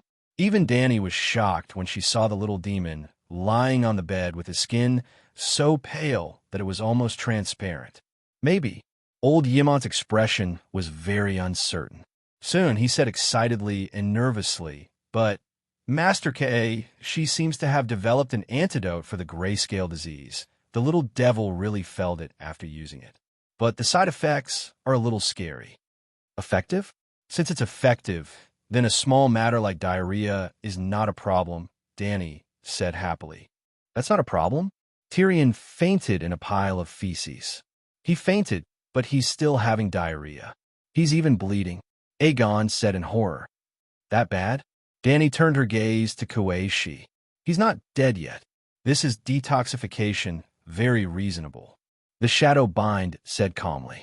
Since the expert said so, Aegon and Clinton could not refute. After leaving Tyrion's bedroom, Dany also faintly smelled a strange smell in the hall.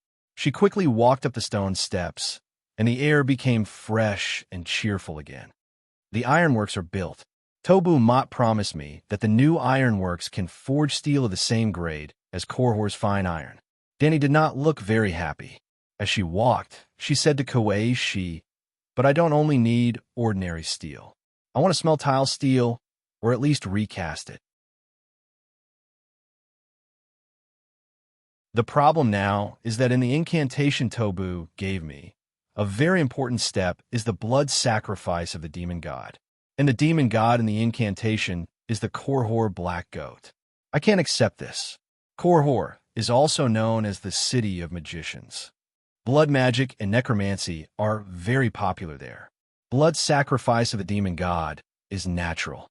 "Kuei," she said matter-of-factly. "I don't want blood sacrifice." Dany said, "You kill people too, don't you?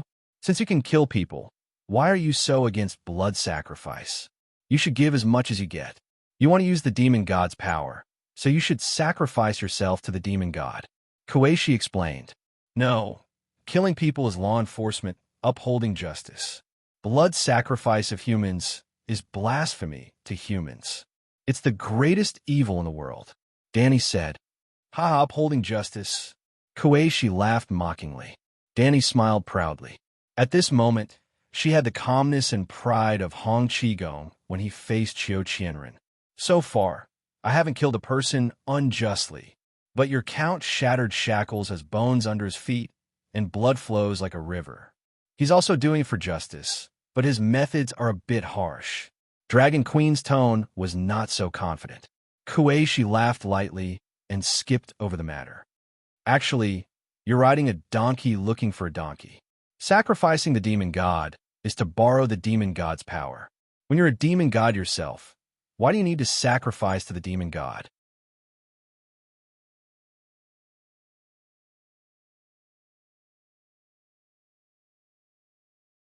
Chapter 467. If you're a demon god yourself, why do you need to sacrifice to the evil god? Kuei looked at Dragon Queen meaningfully. Dany immediately understood what she meant. She muttered, "Blackie can be considered demigod. I have some understanding of the path of gods recently. Priesthoods cannot be easily promised. Most of the gods who accept sacrifices are of the dark attribute, including Lalo, who is known as the King of Light. I don't want Blackie to become the evil dragon god. Ever since she accidentally connected to the faith pool of the seven gods, Dani tried to enter the dragon spirit state almost every day to communicate with the believers who prayed to the seven gods. But she was not as reckless as the first time and called out the other party's name. She just maintained a superior attitude, observed the believers, and tried to listen to the hearts of the believers. At this time, she gave herself a very clear position as a god trainee. Dani was not illiterate. She knew the principle of read more if you don't know. She knew nothing about the path of gods before, so she would naturally look for information related to gods. In terms of dealing with believers, gods must be reserved, must be superior, and must have the dignity of a god. Otherwise, if the believers saw a sloppy god, their faith would collapse. In other words, gods were like idols. They must have the burden of being an idol, so that the believers would be like brainless fans and give you rockets. If a fan finally saw their idol, but saw a Princess Xiao Biluo picking her nose, it would be strange if they did not lose their fans. After a few days of personal experimentation and research, Dani was sure that she understood most of the secrets of gods. Gods equals idols believers equals fans faith power equals fan economy gods power equals total amount of money contributed by fans gods responding to believers equals interaction between idols and fans church equals fan organization church name equals fan organizations name pope equals fan organizations number 1 fan organization believers praying equals fan support church recruiting believers equals fan recruitment church armed equals fan control group on the internet enemies of religion, such as Stannis and the Seven Gods, equals unscrupulous anti. Fans religious war equals 2 idol fan groups fighting each other. The most important thing was God priesthoods equals idols personas set up by fans and financial companies in modern Earth. Personas were almost useless except for attracting fans. However, in this fantasy world where there were gods, the character settings, clergy, could bestow the gods with special faith skills. There was something wrong with Dahe's persona at this time. He was the great guardian of light. To the seven gods, the great guardian was like to Bao Qingtian in Duke Bao's temple. It was equivalent to the seven gods' church's red flower double rod. Even though Big Black could freely use all the power of faith that belonged to the seven gods, the abilities that his godhood granted him were only spitting fire and biting. Well, Dani had tried it before. After Dahe absorbed the power of faith, the magic power in the Megalosaurus could combine with the power of faith to form divine power, demigod divine power. The divine power would increase the power level of the dragon flame. First, the temperature rose. After using divine power, Blackie could almost do what Balerion could only do when he was an adult. Melt steel with dragon flames. Secondly, the durability of the dragon flame had almost doubled. In the end, the color of the dragon flames changed from the blood red color that was emitting black smoke and the smell of sulfur to a golden red color that was suffused with golden light. The smell of sulfur was strangely gone. Now, Dahe really did look a little like the holy Megalosaurus.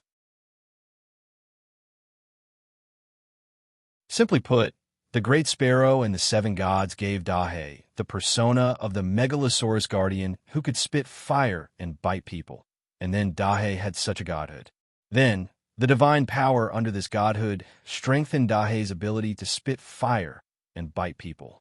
If the power of faith was not extracted, Dahe's combat power would immediately be reduced to its original level. The dragon flames were blood red, emitted black smoke, and had a choking smell of sulfur. In the end, power could not appear out of thin air. The power of faith was also a kind of extraordinary energy. Using this energy, the gods could transcend the mortal world. For example, the red-robed Melisandre. She had been a demigod for a long time, but she had no power of faith at all. On the contrary, she had to provide faith to Lalo. Therefore, she was a demigod in name only. Another example was the immortals in the Temple of Immortality. Once upon a time when the magic tide was strong and vigorous, the male sorcerers had real power. They were famous in queers, feared by everyone, and the power of faith was like a tide. Therefore, the immortals were extremely powerful. They imprisoned the fragments of time and created a fake divine realm, the Temple of Immortality. In the Age of Chaos, the male sorcerers lost their power. The immortals became liars in the hearts of the people of queers, and the Temple of Immortality became the Temple of Dust in people's mouth. Without faith, the immortals lost their divine power and were tragically burned to death by the 4-month-old Dahe's dragon flames. Dahe got lucky and suddenly became the only successor of the seven gods, inheriting the faith pool that the seven gods church had accumulated for thousands of years. Because of this, Danny did not want Dahe's persona to collapse. Dahe could inherit the billions of assets of the seven gods church because he had the persona of the great guardian of light given to him by the believers of the seven gods. If Dahe accepted the blood sacrifice and became an evil god, the collapse of his persona was comparable to that of Edison Gu and Marta Lowe.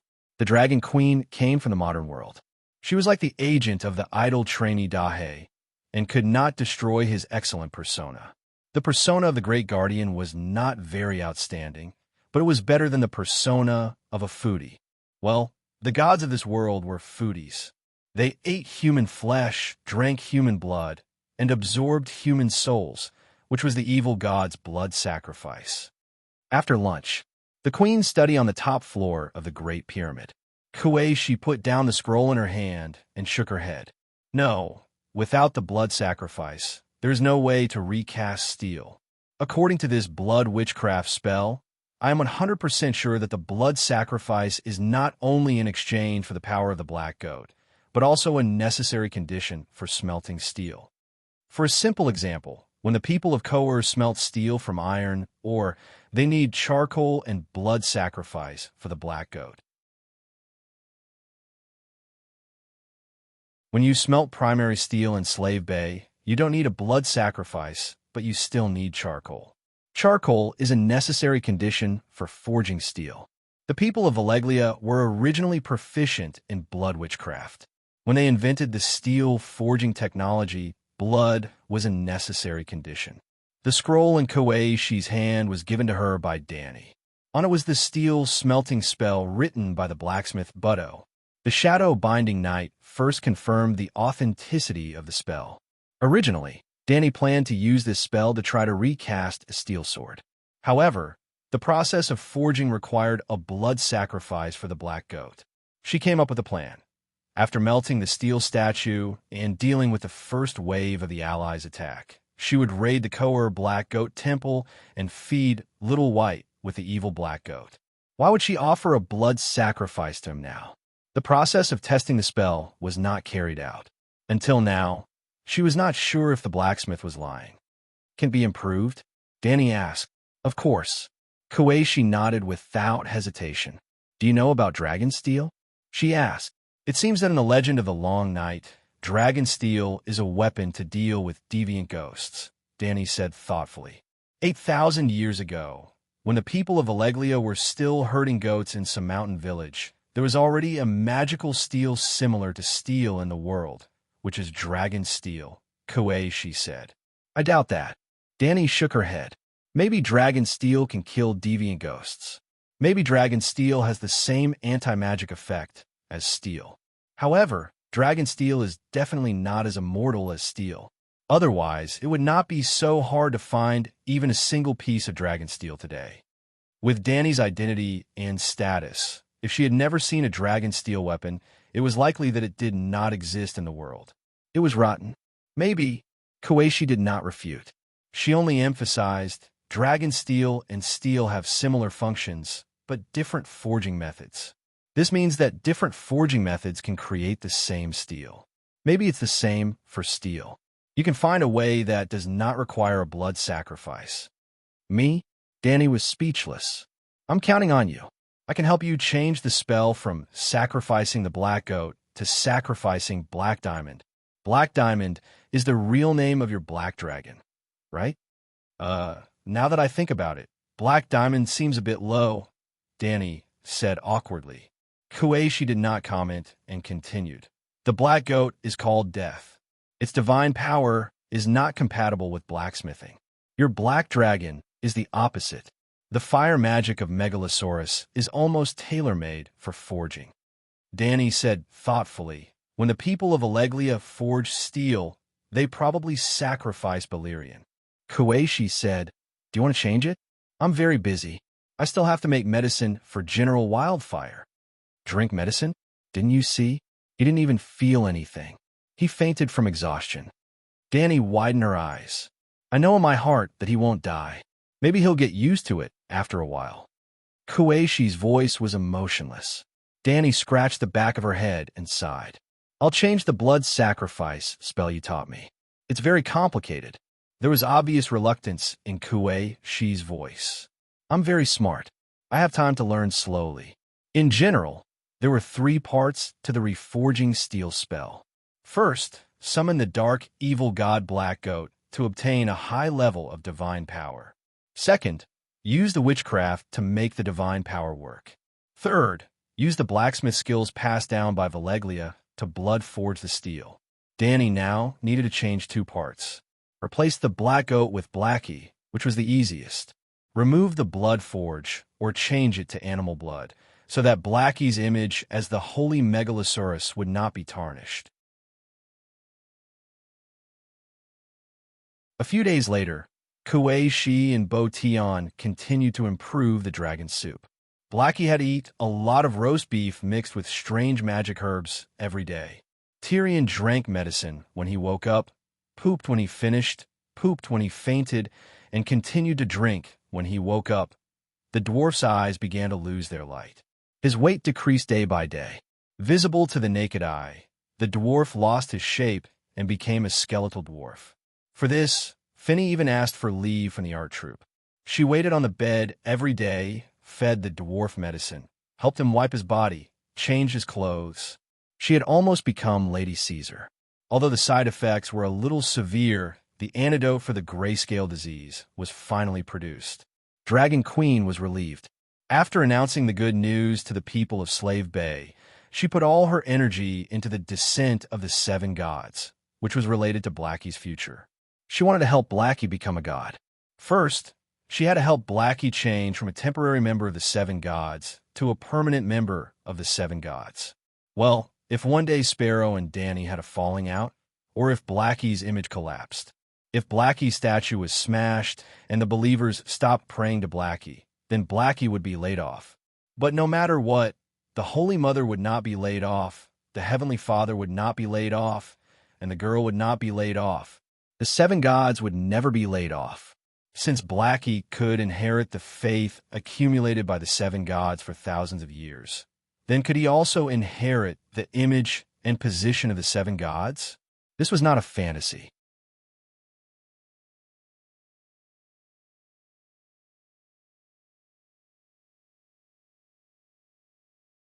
Chapter 468.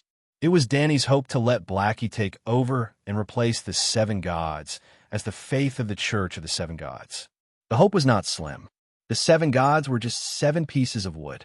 Even if Blackie offended his superiors, there was no real power to punish him.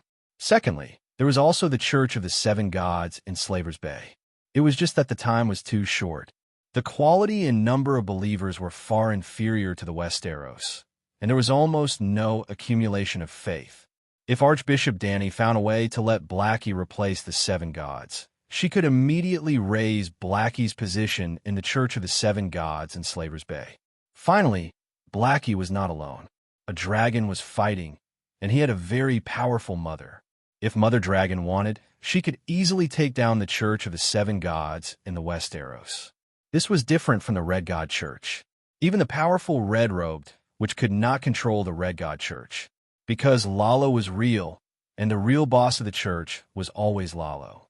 As for the Great Sparrow, when there was no conflict of interest, he was a good friend of the Dragon Queen, and could help her torment Cersei and the others. If there was a conflict between the 2 of them, the Dragon Queen would not hesitate to kill him. She would not feel the slightest bit of psychological burden. In the end, the Dragon Queen was never a true friend of the Great Sparrow. She was not even a believer of the 7 gods. Developing the Church of the Seven Gods and taking up the position of archbishop were purely political considerations. She needed the church to serve her Targaryen dynasty. So, when it came to her core interest, Blackie's future path to godhood, she could be ruthless to the Great Sparrow. If Dany declared that she did not want the Iron Throne and only wanted to enter the great cathedral of Baelor, even Lannister would sincerely applaud her. The believers of the Seven Gods would not have any objections. They would even like the pious and merciful Pope of the Dragon King more. If she controlled the Church of the Seven Gods, and there were no real seven gods above her, then she could do whatever she wanted. The crux of the problem was that she did not know how to do it. How could she let her good son Blackie get the persona, clergy of the Seven Gods? Could she just announce to people that Blackie was the reincarnation of the Seven Gods? Just like Jesus to God, the son of the Seven Gods? This was too ridiculous. Even Dany herself couldn't believe it. How could she make the believers sincerely accept it? On this day, Whitey brought two people from the west, the big crab heiress Setiga and the fourth white knight Garth Hyder. The Dragon Queen held an exceptionally grand banquet for them. Everyone with status in Astapor was invited. Even Kai Yuan's fat eunuch Beworth was dragged over by Blackie. In front of everyone, Dany gave a steel sword named Wave Cutter to Garth. Then Big Bear put on the white robe for him, and Beavis helped the new brother put on the white glazed armor. The initiation ceremony was officially completed. Big Crab did not receive the tile steel sword. He was only given the title of knight by the Queen and the position of commander-in-chief of the First Fleet. This could be considered a high position and authority. But when he saw the three white knights standing side by side behind the Queen, he actually had the urge to join them. At least he could always be by the Queen's side. Little Aegon held a cup of orange wine and walked to Big Crab in high spirits. He introduced himself, Sir Setiga, I am Aegon Targaryen, Thunder Lizard. Tyrion had diarrhea every day, but the gray spots on his legs were disappearing day by day. It was obvious that a mature antidote for the grayscale disease would be developed soon. Aegon saw hope again. Tonight, his clothes were especially luxurious. He wore a grass-green velvet jacket, a wide dragon head belt inlaid with amethyst scales around his waist, shiny slim leather pants, soft deerskin high boots, and a three-headed dragon hairband forged in gold on his forehead, which complemented his silver hair. He was almost the most eye-catching young man at the banquet. "Greetings, Your Highness." Big Crab looked at the young man in front of him suspiciously. He indeed had the Targaryen's trademark silver hair and purple eyes, and his temperament was not bad. However, everyone knew that Aegon had been thrown to death by Tywin long ago. Was this kid really not a liar? I heard that he was rebellious and wanted to marry my aunt. Even with the endorsements of Clinton, Ashera, and the Dragon Queen, Big Crab still felt that little Aegon was worthy of suspicion. In fact, eight-clawed spiders are not to be trusted had almost become a proverb among the nobles of the Seven Kingdoms. Aegon gently swirled the light yellow brandy in his cup and said meaningfully, "My Aunt Dany Rise promised that she would help me fight for the Iron Throne. I know. She also told me that she would leave the opportunity to kill the king of strange ghosts to you." Big Crab's attitude was polite, but he did not give a special response. This was not what Aegon expected. He felt that the meaning of his words was already very clear. Setiga should be loyal to the Targaryen on the Iron Throne, and he was the first heir to the Iron Throne. Should the eldest son of the Count not show his loyalty to him? He could not help but frown. My aunt has 5 dragons, and she also promised to let me tame Blackie. Not to mention, she will soon be able to forge thousands of tile swords. With dragons and tile swords, killing the king of strange ghosts will not be difficult. Aegon twisted his neck that was tightly gripped by his collar and emphasized, "I will be the king of the Undulls, Loiner, and the First Folk. Sire, I need the loyalty of Setiga in Crab Island." Tame the Black Dragon?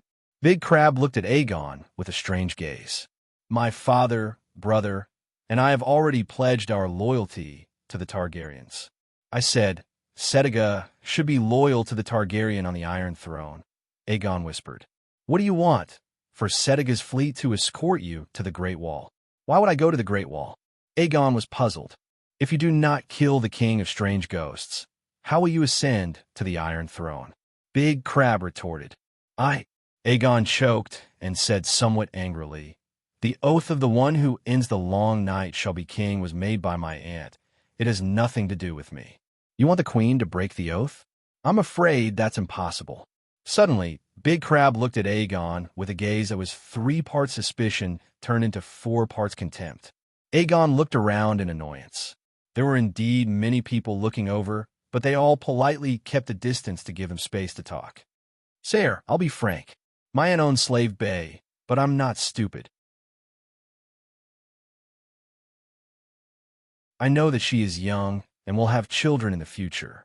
Slave Bay will not belong to me. Because of the oath, she can't even help me. So, I need strength to fight for the Iron Throne myself. Besides, my right of inheritance is before Dany rises, and she has also acknowledged this. Why don't the Targaryen forces of the Seven Kingdoms pledge their loyalty to me? Help me restore my kingdom? Your Highness, I'm sorry, I can't help you with this. Big Crab rejected him directly. Why? I'm now the commander-in-chief of Slave Bay's First Fleet. I've already pledged my loyalty to the Queen. Aegon glared at Big Crab and left unwillingly. After the White Knight's coronation ceremony was completed, Aegon pulled the excited Grey Irongarth to the side. Your Highness, why are you looking for me? Garth Hyder was still immersed in the great glory of being crowned a White Knight by the Queen. He had the happiness of walking the path of his granduncle, White Bull Gerald, and was very excited. Sir Garth, one day I will return to the Westeros. Can the Hyder family provide me with some help? Aegon asked directly. No. The excitement on Garth's face gradually disappeared, and he said directly, Your Highness, you should understand that even Targaryens are divided into factions. It's obvious that Hyder already belongs to the Queen's faction. Instead of looking for me, a White Knight who has left the Hyder family, why don't you ask Her Majesty the Queen? Her will is the direction of the Hyder family's actions. She asked us to help you. Even if you don't come to me, we will do our best and sacrifice our lives. You. Aegon's face was red with anger. Garth should not have said it so clearly, but his identity had changed. He had changed from the second son of the Hyder family to a White Knight who was only loyal to the Queen. He had to be loyal to the members of the royal family. He could not lie, and he could not be perfunctory like Big Crab. After Garth left, the little demon staggered to Aegon, who was sulking alone, and said in a low voice, What are you thinking about? Now you're eating your aunt's food, drinking her wine, wearing her beautiful clothes, and secretly stealing from her? The little demon's cheeks were sunken, and his sallow skin was almost sticking to his skull. His eye sockets were deep and large, like 2 dim candles in his skull. His body was also very thin. The yellow mandarin jacket that had been perfectly ironed a few days ago was now like a sack on a wooden stake. Tyrion did not want to come out and join the party. He had not recovered from his illness and only wanted to rest in bed. But the Dragon Queen wanted him to come out and be an example to prove that the antidote for the grayscale disease had been developed so that the people of the city could be completely at ease. So Tyrion wore a yellow mandarin jacket and short boxers. He could roll up his trousers and let everyone see his thighs that were gradually disappearing. Yes, he had already displayed his thighs to many guests like an exhibit. I'm not stealing from her. She promised to support me in my ascension to the Iron Throne. Hyder and Setiga will have to pledge their loyalty to me sooner or later. Moreover, I know my aunt's character. She's amiable and magnanimous. She's strict with me, but not harsh. If she was a suspicious ruler like my grandfather, I promise that I'll be more obedient than a quail right now. Aegon said, Perhaps. Tyrion shrugged, but she also said that no matter who ascends the Iron Throne, Dragonstone Island will be her fief. Aegon nodded. Of course, the Stormlands, Hajien, and the Northern Territory no longer have a master. Hiding, Tyrell, and Lannister in the Western Territory may fall, or even 2. In the future, the Seven Kingdoms will have a lot of empty territories. As long as her descendants swear eternal loyalty to me, not to mention Dragonstone Island, Even 1 or 2 territories won't be much. You're generous. Tyrion stared at him and mocked. Aegon raised his head and looked down at the dwarf proudly. Little devil, if you can show enough talent, perhaps I can also generously give Casterly Rock City to you. Sorry, I'm now a subject of the Dragon Queen, although I don't like the position of Wildfire General. Tyrion shook his head and refused. Seeing that Aegon was about to get angry, he immediately added, Little Prince, you don't understand what I mean. A vassal's vassal is not a king's vassal. Even if the Dragon Queen's descendants swear loyalty to you, we're still her subjects. I know, but I can't do anything about it. I need my own power. I can't always freeload at my aunt's house. Aegon suppressed his anger and gritted his teeth. Your aunt is too strong. At most, she can be your partner. She can't be your subordinate. Her vassals are naturally not your subordinates. But you still have a relative. He has power, but he's not strong. Especially if you have an Annie who can suppress the world. Using your aunt's power to intimidate and subdue him. Tyrion shrugged and said in a relaxed tone, Who is it? Aegon asked anxiously. At this moment, an Unsullied quickly walked into the garden and knelt down on one knee in front of Dany. Your Majesty, there's a ship that didn't listen to advice and broke into the dock. The leader calls himself Sir Quentin Martell. He came before I even said anything. Tyrion was stunned. You're tuning in to the Warrior Lore YouTube channel. Don't forget to subscribe and join us on this journey to catch the most captivating stories.